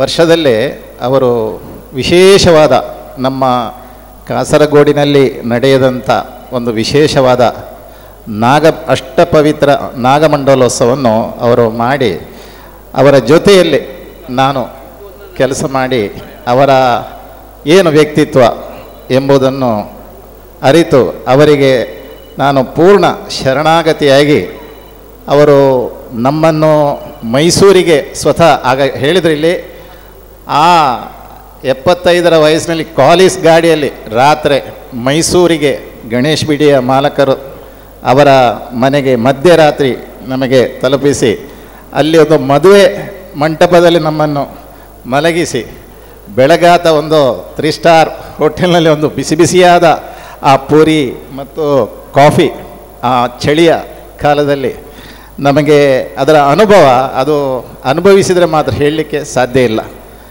ನಾವು ನಾಗಬ್ರಹ್ಮ ಮಂಡಲಕ್ಕೆ ನಾಗಮಂಡಲೋತ್ಸವಕ್ಕೆ ಗಣೇಶ್ ಬಿಡಿಯ ಮಾಲಕರಾದ ಶ್ರೀ ಜಗನ್ನಾಥ್ ಶೆಣೆಯವರನ್ನು ಯಜಮಾನನಾಗಿ ಕೂತ್ಕೊಳ್ಳಿಕ್ಕೆ ಅವರನ್ನು ಕರೀಲಿಕ್ಕೆ ಹೋಗಿರೋದು. ಅವರು ನಿಮಗೆ ಎಷ್ಟು ಈ ಕಾರ್ಯಕ್ರಮಕ್ಕೆ ಹಣ ಎಷ್ಟು ಬೇಕು ಅಂತ ಕೇಳಿದರು. ಆಗ ಅನಂತ್ ಕಾಮತ್ರು ಹಣಕ್ಕೆಲ್ಲ ಬಂದದ್ದು ನಾವು ನಿನ್ನನ್ನು ಈ ಕಾರ್ಯಕ್ರಮದಲ್ಲಿ ಯಜಮಾನಾಗಿ, ಯಾಕೆ ಹೇಳಿದರೆ ಸಾವಿರಾರು ಜನರಿಗೆ ಕೆಲಸ ಕೊಟ್ಟಂಥ ಒಂದು ವ್ಯಕ್ತಿ, ಆ ವ್ಯಕ್ತಿ ಈ ಒಂದು ಇದರ ಯಜಮಾನತ್ವವನ್ನು ವಹಿಸಬೇಕು ಅಂತೇಳುವ ನಮ್ಮೆಲ್ಲರ ಆಶಯ. ಅದೇ ರೀತಿ ಇನ್ನೊಂದು ವಿಷಯ ಏನಂತೇಳಿದರೆ, ನಿಮಗೆಲ್ಲ ಗೊತ್ತು, ನಾಗಮಂಡಲೋತ್ಸವದ ಪಾತ್ರೆಗೆ ಅದು ಒಂದು ಅಮೌಂಟ್, ಅವರ ಜೊತೆಯಲ್ಲಿ ಬರೋವರಿಗೆ ಅದರ ಡಬಲ್ ಅಮೌಂಟ್, ಈಗ ಅವರ ಆಸುಪಾಸಿನವರಿಗೆ 4ರಲ್ಲಿ 1. ಹೀಗೆ ಆ ನಾಗಪಾತ್ರೆಗೆ ಕೊಡುವಂಥ ಮೊತ್ತದಲ್ಲಿ 1 ಲಕ್ಷ ರೂಪಾಯಿಯನ್ನು ಅವರು ಕಡಿಮೆ ಮಾಡಿ ಎಲ್ಲರೂ ಹಣ ಹೇಗೆ ಮಾಡೋದು ಅಂತೇಳಿ. ಆದರೆ ಆ ಡಾಕ್ಟರ್ ಕಾಮತ್ರ ಯುಕ್ತಿ ಅದು ಹೇಗೆ, ಅವರಿಂದ ಎಷ್ಟೋ ಜನ ಲಕ್ಷ ಹಣವನ್ನು ಕೊಂಡೋಗಿದ್ದಾರೆ. ಆದರೆ ಹಾಗೆ ಒಂದು ಕಾರ್ಯಕ್ರಮ ಮಾಡುವಾಗ ಅದು ಹೇಗೆ ಏನು ಒಳ್ಳೆ ಒಂದು ಯೋಚನೆ ದೂರದೃಷ್ಟಿ ಇದ್ದುಕೊಂಡು ಮಾಡುವಂಥ ಒಂದು ವ್ಯಕ್ತಿತ್ವ, ಅವರ ಆ ವ್ಯಕ್ತಿತ್ವ ಇವತ್ತು ಅವರ ಆಟೋಬಯೋಗ್ರಫಿಯಲ್ಲಿ ಇವತ್ತು ಚಿತ್ರಣ ಆಗಿರ್ಬೋದು. ನಾವು ಅದನ್ನೆಲ್ಲ ಓದಿ ಮನನ ಮಾಡೋಣ. ಈ ಒಂದು ವಿಶೇಷ ಸಂದರ್ಭದಲ್ಲಿ ದಂಪತಿಗಳಿಗೆ ಶ್ರೀ ದೇವರಲ್ಲಿ ಪ್ರಾರ್ಥಿಸ್ತಾ ಅವರು ಕೂಡ ನಮಗೆ ಹರಸಲಿ ಅಂತ ಹೇಳುತ್ತಾ ಈ ವೇದಿಕೆಯಲ್ಲಿ ಒಂದೆರಡು ಮಾತು ಆಡಲು ಅನುವು ಮಾಡಿಕೊಟ್ಟಂಥ ಮಠಕ್ಕೂ ಹಾಗೆ ಅನಂತ ಕಾಮತ್ ಕುಟುಂಬಕ್ಕೂ ನನ್ನ ಹೃದಯ ತುಂಬಿದ ಕೃತಜ್ಞತೆಯನ್ನು ಸಲ್ಲಿಸಿ ನನ್ನ ಮಾತನ್ನು ಮುಕ್ತಾಯಗೊಳಿಸ್ತೇನೆ. ಜೈ ಹಿಂದ್. ಇನ್ನು ಅಡ್ವೊಕೇಟ್ ಗೋವಿಂದನಾಥ್ ಸರ್. ബഹുമാന്യരെ, ചെറിയ 1-2 മിനിറ്റ് മാത്രമേ ഞാൻ പ്രസംഗിക്കുന്നുള്ളൂ. കാരണം ഒരുപാട് സമയം വൈകിയിരിക്കുകയാണ്. ഡോക്ടർ അനന്തകാമത്ത് 2 വാക്ക് സംസാരിക്കണം എന്ന് പറഞ്ഞുകൊണ്ടാണ് ഇവിടെ നിൽക്കുന്നത്. കാസർഗോഡ് മല്ലികാർജുന ക്ഷേത്ര ചെയർമാനായതിനു ശേഷമാണ് അനന്തകാമത്തുമായി എനിക്ക് വലിയ അടുത്ത ബന്ധമുണ്ടാകുന്നത്. അതിനു മുമ്പേ നേരത്തെ ഇവിടെ സൂചിപ്പിച്ച പോലെ തന്നെ ഹരിരായ കാമത്തുമായി പലപ്പോഴും അദ്ദേഹത്തിന് വീട്ടിൽ പോകാനും ചായ കഴിക്കാനും അദ്ദേഹത്തിൻ്റെ ഒരുപാട് സംഭാവനകൾ കൈപ്പറ്റാൻ എനിക്ക് സാധിച്ചിട്ടുണ്ട്. വിദ്യാർത്ഥി യൂണിയൻ രംഗത്ത് പ്രവർത്തിക്കുന്ന സമയത്ത് ഞങ്ങൾ ആദ്യം തന്നെ എവിടെയൊക്കെ സംഭാവനക്ക് പോകണമെന്ന് തീരുമാനിച്ചാൽ ആദ്യം ഫസ്റ്റ് പേരെഴുതുന്നത് ഹരിരായ കാമത്തിൻ്റെയാണ്. ആ സമയത്ത് തന്നെ പോയാൽ ചുരുങ്ങിയത് 5000-ൽ കുറഞ്ഞ് അദ്ദേഹം ഞങ്ങൾക്ക് തന്നിട്ടില്ല. അത് ഞാൻ ഏകദേശം ഒരു 10-30 വർഷം മുമ്പുള്ള കഥയാണ് ഇവിടെ പറയുന്നത്. അന്നുള്ള ബന്ധം പിന്നീട് ഇങ്ങോട്ട് ഇപ്പോൾ അടുത്ത കാലത്ത് കഴിഞ്ഞ 1-1.5 വർഷം മുമ്പേ മല്ലികാർജുന ക്ഷേത്ര ചെയർമാനായതിനു ശേഷം ആ ക്ഷേത്രത്തിനകത്ത് നടന്ന കോടി പഞ്ചാക്ഷി ജപത്തിൻ്റെ ചെയർമാനായിരുന്നു അനന്തകാമത്ത്. 5 വർഷം മുമ്പേ അതേ അമ്പലത്തിൽ നടന്ന ബ്രഹ്മകലശത്തിൻ്റെ ചെയർമാനും അനന്തകാമത്ത് തന്നെയായിരുന്നു. ആ 2 പരിപാടിയും അതിഗംഭീരമാക്കി മാറ്റാനും അത് നന്നായി മുന്നോട്ട് കൊണ്ടുപോകാനും അനന്തകാമത്തിൻ്റെ നേതൃത്വം നമുക്ക് സാധിച്ചു എന്ന് നമുക്ക് പറയാതിരിക്കാൻ സാധ്യമല്ല. ഞാൻ കൂടുതലൊന്നും സംസാരിക്കുന്നില്ല. ഒരുപാട് ആളുകൾ ഇവിടെ ഒരുപാട് കാര്യങ്ങൾ സംസാരിച്ചു, അത് റിപ്പീറ്റ് ചെയ്യാൻ ഞാൻ ആഗ്രഹിക്കുന്നില്ല. ചുരുക്കി പറഞ്ഞാൽ, ഏറ്റവും ചുരുക്കി ഒറ്റ വാക്കിൽ പറഞ്ഞാൽ, ഡോക്ടർ അനന്തകാമത്ത് ഒരു നല്ല മനുഷ്യനാണ്. ഒരു മനുഷ്യസ്നേഹി എന്ന നിലയിൽ എല്ലാവരെയും ഒന്നിച്ചു കൊണ്ടുപോകാനും എല്ലാവരെയും ഒന്നിച്ച് കാണാനും അദ്ദേഹത്തിന് സാധിച്ചു എന്നത് ഇന്ന് ഈ കാലഘട്ടത്തിൽ ചെയ്യാവുന്ന ഏറ്റവും വലിയ നല്ല പ്രവൃത്തിയാണ്. അദ്ദേഹത്തിന് ഇനിയും ഒരുപാട് ജന്മദിനങ്ങൾ ആഘോഷിക്കാനുള്ള അവസരം ദൈവം ഒരുക്കി കൊടുക്കട്ടെ എന്ന് മാത്രം ഞാൻ പ്രാർത്ഥിച്ചുകൊണ്ട് നിർത്തുകയാണ്.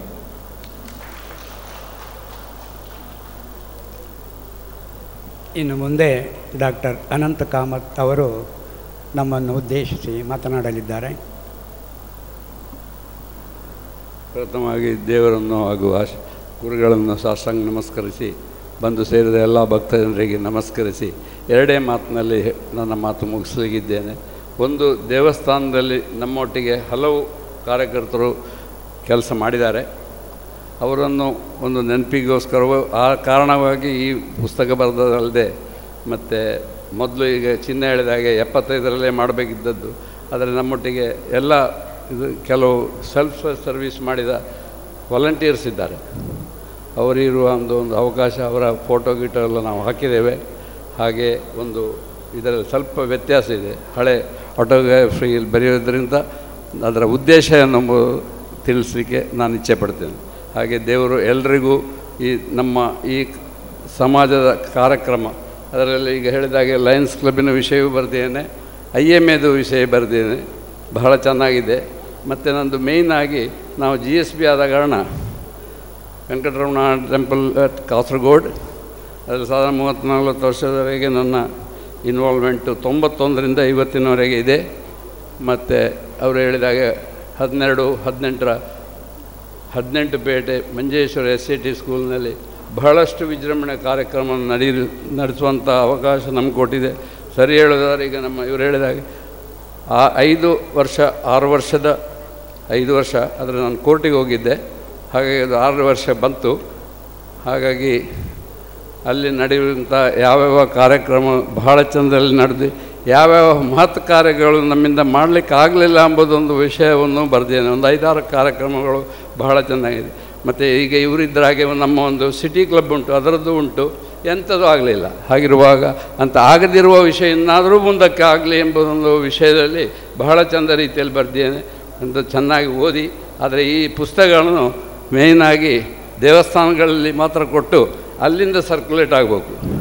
ಮತ್ತು ಸಾಧಾರಣ ಡಿಸ್ಟ್ರಿಕ್ಟ್ ಲೈಬ್ರರಿ ಆಫೀಸರು ಒಂದು 3 ತಿಂಗಳ ಹಿಂದೆ ಆ ಪೇಷಂಟ ಡ್ರೈವಿಂಗ್ ಲೈಸೆನ್ಸ್ ಯಾವುದೋ ಬಂದಾಗ ಎಂಥದೋ ವಿಷಯ ಬಂತು. ನಾವು ಹಾಗೆ ನಾನು ಸಾಧಾರಣ ಜನರು ಎಲ್ಲಿಂದ ಯಾರೊಂದು ಕೇಳ್ತಿದ್ದೆ, ಡಿಸ್ಟ್ರಿಕ್ಟ್ ಲೈಬ್ರರಿ ಆಫೀಸರ್ ಅಂತ ಹೇಳಿದ.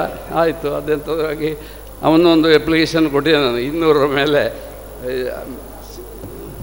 ಕಣ್ಣೂರವರೆಗಿರುವ ಲೈಬ್ರರಿ ಮೋರ್ ದೆನ್ 250 ಮೇಲೆ ಇರಬೇಕು. ಅದು ಒಂದು ಸಮಯ ನಾನು ಕೊಡಲಿಕ್ಕಿರೋ ಅವಕಾಶ ಮಾಡುತ್ತೇನೆ. ಅದು ಯಾಕೆಂದರೆ ನಾವೇ ಪರ್ಸನಲಿ ಹೋಗಿ ಅಲ್ಲಿ ಕೊಟ್ಟು ಒಂದು ರೆಕಾರ್ಡ್ ಮಾಡಿ ಇಡುವಂಥ ಒಂದು, ಅಂದರೆ ಗೌರ್ಮೆಂಟ್ ಸಂಸ್ಥೆಗಳಲ್ಲಿ ನಡೆಯುವಂಥ ಸ್ಕ್ಯಾಮ್ಗಳ ಎಲ್ಲ ಕಾರ್ಯಗಳು ಸರಿ ನಡೆದಿದ್ದಂಥ ವಿಷಯ, ಅದಕ್ಕೊಂದು ಅವಕಾಶ ಕೊಡೋದು ಬೇಡ. ನಾನೇ ಸ್ವತಃ ಹೋಗಿ ಕೊಡುವಂಥ ಒಂದು ಕಾರ್ಯಕ್ರಮ ಮಾಡುವಂಥ ಆಲೋಚನೆ ಇಟ್ಟುಕೊಂಡು ಈ ಪುಸ್ತಕ ಎಲ್ರಿಗೂ ಸಿಗೋದಿಲ್ಲ. ಸಂಸ್ಥೆಯವರಿಗೆ ಮಾತ್ರ ಸಿಗೋದು, ಇಂಡಿವಿಜುವಲ್ ಇದು ಸಿಗೋದಿಲ್ಲ. ವೈದರ್ ಒಂದು ಬುಕ್ IMA, ಒಂದು ಬುಕ್ ಪ್ರಾಬಲ್ ಲೈನ್ಸ್ನಲ್ಲಿ ಈಗ ಯಾರೂ ಇಲ್ಲ. ನನ್ನ ಇದು ಒಬ್ಬರು ಸಂತೋಷ ಇದ್ದ ಬಂದು ಯಾರು ಗೊತ್ತಿಲ್ಲ, ಸೋಹನ್ ರಾಜ್ ಆಯುರ್ವೇದ ಮನುಷ್ಯ ಡಾಕ್ಟರ್ ಶಂಕರ್ ರಾಜ್. ಭಾಳ ಸಂತೋಷ ವಿಷಯ. ಇದ್ದಾರೆ ಇಲ್ಲಿ ಒಂದು ಎದ್ದು ನಿಂತು ಜನರಿಗೆ ಥ್ಯಾಂಕ್ ಯು ಅವರೊಬ್ಬರೇ ಇದ್ದಾರೆ. ಯಾಕೆಂದರೆ ಅವರು ಡಾಕ್ಟರ್ ಆದ ಕಾರಣ. ಅವರ 2 ಮಕ್ಕಳು ಬಹಳ ದೊಡ್ಡದಾಗಿದ್ದಾರೆ. ಅದು ಈಗ ಅದರ ವಿಷಯ ಬೇಡ, ನಮಗೆ ಸಮಯ ನೆಕ್ಸ್ಟ್ ಇರುವ ಕಾರ್ಯಕ್ರಮ ಡಿಲೇ ಮಾಡಲಿಕ್ಕೆ ನಾನು ತಯಾರಿಲ್ಲ. 4:45ಕ್ಕೆ ಸ್ಟೇಜ್ ಬಿಟ್ಟು ಕೊಡುವ ಅಂದಿದ್ದೆವು. ಈಗ ನಾವು ನಮ್ಮ ಕಾರ್ಯಕ್ರಮದ ಎಲ್ರಿಗೂ ಧನ್ಯವಾದ ಹೇಳಿ 2 ಮಾತಿನಲ್ಲಿ ಎಲ್ಲರೂ ಫಲಾರಕ್ಕೆ ಹೋಗುವಂಥ ವ್ಯವಸ್ಥೆ ಮಾಡ್ಬೋದು. ಆತ್ಮೀಯರೇ, ಸಮಾರಂಭದ ಅಂತಿಮ ಹಂತಕ್ಕೆ ತಲುಪಿದ್ದೇವೆ. ಪುಸ್ತಕದ ಬಿಡುಗಡೆಯನ್ನು ಪರಮ ಪೂಜ್ಯ ಗುರುವರ್ಯರು ಆಶೀರ್ವಾದ ನೀಡಿಕೊಂಡು ನಮ್ಮನ್ನು ಹರಸಿ ಎಲ್ಲರಿಗೂ ಆನಂದ ತುಂದಿರನಾಗಿದ್ದಾರೆ. ಅಂತಹ ಪರಮ ಗುರುಗಳಿಗೆ ಆ ಚರಣಾರವಿಂದಗಳಿಗೆ ಸಾಷ್ಟಾಂಗ ಪ್ರಣಾಮ ಮಾಡಿ ನಾನು ಧನ್ಯವಾದಗಳನ್ನು ಅರ್ಪಿಸ್ತಾ ಇದ್ದೇನೆ. ಇನ್ನು ವಿಷ್ಣು ಹಸ್ರ ಅವರು, ಹಿರಣ್ಯ ವೆಂಕಟೇಶ್ವರ ಭಟ್ ಅವರು ಕೂಡ ಮಹಾನ್ ತಂತ್ರಿವರ್ಯರು ಮತ್ತು ಜ್ಞಾನಿ ವಿದ್ವಾಂಸರು. ಅಂತಹವರು ಕೂಡ ವೇದಿಕೆಯನ್ನು ಅಲಂಕರಿಸಿದ್ದಾರೆ. ಅವರಿಗೂ ಕೂಡ ನಮ್ಮ ಅನಂತಾನಂತ ಧನ್ಯವಾದಗಳು. ಕಾಸರಗೋಡು ಚಿನ್ನ ಅವರಿಗೂ ಅನಂತ ಧನ್ಯವಾದಗಳು. ಮತ್ತು ಅನೇಕರು ವೇದಿಕೆಯಲ್ಲಿ ಬಂದು ಡಾಕ್ಟರ ಸಂಪರ್ಕವಿದ್ದುಕೊಂಡು ಡಾಕ್ಟರ್ ಕುರಿತು ಚೆನ್ನಾಗಿ ನುಡಿದಿದ್ದಾರೆ. ಎಲ್ಲರಿಗೂ ಕೂಡ ನಮ್ಮ ಅನಂತ ಧನ್ಯವಾದಗಳು. ಬಹಳಷ್ಟು ವಿಶೇಷವಾಗಿ ಹೇಳುವುದೆಂದರೆ, ಇಷ್ಟೊಂದು ಈ ಕಾರ್ಯಕ್ರಮವನ್ನು ಸುಂದರವಾಗಿ, ಭವ್ಯವಾಗಿ, ಚಂದವಾಗಿ ನಡೆಸಿಕೊಡಲು ನಿಮ್ಮೆಲ್ಲರ ಸಹಕಾರ ನಮ್ಮ ಜೊತೆಗಿತ್ತು. ನಿಮ್ಮ ಮುಖದಲ್ಲಿ ಮಂದಹಾಸ ಇತ್ತು. ಈ ಸಮಾರಂಭಕ್ಕೆ ನೀವು ನೀಡಿದ ತುಂಬು ಸಹಕಾರಕ್ಕೆ ನಾವು ತುಂಬು ಹೃದಯದಿಂದ ಧನ್ಯವಾದಗಳನ್ನು ಅರ್ಪಿಸಿ ಈ ವೇದಿಕೆಯ ಸಮಾರಂಭ ಇಲ್ಲಿ ಮುಕ್ತಾಯವಾಗಿದೆ ಅಂತ ಘೋಷಿಸ್ತಾ ಇದ್ದೇನೆ. ಅದರದ್ದೇ ನಮ್ಮ ಡಾಕ್ಟರು ಎಲ್ಲರಿಗೂ ಕೂಡ ಫಲಾಹಾರದ ವ್ಯವಸ್ಥೆ ಮಾಡಿದ್ದಾರೆ. ದಯವಿಟ್ಟು ಫಲಾಹಾರಕ್ಕೆ ತೆರಳಿ ಅದನ್ನು ಸ್ವೀಕರಿಸಬೇಕು ಅನ್ನುವಂತಹ ಒಂದು ಸಂದೇಶವನ್ನು ಕೂಡ ನಿಮಗೆ ಈ ವೇಳೆ ತಿಳಿಸಿ ನಿಮಗೆಲ್ಲರಿಗೂ ಮತ್ತೊಮ್ಮೆ ನಮಸ್ಕಾರ ಮಾಡಿ ಸಮಾರಂಭ ಮುಗಿದಿದೆ ಅಂದುಕೊಂಡು ಘೋಷಣೆ ಮಾಡ್ತಾ ಇದ್ದೇನೆ.